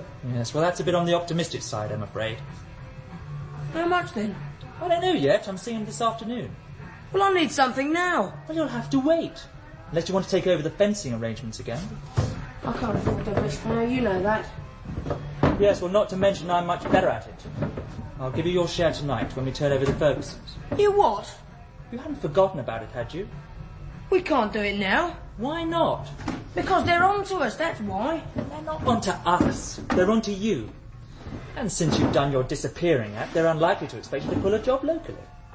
Well, I still think it's risky. We ought to leave it for a bit. Yes, well, unfortunately, the Fergusons only have one wedding anniversary a year, and I'm not prepared to wait for the next. Well, maybe you're not, but I'm the one that's sticking his neck out. Oh, Jerry, it'll be a doddle. There's not even any climbing. Ma and Pa go out for their celebration dinner, leaving Jim doing his homework. Or so they think. They've told him he's not to go to Beth's party, but of course he will. He'll go out the back way so as to avoid the nosy neighbours, and that's how we get in. What? Supposing he's more scared of his parents than he lets on, and he doesn't go to the party. Oh, he'll go. I'm taking rounds of cans of beer at 8, and we're going on there together. Once I've got him safely engaged and chatting up the local talent, I'll slip out, and we're on our way. I don't know. Sorry to bother you again, sir. Oh, that's all right. I want to see this business cleared up as much as you do. I had intended to be here earlier, but I had a meeting with the ACC and it seemed to go on forever. Well, I'm not going out tonight anyway. Drink? Scotch, please. Ice? Thank you. I gather you made some progress. Tony tells me there's a lot of talk at the club. As a matter of fact, it was Tony I wanted to see. Is he in tonight? No, I'm afraid not. He's at a friend's house and then they're going on to a party. Ah. There you are. Oh, thank you. You'll Cheers. forgive me for not joining you. Cheers. But I've got a report to study tonight and I need a clear head for it. Was it anything I could help you with? Well, it's a very minor matter. One of the boys from the club has disappeared after he'd heard that we were asking questions about him. Naturally, we're anxious to trace him. I'm sure you are. I take it you're satisfied that he's the culprit. Well, it's not my job to judge the case, sir, but I can tell you in confidence that Mr. Harris has identified him from a picture as the boy that broke into his house. Oh, jolly good. I'm glad there's some light at the end of the tunnel. Now, how could Tony help you? Well, I'm not sure he can, but the club leader mentioned that Tony had given the boy some boxing tips. Apparently, some of the younger lads rather hero-worship him, so he helps out with the teaching. Yes, I know. Yes, I'm very pleased about it. As I told you, I'm keen for Tony to mix well, make a contribution. Even if on this occasion it did have rather unfortunate consequences. How do you mean? Well, you're the detective, but I would have thought it was obvious. Tony got chatting to the boy, trying to put him at his ease, and said rather more than he should have done. I see. Still, in the end, it won't have done too much harm. The insurance will cover most of the loss. Oh, I'm glad to hear it. Where'd he keep his cups? What? Tony. He's won quite a few, hasn't he? Yes. Well, they're in his room. Did you want to see them? No. Later, perhaps. He must be very proud of them all, He's got every reason to be. Yes, quite. Still, perhaps the novelty of winning them wears off. I don't quite understand what you're getting at. I was wondering why he didn't bother to turn up for the one that was presented at the boys' club. But he did. You can see it in his room. Another boy collected it for him. Didn't you know? He might have mentioned it. I don't remember. Well, never mind. Perhaps you'll ask him to give me a ring sometime. Help tidy up the loose ends. He'll be back in about half an hour, I should think. You'll pick him up before he gets inside, eh? I don't want nothing to do with it. Yeah, OK. Thanks for your help. How long's he been here? Well, like I told the beat lad, he just arrived today. Told me he was looking for a job. Look, I'm grateful to you, and I'll mention that to the local Nick, so if you have any trouble, you'll start in credit. But I need to know his movements, what he's been up to since he opted. It's not for publication, so there'll be no harm done. He's been here 3 days. I liked him at first, but, well, I don't see why I should protect him now. What did he do to get up your nose? I came back last night with a stack of money. I know these kids. See enough in here every night. There's only one way they get that sort of bread. Eh? Peddling H. 14-year-old kid? I don't sound so surprised. You must see it all the time. There you are, drug squad, ain't you? No, crime squad. What's he done then? Housebreaking. You wouldn't have told me if you'd known, would you? I don't suppose I would. It's the one thing that gets me, see? Oh, I've fished them out of the bogs when they've messed it. Old age pensioners of 14 and up. It's such a stupid bloody waste. Yeah. Oh, I know what you're thinking. What does he know about waste? Sweeping between the slot machines. He's never done anything with his life. Well, I have, see. Not as I'd care to tell you about, but maybe a damn sight better than finishing off your childhood with a dirty needle. Yeah. I'm glad the kid wasn't into all that anyway. You won't tell him it was me grassed on him? No, of course not. It might work out for the best for him, you know. Yeah, what? I mean, if someone can set him right now. Who do you think you are, Billy Graham? Just pull him in and worry about your crime figures like the rest of them. Back again? Yes, I'm sorry to call so late, but I'm afraid it is rather urgent. Well, surely you could have waited till the morning. I don't think so. Well, you'd better come in, I suppose. Thank you. Now, what's it all about? Do you ever read this magazine, sir? Zeo? It's a scandal-mongering rag. Hardly my cup of tea. Well, I imagine we'll be seeing a lot more of this edition. It's the one that comes out tomorrow. A mate of mine, Spectre, let him have it. He was delighted. Always said it was political. I'm still not convinced. What are you talking about, Superintendent? The article on page 10, dealing with a time when you were at the Department of the Environment, under-the-counter deals.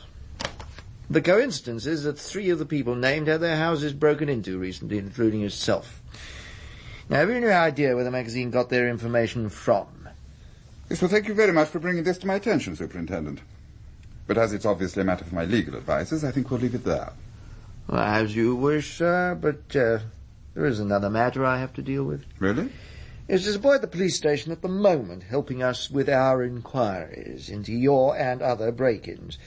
Now, it'd be useful if we could speak to Tony at the same time. Is he home tonight? I'm afraid not. Well, we've been talking to some of the other boys, taking statements. The way we see it, there must have been at least 2 boys involved. So there's still one on the loose? How much pocket money does Tony get, sir? That's none of your damn business. Well, I'm sorry you feel like that about it, sir. What did you want to know for, anyway? Just routine. One of the lads we're interested in has been spending a bit of money. Sort of thing's bound to attract attention in a case like this, especially when he hasn't had a job for a few months. I see. He says Tony bought his motorcycle. Is that true, sir? I don't know. You better wait until you can ask him. Oh, come on, Mr. Sutton. Even in a progressive household like this, You must know when your son spends nearly £300 on a machine which he's not even allowed to use legally for another year. Or don't you bring him up to have any respect for the law of the land? He can drive it legally at our cottage. We've private land. So now you're saying that you did know that he'd bought the bike? I'm not saying anything until I've taken legal advice. Yes, well, that's probably very wise, sir, especially in view of this magazine article. I take it that young Master Tony will have a similar attitude, If he ever returns, that is. It's never right, you know. Hey? The way you lot carry on. Just 'cause my old man's inside, you think you can forget about the rules. That's not true, Mrs. I've explained your rights to you. Everything's been kosher. Narkel. Kid's tired, you can see that. He'd admit to anything now just to get it over with. Oh, I wish I could make you see sense, Mrs. I don't need him to admit anything. I've got him sewn up tighter than a Scotsman's wallet already, but that's not what I want. Eh? He didn't do this on his own. There were papers, Nick. Someone passed them on to Zayo, not Jerry. B knows more his mark. Why should he carry the can for the lot? You just want him to help you fit somebody else up. Do you want to see him taken away from you? Not up to me, is it? Or me, but I can put in a word. Narkel. I mean it. Now, Jerry, are you going to tell me who put you up to this? Nothing to say. Don't get cheeky with me, son, because you're in trouble. Real trouble. You may think you're a little hard nut, but I've seen them all in here, all shapes and sizes, and they're not half so cocky when they get in front of the beak. What's he like at home? He's never the slightest trouble. Don't give me that.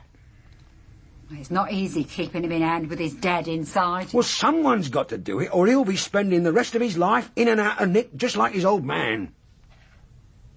Is that what you want, son? Jerry, the big-time crook? Well, I can tell you now, it's not the way it's going to be. We've got your card marked, son. We'll be looking for you. I can see your future stretched out, getting crummier and crummier every year. Not the mafia.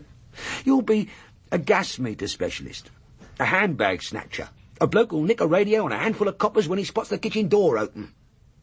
Yeah, when you start getting a beer paunch, you'll not be able to climb the drain pipes anymore, even if you don't break a leg first. Tact. Rubbish. That's your future. A few quid when you get away with it, and back in the nick again when you don't and we collar you. There'll be none of these 3,000 quid touches for you, because you haven't got the brains to plan 'em yourself. Oh, you'll keep hoping, but the silver lining won't come, just the convictions. And then you'll be back in the cell with the rest of the mugs, putting up with a stench that makes your outside bog smell like Devon violets, scrounging for fags, learning a few new tricks that'll get you back in here quicker than you can say knife. Is that what you want? Is that what you've got planned for yourself? What choice has he got? What do you want of him? I told you! I know he didn't set these up. If he helps me, I'll help him. That's a promise. You better tell him, Jerry. Nothing to say. Oh.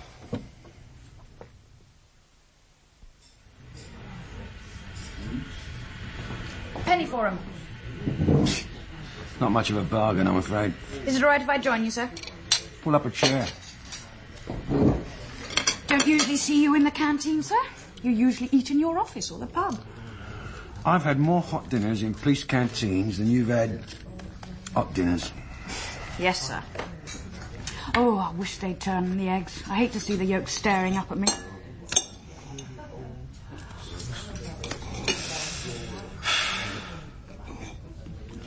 You're all so young. Pardon, sir? Bits of kids.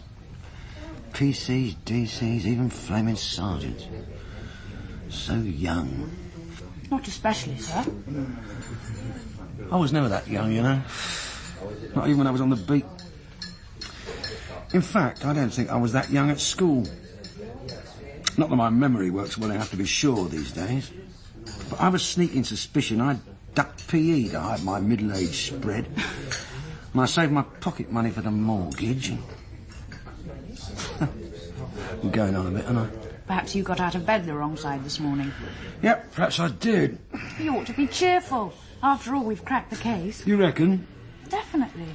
We've got more than enough for a conviction, even if the beak's a wishy-washy do-gooder. I know that, but it's not down to Jerry. Oh, I know he went up the drain pipes and through the windows. He took all the risk. But he hasn't got the brains for the planning. You can see that in 2 minutes. So what? He's still committed a crime. He's still guilty. Yeah, but... We'll get the other one soon enough. I suppose you'll be back to Crime Squad then, once you've dotted the I's and crossed the T's. That's right. That's a pity. I've enjoyed working with you, sir. Thanks. Yeah, perhaps we'll get the chance to work together again sometime. Maybe. I'd like that. Mind you, I expect it'll be me calling you sir by then, the way you're going. And that wouldn't be quite the same, would it? Oh, let's get on with it, shall we? I'm getting bored just sitting here. I'm ready when you are, Mr. Sutton. I thought we were waiting for your legal advisor. I don't need any solicitor to tell me what to say. My innocence is my protection. As you wish. Is that all right, Mr. Sutton? Well, he won't listen to me or Charles. He's determined to do things his own way. Well, unlike Daddy, I've got nothing to hide. You read these allegations in Zao, then? Yes. Ironic, isn't it, that someone who goes on so much about fair play and moral values should be involved in fixing contracts and under-the-counter deals. If it's true, yes. You seem almost pleased at his discomfort. Oh, do I? Now, you surely didn't ask Tony here to talk about my husband. No, not exactly. Where did you get the money for your motorcycle from, Tony? I won it. How? Playing tiddlywinks. Do you want that put in your statement? Don't tell me it's incriminating. Is it illegal playing tiddlywinks for high stakes? What's the maximum penalty? Now, I'm going to ask you once more... You really haven't got much sense of humour, have you, Superintendent? Dad lent it to me. He never mentioned it before. Must have slipped his mind. I'm sure he'll confirm it if you ask him. Will he? I wonder why. Funny thing, the memory. Isn't it? Now look, here's a list of dates, times, and a pencil. I want you to write down where you were on each of them. Oh, I'll do my best. But I can't usually remember where I was 3 hours ago, let alone 3 months. Then start thinking, because it could prove to be important to you. I'll be back. After that, somebody will you?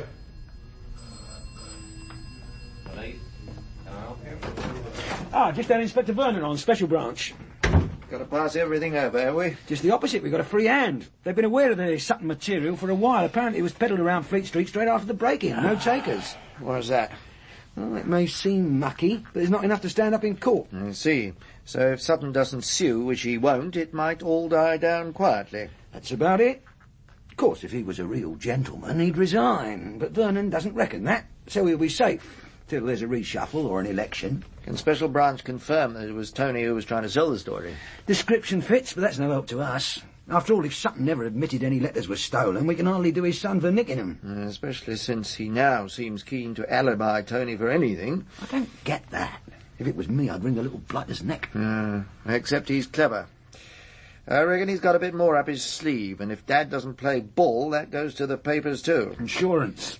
Yes, well, there's something giving him confidence. I'm not worrying him at all. What really niggles me is the little sods laughing at us. All we've got left is forensics, or a cough from your little chum. No chance. What's you going to do about him, anyway? Well, we'll push to have him put somewhere safe. Do we have to, Oh, sir? come on, Jimmy. We can't have him trotting round the West End again.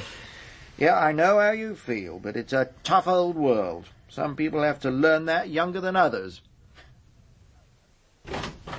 OK, Jerry, we've had your statement typed up. What there is of it, you've read it, your mother's read it. Before we call it a day, I'd like to have one last try at getting at the truth. He's tired. Can't you see that? We're all tired, missus. It's not right.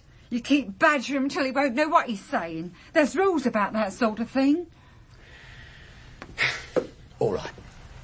I won't ask him to say anything for a bit. I'll talk. I'll tell him a story. Hey? Oh, it's OK. It's not Goldilocks and the Three Bears. I know he's past that. I want to go home. Well, hard luck, you're going to listen.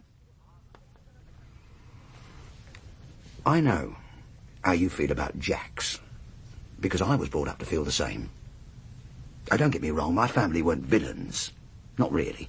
But nobody else from our road ever joined the force. It was like joining the enemy, see? There's mates of my dad's who still edge away if I go in the old local. You get used to it. My first nick was in a bundle outside the Green Man on Robert Street. This bloke was about to get stuck in with a bottle when I grabbed him. Know what?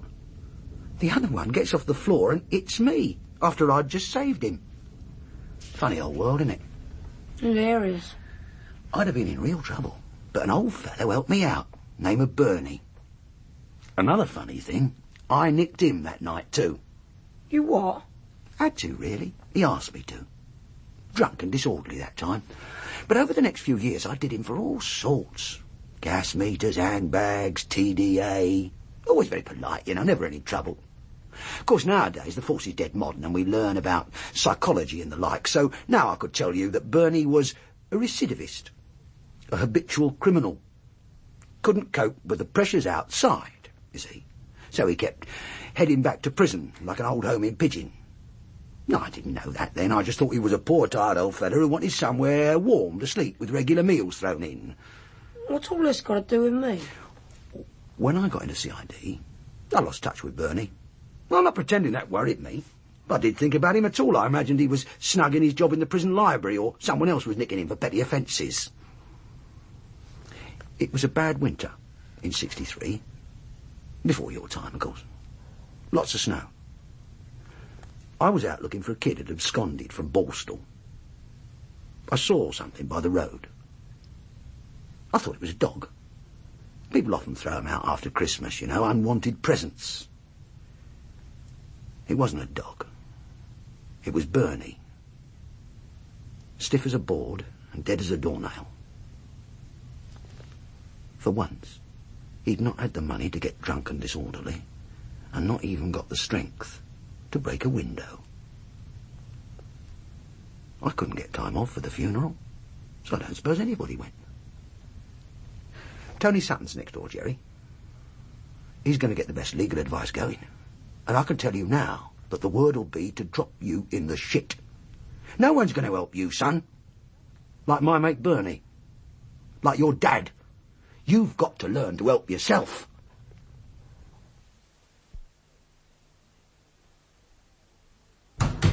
You wanted to see me, sir? Yes, Jimmy. Hi, Jack. Our friends seem to be moving south again. A couple of container loads of scotch just outside Wapping. Got one of the drivers in the local nick supposed to have been beaten up, but it smells fishy. Get down there, will you? Yes, sir. The soccer will be around to give you the gin. Right. Didn't Big Harry have something for you on it a little while back? Yeah, it was pretty vague. I didn't reckon it. Well, you know your snouts, but I'd have thought it was worth pushing. Why don't you pay him a visit tomorrow? I'm in court till the morning, sir. Well, so that shouldn't take too long. No, sir. Oh, by the way, we're only doing Tony Sutton for receiving. You what? We'll get a guilty plea. I promised Jerry we'd be square with him. That's why he coughed. Well, you haven't broken your word. We're being quite fair. He only gave us enough to prove Tony had handled the goods. Organised selling. There's nothing to tie him to the scene of the crime. That's Jerry's word. Which might not stand. If we tried to put the lot on Master Sutton, his brief will make it look like he's been led astray. It's probably been worse for Jerry. I don't reckon it. Well, what's he got now? One break-in, the rest taken into consideration. A couple of guilty pleas and it's all over in minutes. Well, you must admit that the longer it goes on, the worse it'll look for him. Maybe. It wasn't my decision, Jimmy. But I see the sense in it. Because it clears up the figures tidily, which is all that matters.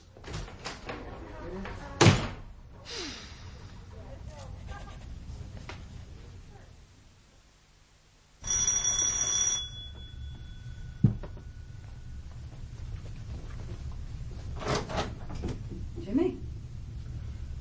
Not called at a bad time, have I? Depends what you want. I don't know, really. Better come in. So? Don't mind if I finish my ironing, do you? Go ahead. Where's Tina? Violin lesson. Still doing that, is she? How's she getting on? Same as before. She doesn't do quite so much practice. Must be a relief. Why don't you make yourself useful and put them on the frame as I finish them? Yeah, okay. It was the job, wasn't it? Eh? It's been a bad week. I've been thinking about things. I've worked it all out. Oh, yeah? I mean, what really used to get you down was not knowing when I was coming home, and then having to put up with me droning on about villains when I did. That did have something to do with it, yeah. Would it help if I put my papers in? You couldn't give up the force. I can. I told you I've been thinking about things. What would you do? Go into security? Maybe. Maybe I'd do something quite different. It wouldn't work. I'd make it work. That's what you want. Oh, don't blame it on me. That's why I'm doing it. I don't want you to do anything for me. Don't you understand? I'm saying I want you and Tina to come back. And if you do, I'll put in my papers. And I'm saying that I don't want to come back on those terms. Hey? It's too much of a responsibility, Jimmy. Being a Jack is your life. How long would it be before you started resenting me for taking it away from you? Well, what do you want, then? I want a little kindness. I want you to notice that I might have had a long day too. I want you to surprise me, sometimes when it isn't my birthday or our anniversary and you haven't been rude to one of my friends. I want to feel that I matter to you, not like the desk or the table or the rest of the furniture, but as a person in my own right. I want you to care. Not so's you write me poems or sonnets or sing me love songs, but so's once in a while you tell me... I want so many things that I know you're incapable of giving me. Would you accept sorry? It'd be a start. Sorry. I never could drive a hard bargain.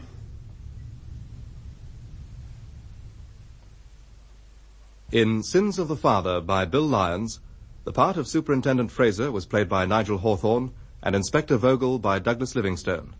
Diana Bishop played Mo and Tina Lyons, Tina. Joe Blackett, Jenny Twigg. Dave Walker, Brian Carroll. Charles Sutton, Philip Voss. Mrs. Sutton, Petra Davis. Tony, Merlin Ward. Jerry Marshall, Dominic Cox. Mrs. Marshall, Eva Stewart.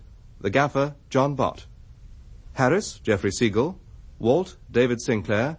Eric Roy, Fred Bryant. And the Mayor, Brian Haynes. The play was directed by Jane Morgan.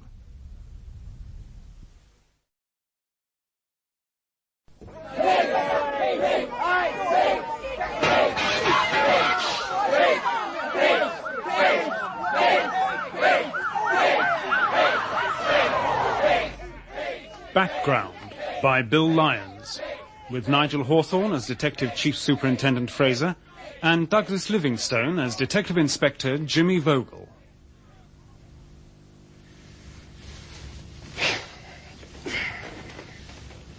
You'd like to be down there, wouldn't you? What, me? You must be joking.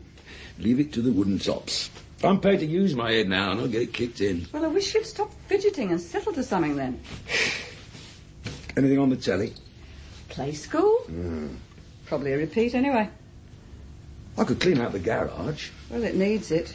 As long as you finish the job. You what? I know you, Jimmy. You'll pile up everything outside so we can't get the car in or out, then you'll find it's time you were on duty and I'll be left to sort it out. Yeah, I suppose it is a bit late to start now. I've made the right decision, haven't I? It's up to you. I'm asking your opinion. That's the way it ought to be. Husbands and wives discuss things. I take notice of what you say. Well, I say, you've got to make your own mind up. It does affect you, too. You've been a Jack as long as I can remember. I'm used to it. I'm used to the bother it causes, too. Doesn't mean I like it, but I've learned to live with it. Maybe things would be better if you put your papers in, and maybe they wouldn't. Either way, I don't want to get the blame for making the decision. Yeah, okay. And today's story is Dunker and the Magic Truck by Pamela Peabody. Oh, great. Once upon a time, there was a bright red truck, and it had magic wheels. Turn round, Charles. This is hopeless. Good, Mike. Just put my foot down. They'll soon move out of the way. Go on, Daddy. Just turn round. around. It's not worth intimidating them. Clear out of the way! Something bothering you, Squire? Look, I don't care what all this is about. If you yobs want to kill each other, that's your business. But could you do it on the pavement and leave the roads free for the motorists?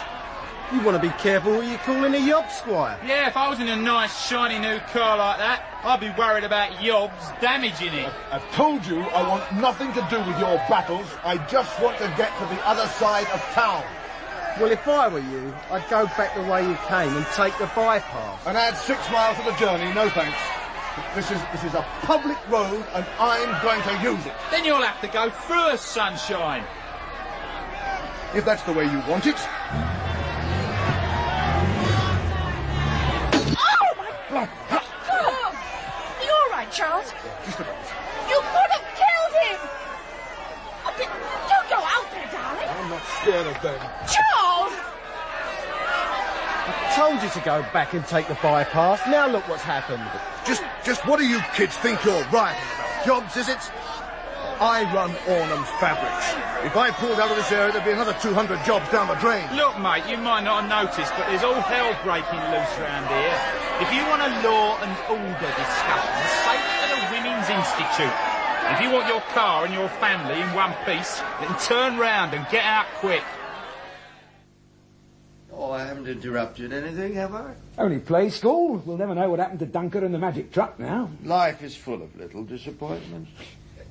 Would you like some tea, Mr. Fraser, or coffee maybe? Well, tea would be most acceptable. Thank you. I'll go make it. Well, do you mind if I help yourself? Expect you know why I'm here. You need a squash partner for the weekend. No, a bouncer for the ACC's bridge party. We can't afford to lose you, Jimmy. Rubbish. I mean it. I'm just part of a team. You're always telling us that.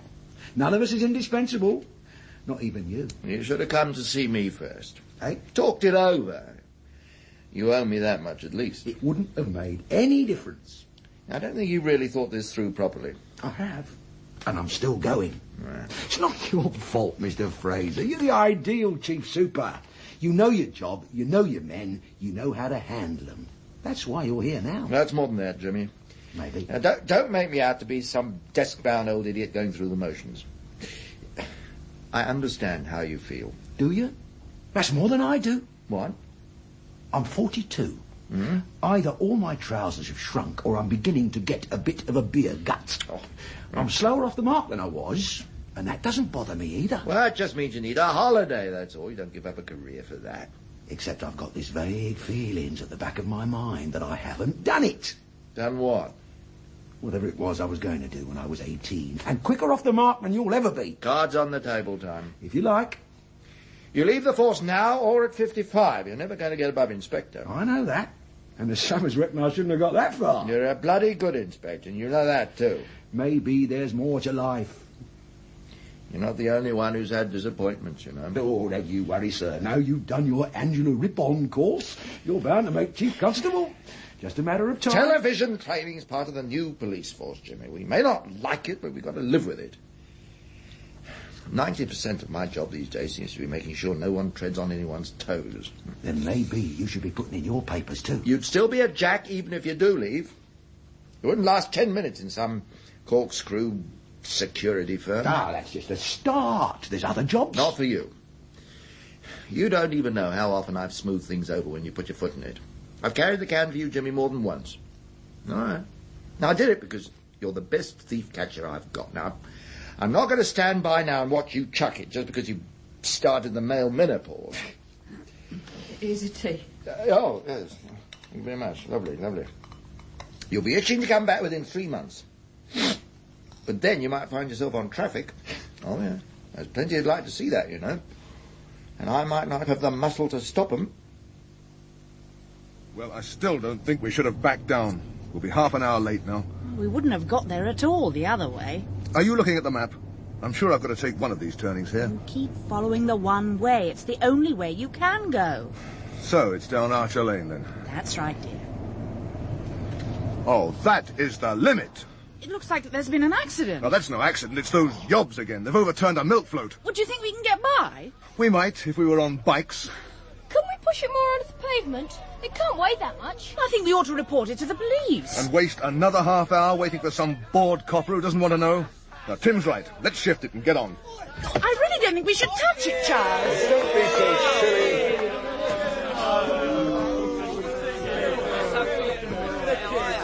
Right, young Stu. Timmy! No! Timmy!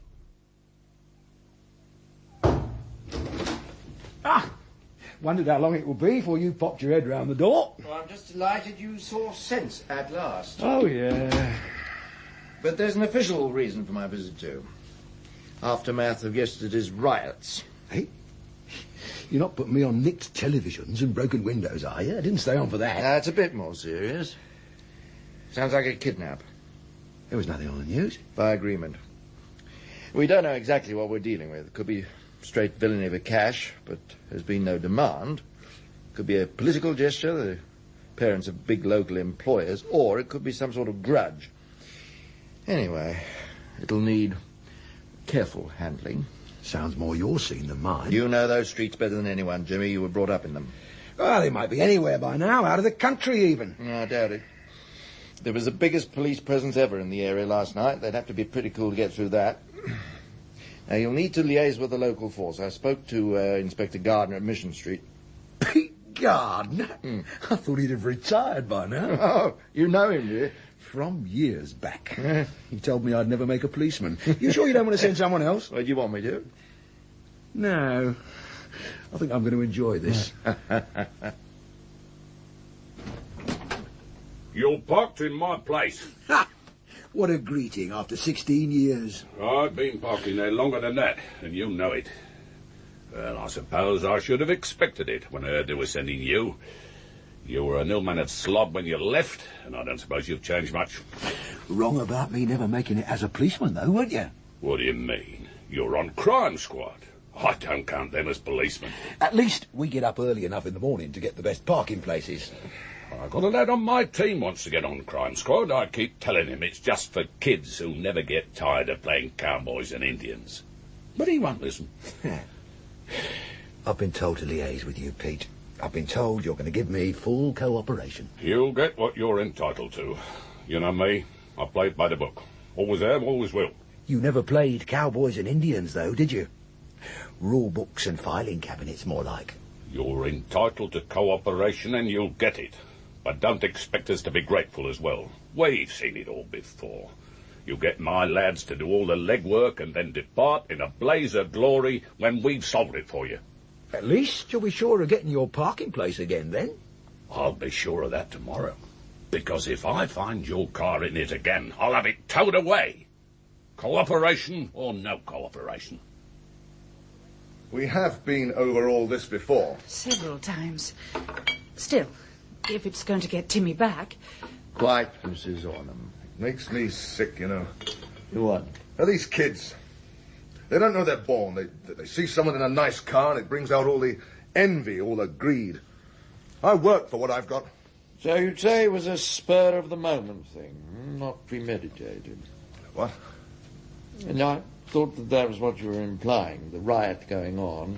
I saw you in your Rolls-Royce, an establishment figure. I didn't even have a bike when I was their age. No, quite. It seems a bit convenient, shall we say, to be haphazard.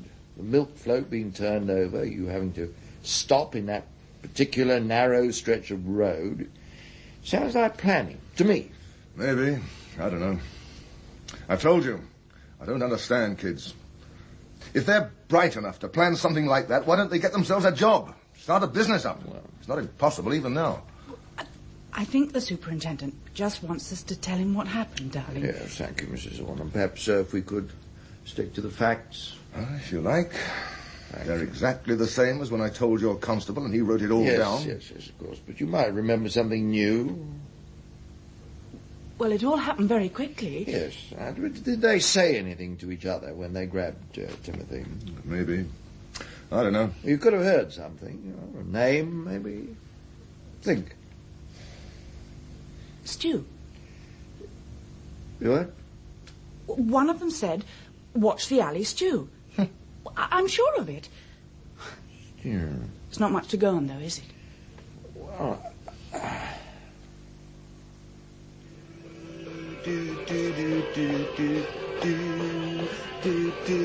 Okay, Masterminder, what do we do now? We take our time.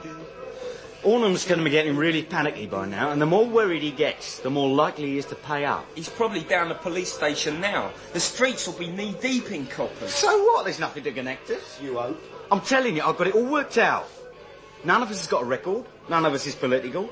None of us has got a grudge against the family. We don't have to take another risk until we collect the money. We have to ask for it first. Well, that's no worry either.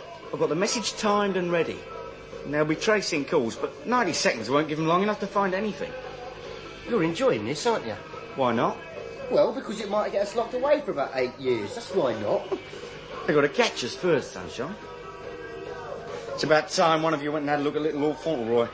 Doesn't strike me as the heroic type, but you never know. I'll go. Go on, then. Oh, don't forget to put your mask on, Stu.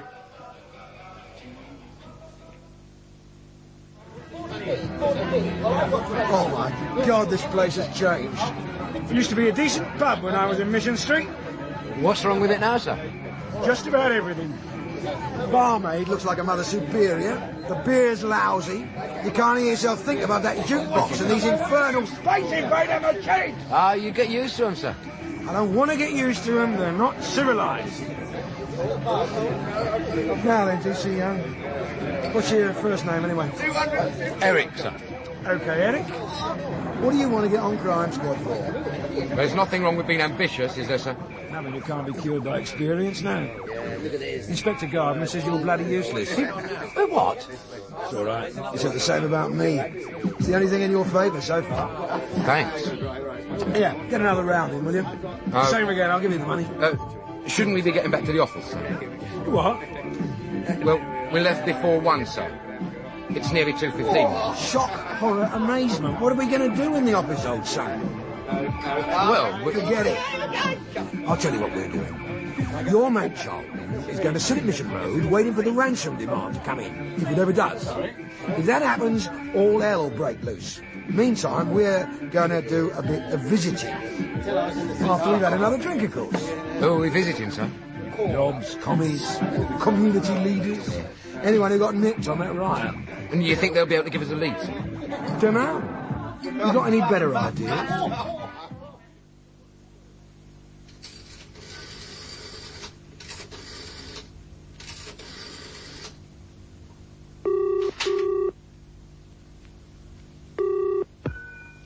Hello?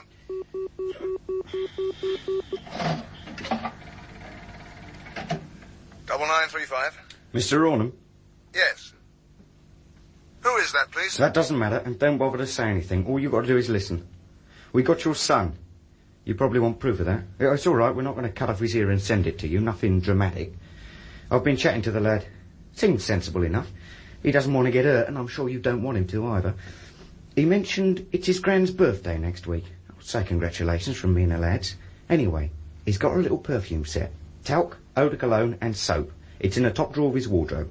Not likely we'd know that without him, is it? Supposing I believe you. Then I expect you want him back. Of course, you realise it will cost you 100,000 in old notes. And none of your marked stuff either, because if you try and put one over on me, Sunshine, your boy's dead. I can't raise that kind of money. Then start having a whip round at your factory, because I won't take any less. Now, delivery. I'm not a fool. I realise you're going to have the old bill all round you, ready to pick me up at the first chance. Well, once again, I wouldn't recommend it. The pick-up point will be a long way from your lad. If my mates don't get a pre-arranged series of signals, he's dead. If everything's okay, we let him go after 12 hours. How do I know you won't just take the money and then come back for more? If I wanted more, I'd ask for it now. I want to get things over as much as you do, Squire. Queen's Park Rangers are playing at home on Tuesday night. You get yourself up to London and get seats booked. Stand A. You'll be taking the money with you in a supermarket carrier bag. You'll get further instructions there, OK? You'll be hearing from me.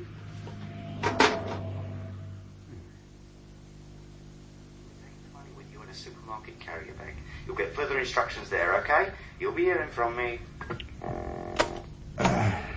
What do you reckon? Seems pretty cool.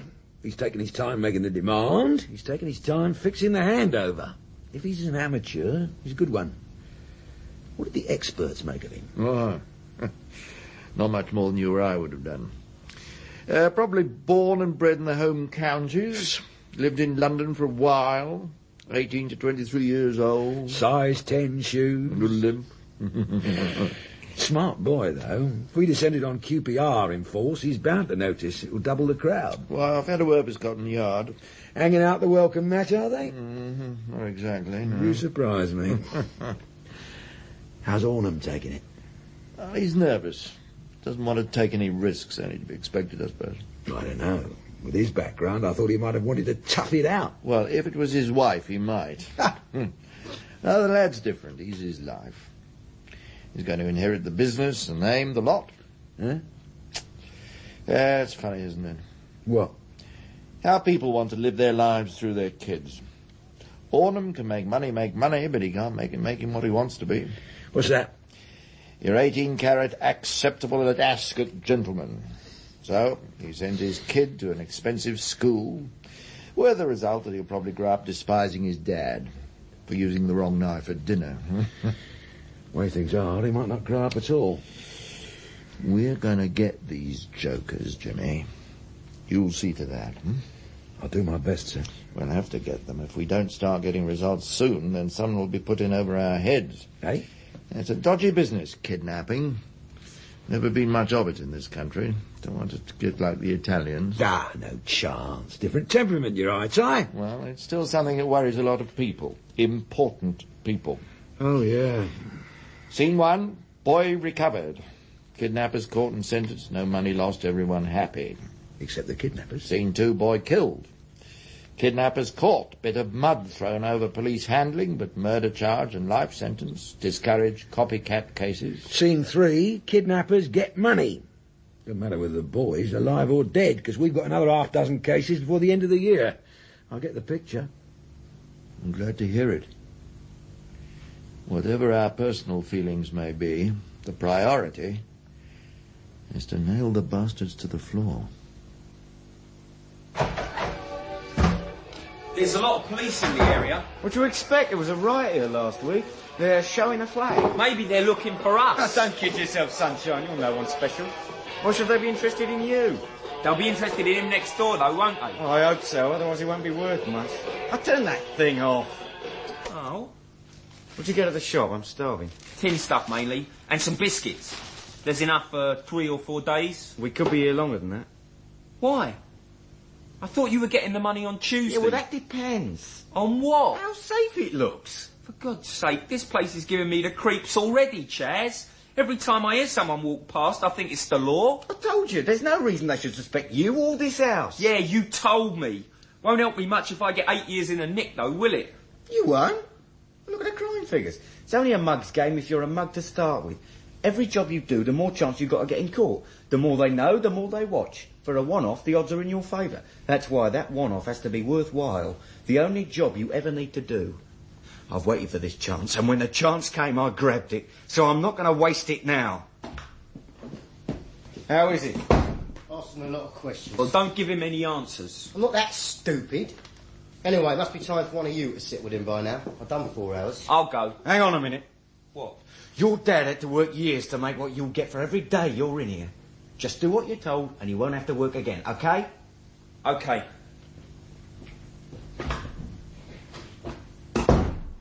Chuck us over a packet of them chocolate biscuits. I bet it's a while since you've done this, sir. What? Sat in a crime car on watch. I'm not glued to my desk yet, Jimmy. OK, don't get huffy. You just don't seem to have had much time for anything but courses and conferences lately. Well, it's not my choice, is it? I'm sure. Wine gum? Huh? Wine gum. Oh, yeah, thank you. Yeah, things creep up on you, you know. Hey? Yeah, life. Oh, that. I wasn't born a chief super. I came up through the ranks, same as you. I've been on the wrong end of a sawn-off shotgun, too. Maybe it was a long time ago, but it's not something you forget. All right, sir. Sorry I spoke. Oh, not just you, is it? I know what the men think of me. With respect, sir, don't start getting paranoid. Mm-hmm. We all think you're good at your job. One of the best, take my word for it. Best at what, though? Dealing with them upstairs. Oiling the wheels. So what do you want to do? Prove you can get a bloody nose like the rest of us? Oh, I've had my share of them, too. You know the difference between us, Jimmy? You work by instinct, and I've got my brain. You get hold of the smell of a case, and you won't let go. Me, I plan things out, every detail. When I was a beat copper, I knew exactly where I was going. I planned every move in my career. I found a piece of paper at the back of my desk the other day.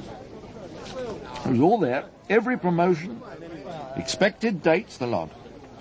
For years I was ahead of schedule, but by now I should be Assistant Chief Constable, and I'm not. Plenty of time, yes, sir. For what? I don't even know if I want it anymore. And I don't know if I'm saying that because I know I'm not going to make it. No, I have to come out tonight because you're right. I've been ducking away from the sharp end of things. I need to know if I can make those split-second decisions when they actually count. Everyone's in position, sir. Thank you, DC Young. Here we go then, sir. Time for the first split-second decision. What? Blackcurrant or lime? Oh, delicious.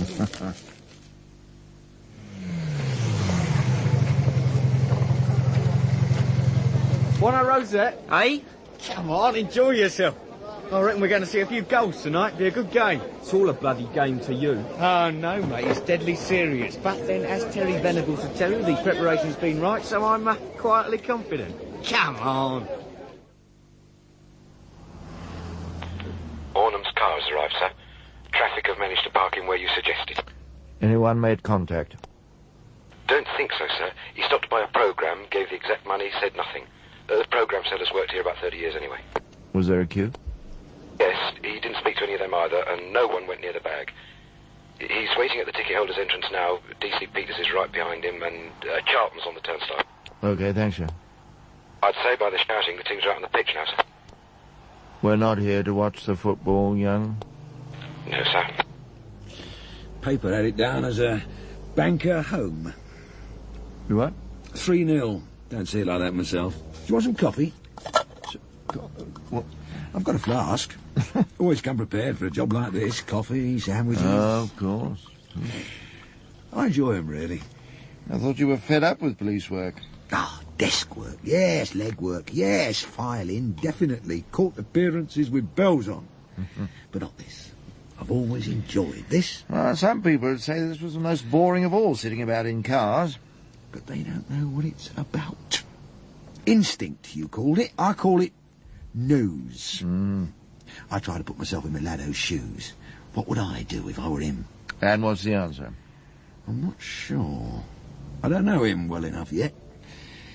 If he's just a yob, he'll jump in feet first and we've got him. Well, let's hope that's what he is, then. Trouble is, I've got a sneaking suspicion he's a bit smarter than that. Reasons?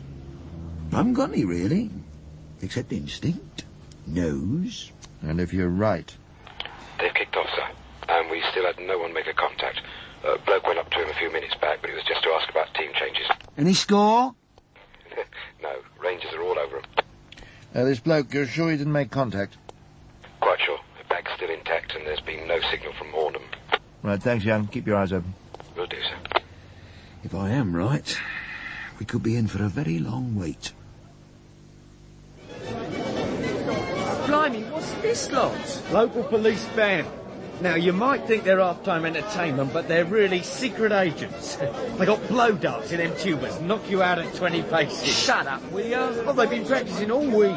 You know how stupid coppers are. Half a dozen sucked instead of blue. They ain't come round yet. Quit the gags, Chaz. I'm getting edgy. It's got to be time we made a move. Yeah, you're right. If we don't get some hot dogs soon, we'll miss the second half kick-off. Blimey. Oh, they're starting to come out now. Is it all over? By my watch, we're in injury time. Right. Is he Young? Still nothing, sir. And he's leaving it late. Makes sense, I suppose. 20,000 people pushing their way through the streets. Easy to get lost among them. That's the final whistle, sir. I reckon they were lucky to get a win, too. What about Ornham? Difficult to see him now, sir. Everyone's standing up. Hang on. There's someone with him. He's handing over the bag. We're in business, Jimmy. Peters is with the suspect, sir. Do we stick with Ornham as well? You bet. 3 men on each. We don't want them lost in the crowd. Maybe he is just a yob after all. Don't count on it, sir. They're moving towards the Loftus Road exit. Peters is still with him. Suggestion, sir. Yeah, go ahead, Jimmy. Get a couple of motorcycle lads round that side of the grounds. You won't get through this crowd on 4 wheels, but you might on 2. Our man will work that out and all if he's got any sense. Right. Do you see Young? Sir, I heard that. They're all ready and waiting. Well done, lad. Just trying to show a bit of initiative, sir. What a farce. Oh, I really thought we'd got them. He probably wasn't within 20 miles of the place. Oh, no, sir. He was there. Uh-huh. You reckon? I know it. We thought we were watching him, but he was watching us. I don't understand. What about that young man, the one who took the bag? He must have been involved. You're a student. Put an ad in his local paper, said he wanted part-time work. Got his instructions over the phone, paid in cash, clean envelope, no prints. When Milado knew we had the place covered, he pulled out. I'd love to have seen her face. What? The girl in the Oxfam shop. The lad was only following instructions. I've got a small donation for you, he says, and plonks your carrier bag down on the counter. Look on her face when she found it was stuffed with fivers was enough to tell D.C. Peters we'd been had for months. You seem to be taking all this very lightly, Inspector. Maybe you've forgotten that your bungling may have cost my boy his life. Oh, no, sir. That's one thing it most certainly hasn't done. Milado knows what he's doing. I'm sure of that now. So he also knows that your boy is his meal ticket. I hope you're right. You can count on it.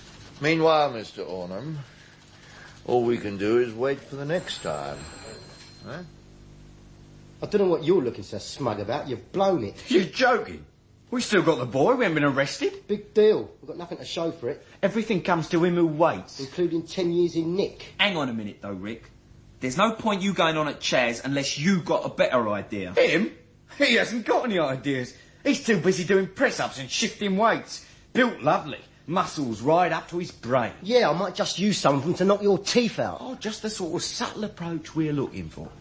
Come on then, Einstein. Let's hear your master plan. Well, I think we want to get the money and get out as quickly as we can. The longer we hang about, the more chance we'll get caught. You might be right, Chaz.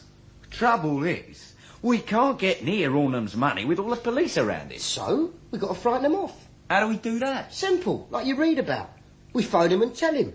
Any more mucking around with the law and we chop off one of Sonny's fingers and put it in the post. Next time, it's his whole hand. Have you got Barmy? We're not the mafia. Yeah, Rick. I don't want to get mixed up in that sort of thing. We don't have to do anything, not really. Ornham won't risk his little precious getting hurt. He'll cough up double quick and he'll make sure there's no trouble. It'll be over in a few hours. What do you reckon, Chaz? You wanted to see me, Pete? Yes, if you can spare the time from your important investigations. I can see by that smug look on your chops that you found something. We also serve who only fill in forms. Do I have to go down on my knees, polish your car, or are you just going to tell me? In the spirit of cooperation, of course. Bit of a fiasco, that football ground job. Be a few questions asked about that, eh? Expensive use of vehicles and manpower, and nothing to show at the end of it. You'd have handled it differently, would you, Pete? I'm surprised you ask. People like me don't plan operations like that. After all, I've only been in the force since you were a nipper. What would I know about it? Have you got something for me, or haven't you? Well, to my simple, untrained eye, I seem to have, yes. But I'll wait for your expert opinion. Oh, for God's sake, spit it out! I don't want to spend the rest of the morning sparring. Well, the lad's Ornham had his little dust-up with. The reason he had to turn his car round in the first place, if you remember... You've got him. They were done for breach of the peace this morning. Nothing too serious, really, but they were giving my lads a lot of lip.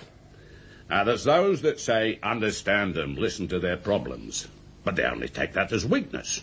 I tell my lads, nick 'em, charge 'em, and they'll maybe think twice about it next time. If you don't get lumbered with some do-gooder magistrate, that is. Fascinating as your philosophy of life may be, it's not what I came for. No. Always in a rush, aren't you, Jimmy? You never did have time to learn anything. Just tell me where I can get my hands on these jokers, eh? They're in the detention room downstairs. I thought you might want to talk to them. So I had them brought in. Great. Jimmy, Haven't you forgotten something? Hey? Oh, yeah. Thank you. Don't mention it. Afternoon, sir. Yeah. Where's the others? Underage, sir. We're getting the parents round. Trouble? Sounds like it. Middle-class mafia. I know my rights, eh? Yeah. How come this one didn't get in on the axe? Don't his folks care? Hasn't mentioned them. Could be because he's 22. Old enough to look after himself, he says. Any previous? Clean.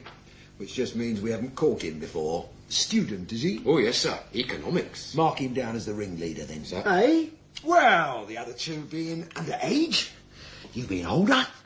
Brainier. I expect their parents to be glad to see you lumbered with the responsibility.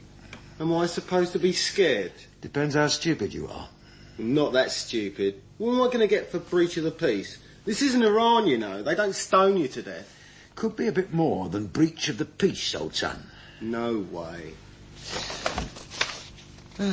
Mixed up with that Empire Reborn riot, were you? I was in the counter demonstrations. Oh, I see. I hate fascists, official and unofficial. So you were just out to clean up the streets for the rest of us? Something like that. Well, that's a relief. When you get hit on the head with a brick, it's always nice to know it's been thrown by one of the good guys. That's what our lads always say, ain't it, young? Yes, sir, if they regain consciousness. I didn't throw any bricks. Not today, maybe. Trying to pin something else on me now? No need. One of your mates already has. Back in the big riot, you had a few words with Mr. Ornum. Who's he? Drives a Rolls Royce. So? Remember him? Maybe. Like I said, you had a row with the gentleman, and you suggested he took another route. Ended up with his son getting kidnapped. Kidnapping, that's a serious charge. Attempted murder, that's even worse. Giving someone street directions isn't an offence yet, though, is it? Try an experiment, shall we? I'll put you on an ID, and if Ornum picks you out, I'll risk opposing bail. See what the beak thinks. Know how long you could sit in the nick waiting for trial? 3 months, if he's lucky. It could be more. And someone might mention that he was on remand for an offence involving a 12-year-old boy. That'd liven things up for him. Wouldn't help his studies much, though. I'll never call policemen pigs again. No. No, it's an insult to a useful animal. Right. Let's get down to it, shall we? There's two possibilities. Either you were part of the kidnapping setup, or there was someone around who took advantage of the situation. I didn't have anything to do with it, honestly.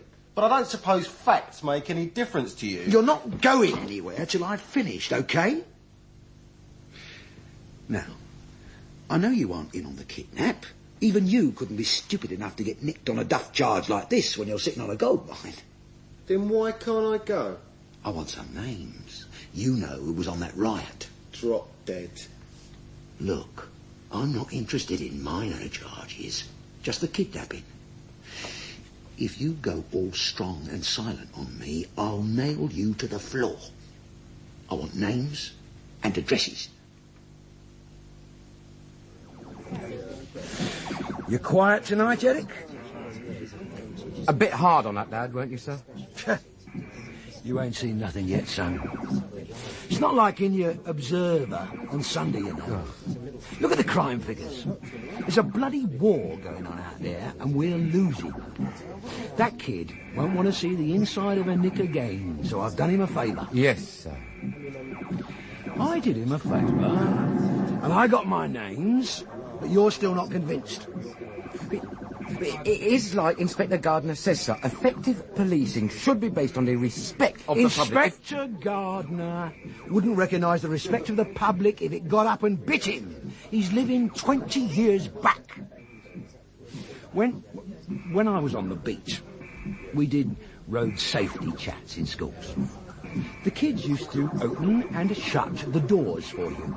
They'd stand up when you went in the room. "Good morning, sir," they'd all say, like they'd been rehearsing it all week.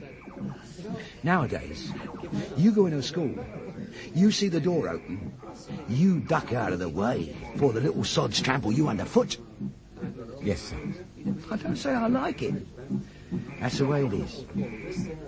It's lads like you I feel sorry for. Me? It's only going to get worse, isn't it? You a marksman? Yes, sir. I'm in a club as well. I practice every weekend. Yeah, well, you won't need to sign for them soon. They'll be carrying them on traffic. Personally, I don't agree with policemen being armed. Well, except in special circumstances. I didn't say I agreed with it, old son, but it's coming. Along with the water cannon and the CS gas. Not here. It's coming. No. Think about it. Now, what does it take to shock you now? I mean, really shock. Bombs in Oxford Street? We've had 'em. That's not a shock anymore. Minister blown to bits, maybe? We've had that too, and a few more to come. Villains, kitted out like a commando corps, then. They could be out there tonight, and you know it. Okay, it happens, but it's not as bad as you're making out. Well, not all the time. Not yet, maybe. But it's going that way, and I'm not playing Dixon or Doc Green just so Pete Gardner can pretend different. I'm here to nail villains best way I can, same as I always have been. Hello? Ornham. How did you know where to find me? I make it my business to know your movements, Mr. Ornham. I realise your phone's bugged at home, but I thought the police might not have got round to your club yet. Still, better make it quick. I expect there'll be some nosy switchboard operator listening in. We weren't pleased about you bringing the police along last time. In fact, some of my colleagues had some very nasty reprisals planned. I persuaded them that you were just misguided, and they've agreed that the boy shouldn't be armed as long as you pay an extra 50,000. But I can't... No buts. £150,000. All old notes. We'll tell you where and when. In the meantime, we'll be watching you. If you tell the police we've been in touch, the deal's off, and I'm not responsible for what my colleagues do to your boy. Goodbye, Mr. Ornham. Hang on a minute. No.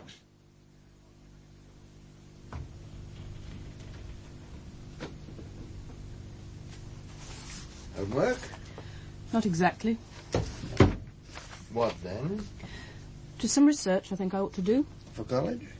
Yes. Well, then it's homework.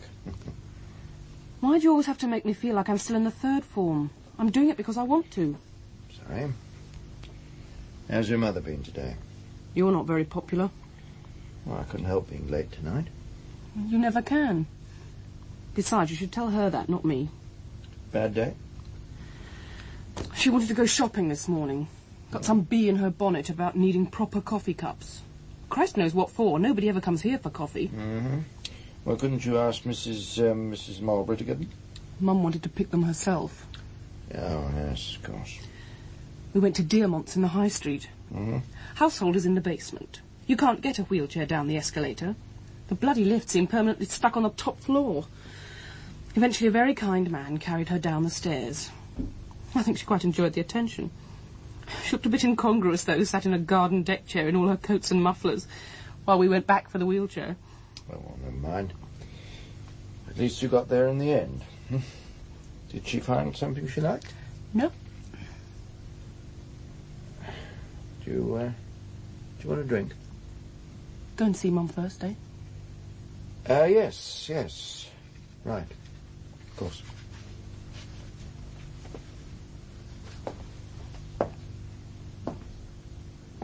Hello, darling.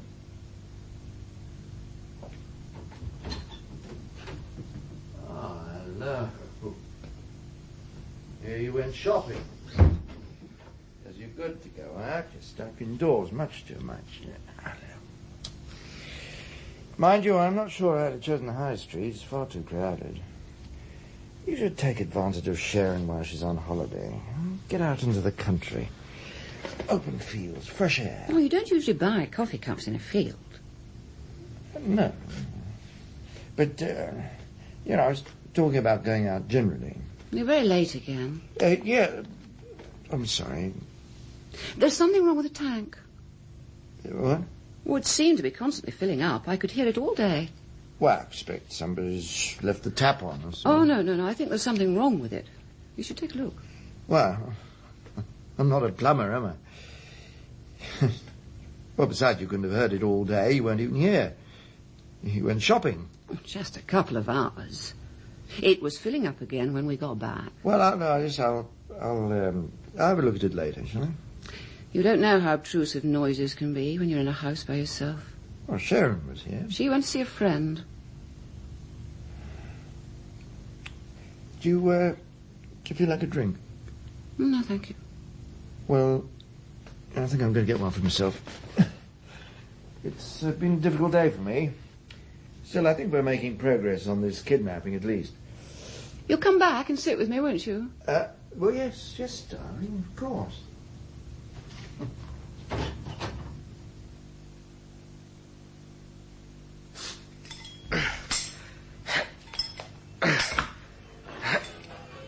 Come on, Rick. It's about time someone else sat with him. I've done my stint. I'm busy. He gives me the creeps, that kid. Keeps needling me about the law catching us. Well, he never gives me any trouble. Well, why don't you do your weightlifting in there, then, if he doesn't bother you? Because it's not my turn. Get Chaz to do it. He's not back yet. Well, then sort it out yourself. If he gives you any lip, hit him. He won't do it twice. I don't know. You can't be scared of a 12-year-old kid. He's tied up. He can't hit your back. Chaz said not to touch him. If he told you to jump in a lake, you'd do it. Chaz has got a lot of mouth, but he doesn't know it all. We're all in on this lot. We're all running the same risk. If Chaz wants to be the big boss, he ought to be here, instead of leaving us to do all the work. Where is he, anyway? Shopping. He should have been back an hour ago. Here. You don't think anything could have gone wrong, do you? Charles Albert Mackenzie. Charlie, is it? My mates call me Chaz, so you can call me Mr. Mackenzie. Thanks. Is this going to take long? Busy man, are you? Got things to do, same as everyone else. Might take a while. Depends on your answers. They depend on your questions, don't they? Tell me about the riot. Buy a newspaper, that'll tell you more than I could. Not about you. I want to know what you got up to. I stood about, shouted a bit. You know how riots are. Pretty overrated, I reckon. I got bored and went home in the end. What about Mr. Ornham? What about him? My information is that you were around when he got into an argument. A little while later, his son was kidnapped. Fancy. What do you know about it? Sweet effort. My information leads me Take some advice. Stop listening to gossip. Want to know what I think? Not really. You've got a list of names from some snotty kid with no bottle, and you're pulling us in on the off chance that one of us will sink to his knees and cry, "It's a fair cop, Gov, you got me banker rights. I did it and I cannot tell a lie." I've been in the force half my life, and nobody's ever said it's a fair cop to me. Not even when you verbaled them. Why are you trying to needle me? Can't you take it? I've had it from tougher than you, son. Must be getting old then. Did you follow Ornham after the argument? I don't remember any argument, so I can't answer that. Who was you with on this riot? Got a mate called Stu, have you? Stu? There's a recipe in it. You ought to get yourself a cookbook, Constable. Inspector. They must be harder. What about this mate of yours? Which mate? This could go on longer than I thought. It's wasting your time as well as mine, Constable. Chaz has been nicked. What? They've taken him down the station, pulled in a whole lot of people for questioning. What are we going to do? Well, get some money and clear out. Same as I said we should have done all along. Yeah, but what happens if Chaz tells them about us? He won't. He's got plenty of bottle. Reckon we ought to get out of here while we can.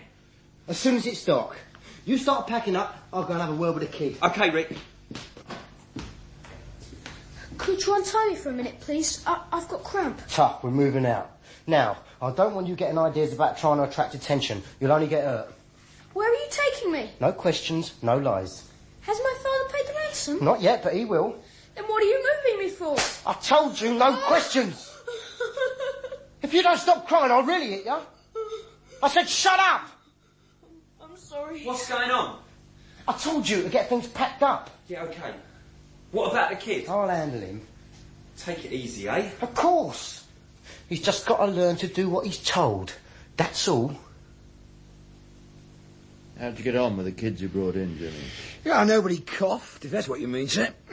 You holding any of them? No. So the whole exercise was a waste of time. I don't know. A couple of them. Evidence? Or just the old nose twitching? Yeah, you know how these sort of interviews go, sir. They've got to be 90% instinct. You look at them and try and fathom out what makes them tick. It's when you find them looking back at you the same way, you start to wonder. Well, you can't tell these days. Most kids seem to mistrust the police. None of them will do anything to help you. Maybe.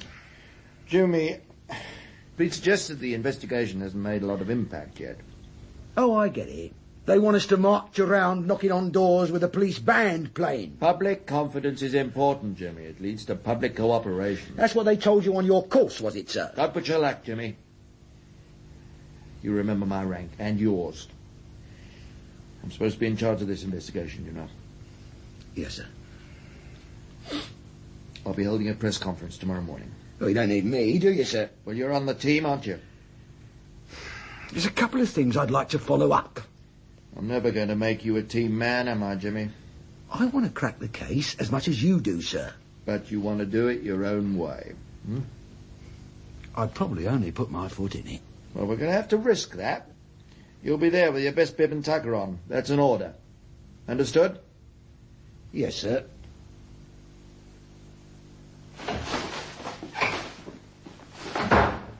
What's going on? Chaz! Who are you expecting, the Duke of Edinburgh? We heard you'd been nicked. I did have a short interview with the boys in blue, yeah, but I'm back now. How come they let you go? Why shouldn't they? Didn't have anything on me. What'd they pull you in for then? Because they're getting desperate. They're getting nowhere, so they're grabbing anyone they can find who was near that riot. By the look of you two, it nearly worked. It doesn't take much to panic you. You what? Lucky I got back when I did. You can't blame us, Chaz. We didn't know what had happened to you. We'd have been stupid to sit here and wait for the law to come round. Yeah, okay, let's forget it. Why isn't one of you with the kid? Is he all right? He'll be all right. What's happened? He was making too much noise, trying to attract attention. You bloody idiots. What the hell's been going on? I hardly touched him. Not much. You're a flaming psychopath, you are. Get him untied. Yeah, okay. Thanks. Look, we didn't know what had happened. We thought you'd been arrested. I've got an old sweater next door. You can wear that while we get these things washed. Thank you. Look, don't put it all down to me. He must have been sick because of something he ate. That's right, innit, kid? Yeah, that's right. Oh, just shut up and get out. It's the first time he started pulling rank on me. Well, with respect, sir, he is entitled. Of course he's entitled. It's just not his usual style. Yeah. He's a bit of a cold fish, isn't he? Eh? Mr. Fraser. Oh, yeah, he doesn't mix much. He's self-contained. What makes you tick? Don't know. Never really thought about it. It's funny, that. I mean, I'm always playing the amateur psychologist. But I suppose I don't really think of him having a life outside the police. Well, we all do, sir. Probably got his knives and forks all neat in filing cabinets and his central heating thermostat plugged into the police computer. Well, he might be just the opposite at home. You ever met his wife? No. Never brings her to any police dues. Never hear him talk about her much either. Yeah. His daughter's a bit of a cracker, though. Sergeant Miller saw him in the town once together. You can't blame him for keeping her under wraps. You know what a handy lot coppers are, eh? Blimey. What? Over by the door. Oh, talk of the devil. Oh, hello, Jimmy. Thought Sir. I'd find you in here. Oh, sit down, sit down. Well, I'll need to unwind a bit before I go home. I'll do it for the wife, really. I'll be able to live with otherwise. Yeah, quite. Best of motives, I'm sure.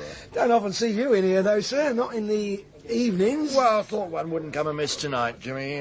Look, perhaps you'd get them in, would you, DZ? Oh, yes, sir. Let me see.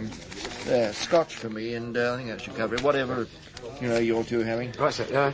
Anything in it? Well, I don't want to spoil it now, do we? Thanks.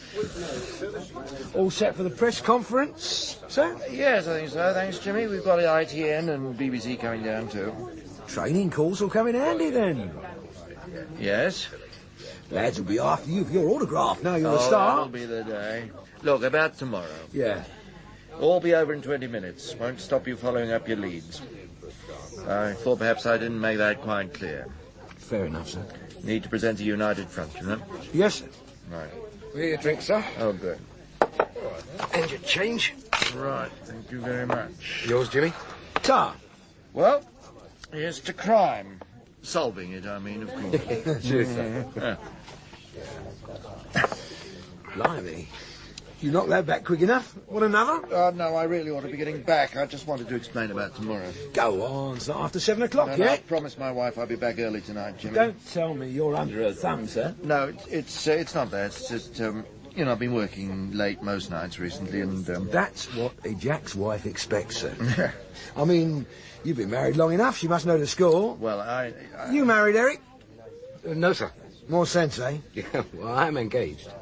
Get your cards down now, then, lad. Make sure she knows what to expect. She's on the force herself, actually. She's a sergeant. What? You mean you're going to end up saluting your old lady? Well, Don't know about that, do you, sir? Sounds like a recipe for disaster. Now, to me. nonsense. Don't you listen to him, DC Young. He's a terrible old reactionary at heart. Anyway, look, I must be going now. Oh, can't let you do that, sir. Otherwise I'll get to think that women are wearing the trousers everywhere these days. Just one more little drink won't do you any harm, eh? Oh, well, look, I really... All right, well, quick one, maybe. I say we get things moving straight away. It's not as easy as that. It has to be planned properly. We don't have the time anymore. The police have picked you up once and we're not even sure that they were satisfied with your answers. Oh, they wouldn't have let me go otherwise. Yeah, but you're still known to them now, so bang goes one of the advantages you said we had. He's right, Chaz. I thought you were on my side. I was. But the boy's sick. The sooner we get rid of him, the happier I'll be. So, we're all agreed then. We get the money and then we get the hell out of here. Oh, hello, darling. Sorry I'm late. Where's Sharon? Hello. She was asked to a party. Of course she wanted to sit with me, but I persuaded her to go because you told me you'd be back early tonight. Oh, come on. I said I was sorry. Well, that makes up for it, does it? Have you eaten? Sharon made me something before she left. Just a snack, you know, but I don't feel like eating a meal now, not this late. Well, I'll probably make myself a sandwich then. Do you want anything? No, thank you. What are you doing? Well, I've got to make some notes for tomorrow's press conference. You mean you've come in 3 hours late and you still can't be bothered to talk to me? Look, this is important. Thanks.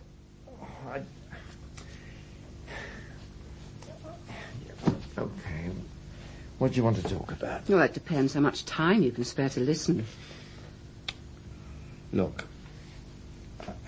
I know it's not easy. You don't know the half of it. All right, I don't know what it's like to be in a wheelchair, but I can imagine how frustrating it must be to have to rely on other people to do everything for you. You used to be such an active person. I do try to do things for myself. I know they'll take longer, but that doesn't matter. Time is something I've got plenty of. It's just somehow they always go wrong. I always seem to be dropping things or spilling things. Well, doctor said you'd have problems like that. But he didn't tell me how much I'd start resenting you because of them. What? I keep thinking, if you hadn't left the toothpaste on the edge of the shelf, I wouldn't have dropped it. If you'd washed up your breakfast things after you, I wouldn't have spilled your half-finished cup of tea. I've started to blame you for everything. Even when I know it's not really your fault, it feels like it is. I never wanted to become so bitter. Oh, look, your life isn't over, is it? Lots of disabled people do things, marvellous things. If you think I'm going to become one of those brave little souls who holds a paintbrush in her mouth or composes romantic novels into a dictaphone, then you really don't know me. There's too much hate in me for that already. Look, I don't understand. What do you want me to do?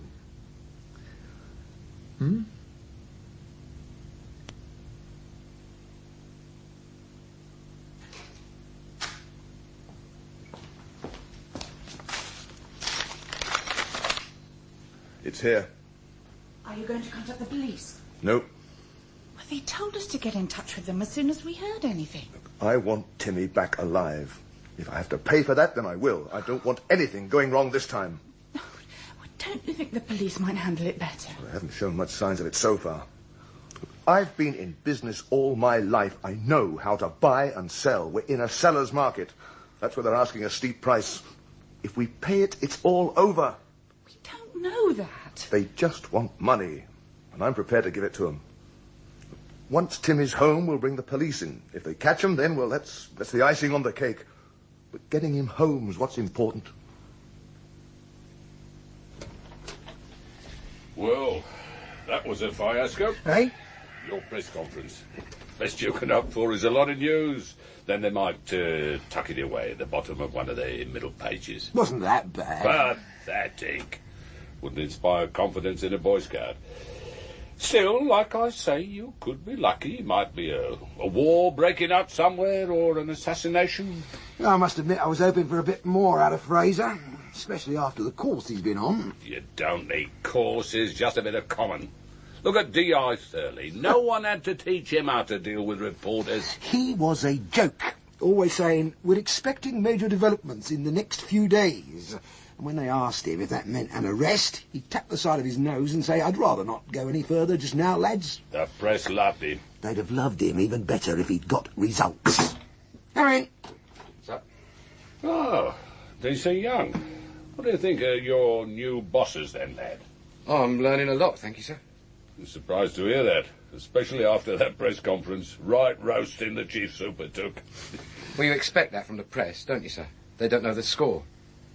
But what surprises me is the attitude of some of the people on the force. And after all, they ought to know that catching kidnappers isn't like sticking on parking tickets. Needs a lot of teamwork, eh, sir? Just like you're always on about. Yeah. Well, I'll leave you to it then. Well done, lad. I should have said that. As long as one of us did. As a matter of fact, things are even worse than he reckons. Ornham got a note from the kidnappers this morning, and he's kept it to himself. It looks like he's going to shut up and pay. I see. He obviously doesn't realise that we're intercepting his mail. It is official, though, isn't it, sir? I mean, it's gone through proper channels and all that. Semi-official. Oh. Still, it's all for his own good. You'd be amazed the sort of nasties people who send through the post at a time like this. Yes, sir. But since we are doing it for his own good, are we telling him we know what's on? After all, we are meant to be on the same side. I know that, Eric. But sometimes it's best to keep your cards close to your chest in a case like this. How is he? Been sick again. And that bruising's really coming out now. We ought to get him to a doctor. Yeah, I know. But we can't take him. He'll be back with his parents soon. They'll sort something out. Supposing he gets worse. Oh, shut up, will you? He'll be all over tomorrow. If I had my way, we'd just dump him outside St Mary's Casualty and Scarpa. And have nothing to show for it all? You must be joking. I wish I'd never got into this. Rick's getting edgier all the time. If he goes for him again, he'll kill him. Stop worrying. I can handle Rick. You reckon? That sounds like him now. Look, don't start a row, Chaz. Keep him sweet till this is over. That bloke's a nutter. I told you, I know how to handle him. What's your Rick? Been shopping? Hey? The parcel. Present, is it? Not exactly. Bloody hell. Hey, take that thing back where it came from. We're not doing any rabbit shooting round here. Where'd you get it, anyway? My uncle used to work on a farm. He never uses it now, of course. I saw it stuck up in his loft one day. Yeah, that's exactly where you should have left it. Look, this is insurance. What are you going to do if things go wrong and the Jacks get us? Things aren't going to go wrong. Not for me. Because whatever happens, I've got a passport out. Do you know how to handle a shotgun? Yeah, you think I'm stupid or something? No, Rick, it's just... we don't want any guns on this job. So what are you going to do about it? Good. That's settled then. Funny, innit? I mean, you don't like guns, but they settle arguments ever so quick. Oh, hello, stranger. Hi. Don't tell me you're back early for once. Going out again later, I'm afraid. Oh, I thought it was too good to be true. Well, how long have I got to make a meal in? Best if I have a sandwich. OK, I'll fix it. You know what I hate most? Surprise me. I'm home late, 3 nights running, and I forget to phone. You have to scrape my grub off the plate with a chisel, and now I'm home early for the first time this week, still messing up your plans, and you're nice about it. Makes me feel rotten. That's why I do it. I mean, if you'd only bore me out, I could stomp off down the pub and wash down my sandwich with a pint. Oh, I wouldn't mind a drink myself if you're offering. Trouble is... You haven't really got time. I'll make the sandwich. How long have you been in? About half an hour. Oh, you could have put the kettle on, Timmy. I was just going to. Honest, I was going to surprise you with a cup of tea. But you were earlier than I expected. Yeah, of course. It's on tonight. What? Kidnap handover. Don't bother to wait up.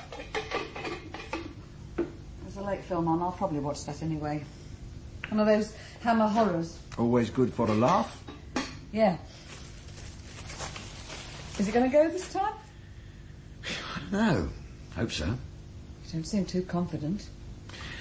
I thought I'd figured him out, but the setup seems different now. Maybe he's not as smart as I thought. Maybe he's just getting careless. Well, that's good, isn't it? Yeah, maybe. Shall I make up a flask? Helps to pass the time. Take it easy, eh, Jimmy? Yep. And I'll wrap up warm and look after my chest. It's about time you stop worrying about me on these sort of larks. I never will. You should know that by now.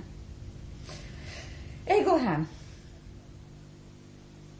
OK, mastermind. You going to let the rest of us in on your plan, or is it all going to come as a lovely surprise? The big difference between my way and yours is that mine's going to work. Ornum will be setting off at 11 o'clock heading north. The route I've given him goes all the way to Manchester, and he doesn't know where he's going to be met. Do you? After the first couple of miles, he'll be taking B roads. At that time of night, we'll know if he's being followed or not. Stu will flag him down at Castle Green Crossroads. OK. Tell him to park his car on the lay-by, then take him and the money to Staplecroft on the back of the motorbike. Don't forget to take a spare helmet. Otherwise some keen village bobby will spoil the whole thing. Sounds all right so far, don't it, Chaz? If Ornum's been a good boy and stayed away from the law, yeah. If not, we could have troubles. First problem, they could be tracking him electronically. With a meeting point in the middle of nowhere, our only chance would be to try and outrun them. I don't fancy that. So, we warn him he's going to be searched. Anything not kosher, he and the boy are both dead. That way he'll be clean before he leaves the crossroads. Whatever games they've been up to, they won't be able to trace him for the last 12 miles. We'll still have to split pretty quick. They'll have checkpoints along the route. When he doesn't show up at one of them, that gives them the area we're in. We'll move quick enough. Once we've got the money, we've got nothing to hang about for. We divide the cash and split 3 ways. We'll all have an even chance. What about the Ornums? Well, we leave them tied up at Staplecroft. What? Well, if you're feeling public-spirited, you can phone the police and tell them. Once you're good and clear, of course.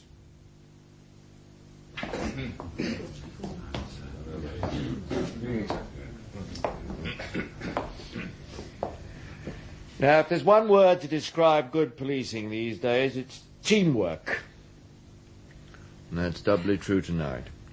If we work as a team, we're halfway there. But there's something else we're going to need. Patience. We don't want to dive in until we're really sure of the situation. Now, most of you have been working on other cases. Some of you have been on leave or rest days. Compared with the kidnappers, you're fresh as daisies. And they... Just put that out, will you? The kidnappers have been with this 24 hours a day for more than a week. Remember that. They're bound to be tense and edgy. And they're as aware of you as you are of them. Now, threats have been made against this boy's life. Therefore, we have marksmen with us. We do not want to use them. If any of you get into a situation where you have the kidnappers at bay, but the boy is still in danger, report and await instructions. Going in like the 7th Cavalry can produce violent and unpredictable results. In these circumstances, we found that gentle persuasion is the most effective method, right? Now, it may take time, but start a dialogue with the kidnappers. Listen to any demands they have to make. Stall them if necessary. Once we've got them trapped, time is on our side. Now let them see that we mean business, and they'll realize violence won't mean escape. Just a longer sentence when they're caught. And finally, history, both here and in Europe, has shown that you can't always rely on the full cooperation of hostages or their families. They've been going through a lot of mental stress, just like the kidnappers, and they're not to be trusted. Problems?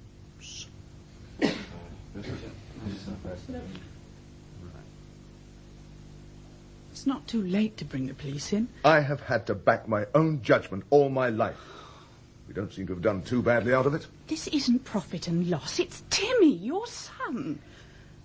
I thought he mattered more than anything else in the world to you. He does. That's why I've got to be there, to make sure nothing goes wrong this time. God, you're so arrogant. What? Have you changed, or is it me? All the things I used to admire about you, that grim determination, was that always just a stubborn, pig-headed belief that you know better? Look, this is not the time to start squabbling, darling. It's never the time when anyone questions anything you do. Oh, yes, you built your empire from nothing by steamrolling over anyone and anything that stood in your way. How can you be so ungrateful? I did it for you and Timmy. But you never asked if that was what we wanted. You've made plans for how the business can expand when Timmy's the director. It's never occurred to you he might not want anything to do with it. Well, I'll be offering him the opportunity of a lifetime. I mean, no one had turned that down. You're not God. You're just a fallible human being. And this time it's a bit more important. The firm can go bankrupt. You'll build it up again from scratch with your bare hands if necessary. Yes, I know you could do it, but you can't rebuild flesh and blood. Don't you understand that? You're playing with Timmy's life. To the police, he's just another case and another file. No one cares about Timmy as much as I do. That's why I can't bring them in until I'm sure I've got him safe. It's nearly 11 o'clock now. I know. It'll be for the best. You'll see. Ornham's just left the house, sir. Okay, Jimmy. Let's get this show on the road. Right, sir. Inspector Vogel to all units. We're underway. Yeah, thanks, GC. I'll take a message. Now tell whoever it is that we left 10 minutes ago. Right, sir. Right. Come on, Jimmy. We'll see you downstairs. Chief Superintendent Fraser's office. Hang on a minute, Mr. Fraser. I told you to say I was out. Oh, no, it's your daughter, sir. Apparently your wife, sir. I see. Thank you. Hello? Hello, Dad. I'm sorry to bother you. I just didn't know what to do for the best. How bad is she? Well, that's just it. I'm not sure. She was cross about you working through the night again. Then she started complaining about stomach pains. To be honest, I thought she was just playing for sympathy. We all know she's done that before. But she kept going on about them. Has Dr. Burroughs seen her? I called him just after 9, but he was out on another case. Apparently he's on his way now. Do you want me to come home? It's up to you. Like I said, it might be nothing. Could you at least ring in about an hour? I could tell you then what the doctor said. Right. Well, thanks for letting me know, Sharon. Look, I've got to go now. I really am very busy. Okay. Speak to you again later. But don't worry, it's probably nothing. Do you want me to take charge of things here, sir? Sorry? If you've got problems at home. No, it's all right. Thanks, Jimmy. I'll see it through. The doctor's on his way. Everything's under control. Take it easy, will you? He looks really rough. I can't go any slower. We're on a tight schedule. Then you better stop for a minute and let me make him a bit more comfortable. Well, Jamie, who do you think you are? Florence Nightingale? Look, are you going to stop this Ben or aren't you? All right, but be quick about it. I feel sick. Yeah. Okay, put this behind your head, like a pillow, that'll help. Take deep breaths. Couldn't I get up and get some air? I don't know.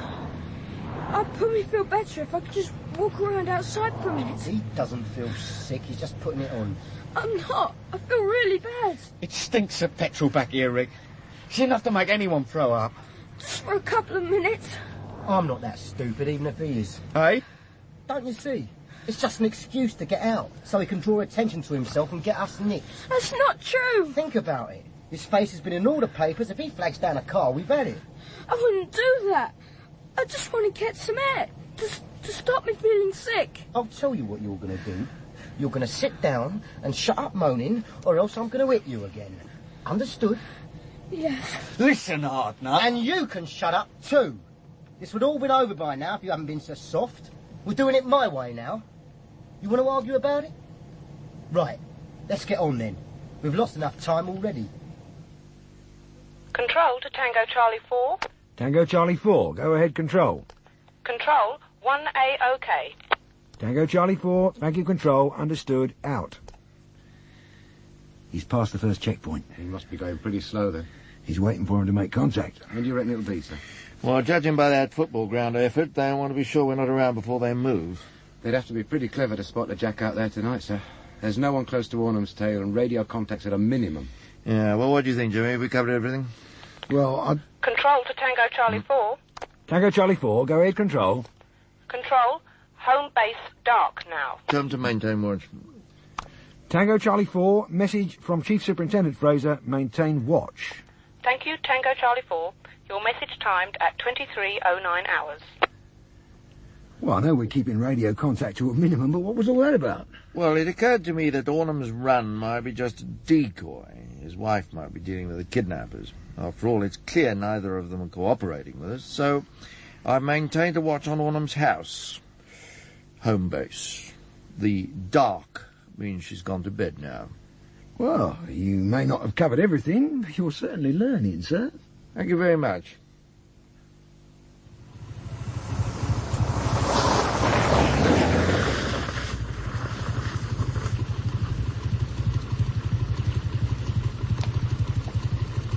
Evening, Mr. Ornham. You got the money? In the briefcase. Stick it in the carrier, then. What about Timmy? I want to see him first. You will in a minute, if everything's all right. Look, Rick, we're going to have to change your plan. You what? We can't leave him here tied up. The boy's bringing up blood. He's really ill. I told you, when we're safe, you can ring up and tell him where he is. It could be too late by then. Look, shut up, will you, and get on with your job. Get that van parked out of sight. I'll look after the kid. Yeah, OK. Don't knock him around again. Look, what do you think I am, some sort of nutter? I'm just going to carry him upstairs, that's all. What for? Look, we don't want him where he can be seen. If they're trying to put one over on us, they won't move till they're sure he's safe. I'll give you a hand. I can manage. You get that van out of sight. This place has been abandoned since the war. We don't want to arouse suspicion. Yeah, OK. Come on, then. Let's get you up that ladder. You're heavier than you look. Well, he went through the third checkpoint, but no sign of him at the fourth. He'd certainly have been there by now. So we have to assume contact's been made. Tail car says the road's clear. Which leaves Ornham somewhere in this area. I reckon we can narrow it down to the quarry, Britton Farm, or that abandoned airfield. Well, I've got mobiles covering each of them. Do we let slip the dogs of war? Approach with caution, I'd say. Naturally. Look, sir, we're not short of cars or manpower. You want to get over the hospital, nobody'd blame you. Well, they said there was no immediate danger. No, I'd like to see this through first. OK, sir. Shall I give the word? Yeah, right. Tango Charlie 4 to all mobiles. Come on. They're here. Yeah. Leave her talking to me, HS. I'm not likely to argue with you while you're carrying a shooter, am I? Glad to hear it. In here, please. Right. Good evening, Mr. Ornham. He bought the money? In the case. You better check it. You're supposed to be the expert. OK. Well? Give me a chance. Yeah, looks OK. Used notes, random serial numbers. What about that staining you were on about? No, I don't think so. I haven't been to the police this time. You can use that money anywhere. It's not that we don't trust you, Mr. Ornham. It's just that we don't trust anyone. Besides, whether you've told them or not, they're likely to know when you're moving this much loot. Still, it's clean as far as I can tell. Thanks. I've kept my side of the bargain. Now I want to see Timmy. I'm afraid you'll have to wait your turn. Pass that cash over here. There you are. I bet you never thought you'd see this much money in your life. I thought we were splitting it 3 ways. Now, that'd hardly be fair, when it was me that got it for us. Not just you. It was my plan that worked. Now, I've got the money, and I've got the gun. I don't have to give you anything, but I'm feeling generous. Look here. Leave it. There's no point anyway arguing with a bloke with a shotgun. Glad you've seen sense. Now, you take Mr. Ornham up to see his son, and I'll finish dividing up by the time you get back. Don't you worry, you'll get a fair share. Up that ladder there. So, looks like the disused airfield's favourite. Tango 7 saw a motorcycle with pillion passenger going in. Couldn't be any legitimate use this time of night. And Ornham's car's abandoned just down the road. It all fits. Right, we're going in. As with Tangos 7, 9 and 10, pass the order on DCN. No lights. Maintain radio silence unless absolutely necessary. Right, sir. Now, assuming they're not stuck out on one of the old runways, they'll likely be holding the boy in what used to be the control tower. We'll park the vehicles within half a mile radius. As to the east, 7 south, 9 west and 10 north. That way we've covered any escape. DC's Miller and Hedges will be in the car with us, and Inspector Vogel and yourself will move in closer on foot, right? You're taking all your marksmen in, expecting trouble? Well, I'd have thought it was a reasonable precaution in the circumstances. If we've got time and we can confirm the kidnappers are in the building, I'll be bringing in more men to back you up. But if it breaks before then, I use my initiative. No heroics unless absolutely necessary, Jimmy. I don't want anyone hurt. Police, public, even villains. If in doubt, await instructions. Yes, sir. Okay, DC Young, we'll be leaving in 2 minutes. Right, sir, I'm on my way.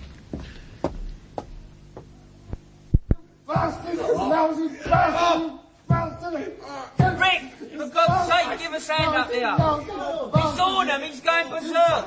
Help us get him tied up. As soon as he saw the boy unconscious, he went for us. Ornham, get off or I'll blow your head off. No fun, Rick, he's really lost his leg. Quit it or I'll blow the boy's head off. Thanks. What have you done to him? He's not as bad as he looks. Get him to a doctor and he'll be as right as rain in no time. He'd better be. Look, quicker we get this over with, quicker we can get seen to. Chaz, tie Mr. Ornham up. Keep him covered, eh? I'll go and keep a lookout downstairs. We don't want the police butting in on us, do we? Go on in. Hands behind your back, Mr. Ornham. You've got your money. But if you hurt Tim, I'll make sure you don't get the chance to spend it. Now, you're hardly in a position to make threats, now are you, Mr. Ornham? It's not a threat. That's a promise. You want me to gag him? No, not much point, really. There's no one to hear him. If he wants to let out some more hot air, that's his business. Sir, what? There's someone coming out. Over there. Looks like he's headed for that motorbike. You and Hedges keep me covered. I'll see if I can get there before him. Sir.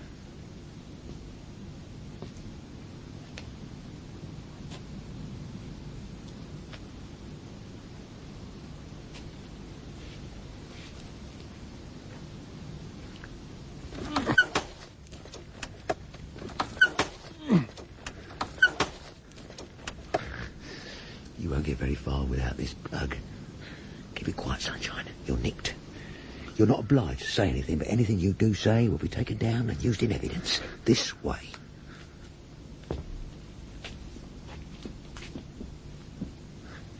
Look what I found. Get him to the car, shall we, sir? Put the cuffs on him first. There's no need for that. You've been as good as gold so far, I grant, but things could get hectic and I'd hate to lose you. Ah, perfect fixer. How many in there? Are they armed? Strong, silent type, eh? Okay, we'll manage without you. Hedges, take him to the car and search him.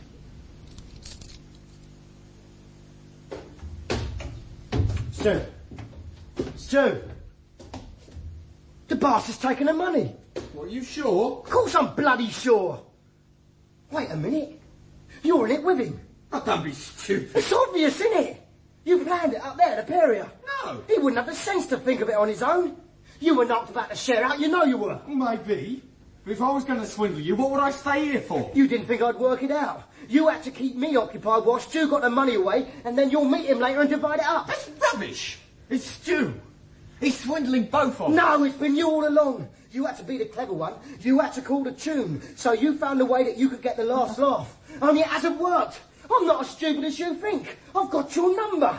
Where are you meeting him? I'm not. Come on, where's the share out? There isn't any share out, Rick. He's done both of us. You've got 10 seconds to tell me. Look, you understand. You don't think I'll use this, do you? You don't think I've got the guts? 10, 9, 8, You're making a 7, mistake, Rick. 6, 5, 4, 3, 2, 1, 0. Oh, thank God you believe me. I really thought You made me do this, Chaz. It's your fault. They're shooting. Stuff radio silence. We've got to move before they kill them both. Vogel, sir, they're shooting. We're moving in. All mobiles, we're going in. Hedges and Miller at the double.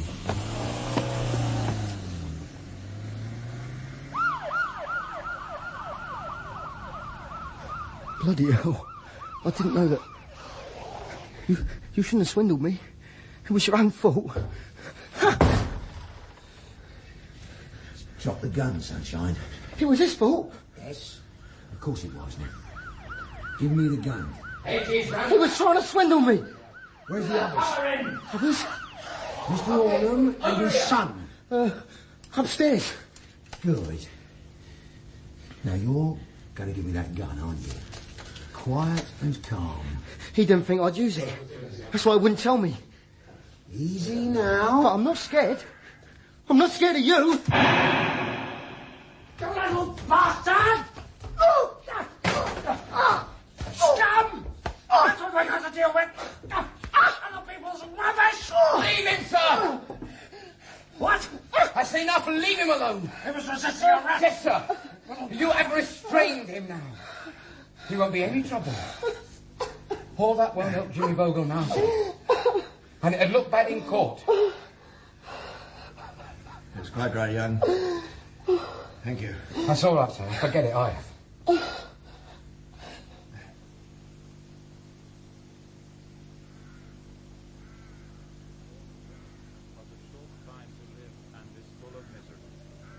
Cometh up and is cut down like a flower. He fleeth as it were a shadow, and never continueth in one stay. In the midst of life we are in death.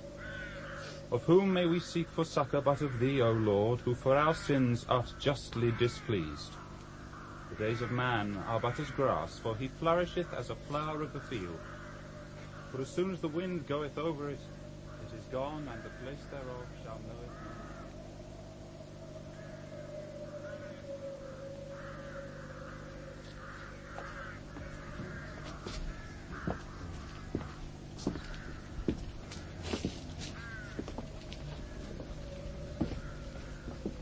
Very good of you to come, Fraser Young.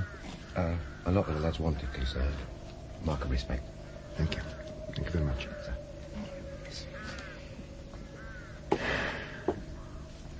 I still blame myself, you know.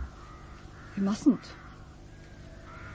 No good ever came of recriminations. It's over and done.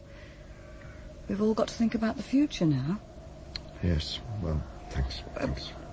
Life's about the living, not the dead. Dead people live on in us and through us if we let them. Not by sitting around moping, but by getting on with living and the things they'd like to have seen done. Well. Bit of a philosopher on the quiet, aren't you, Mrs. Vogel? I have my moments. She's not a bad cook, too, sir. We were, Jimmy, you shouldn't be out of hospital yet, should you? Oh, nonsense. I'll be off the crashes in a week or two. Shows I was right about slowing up. 10 years ago, I'd have hit the floor before he fired. A lot of things can change in 10 years. Yes, sir. I'm sorry about Mrs. Fraser, sir. Miss. Well, maybe it was for the best. I just keep telling myself that anyway. We thought maybe you'd like to come over to dinner sometime, Mr. Fraser. Oh, well, I mean, with your daughter going back to college, you must be on your own quite a bit. Yes, well, it's, thank you. It was very kind of you, but, you know, I just keep myself pretty busy, so, I'm pretty...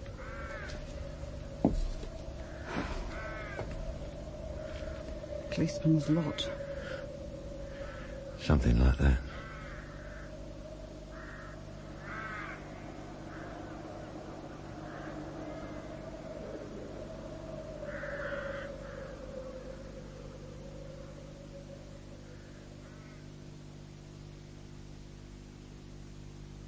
In Background by Bill Lyons, the part of Detective Chief Superintendent Fraser was played by Nigel Hawthorne, and Detective Inspector Jimmy Vogel by Douglas Livingstone. Mo, Diana Bishop. Mrs. Fraser, Lilias Walker. Sharon, Alexandra Matthey. D.C. Young, Steve Hodson. Inspector Gardner, Ronald Baddeley. Mr. Ornham, Michael McStay. Mrs. Ornham, Miranda Forbes. Timothy, Rusty Livingstone. Chaz, Simon Hewitt. Rick, Michael Deeks. Stu, Patrick Field. Andy, Leroy Samuels. Dave and the Vicar, Alex Jennings. The play was directed by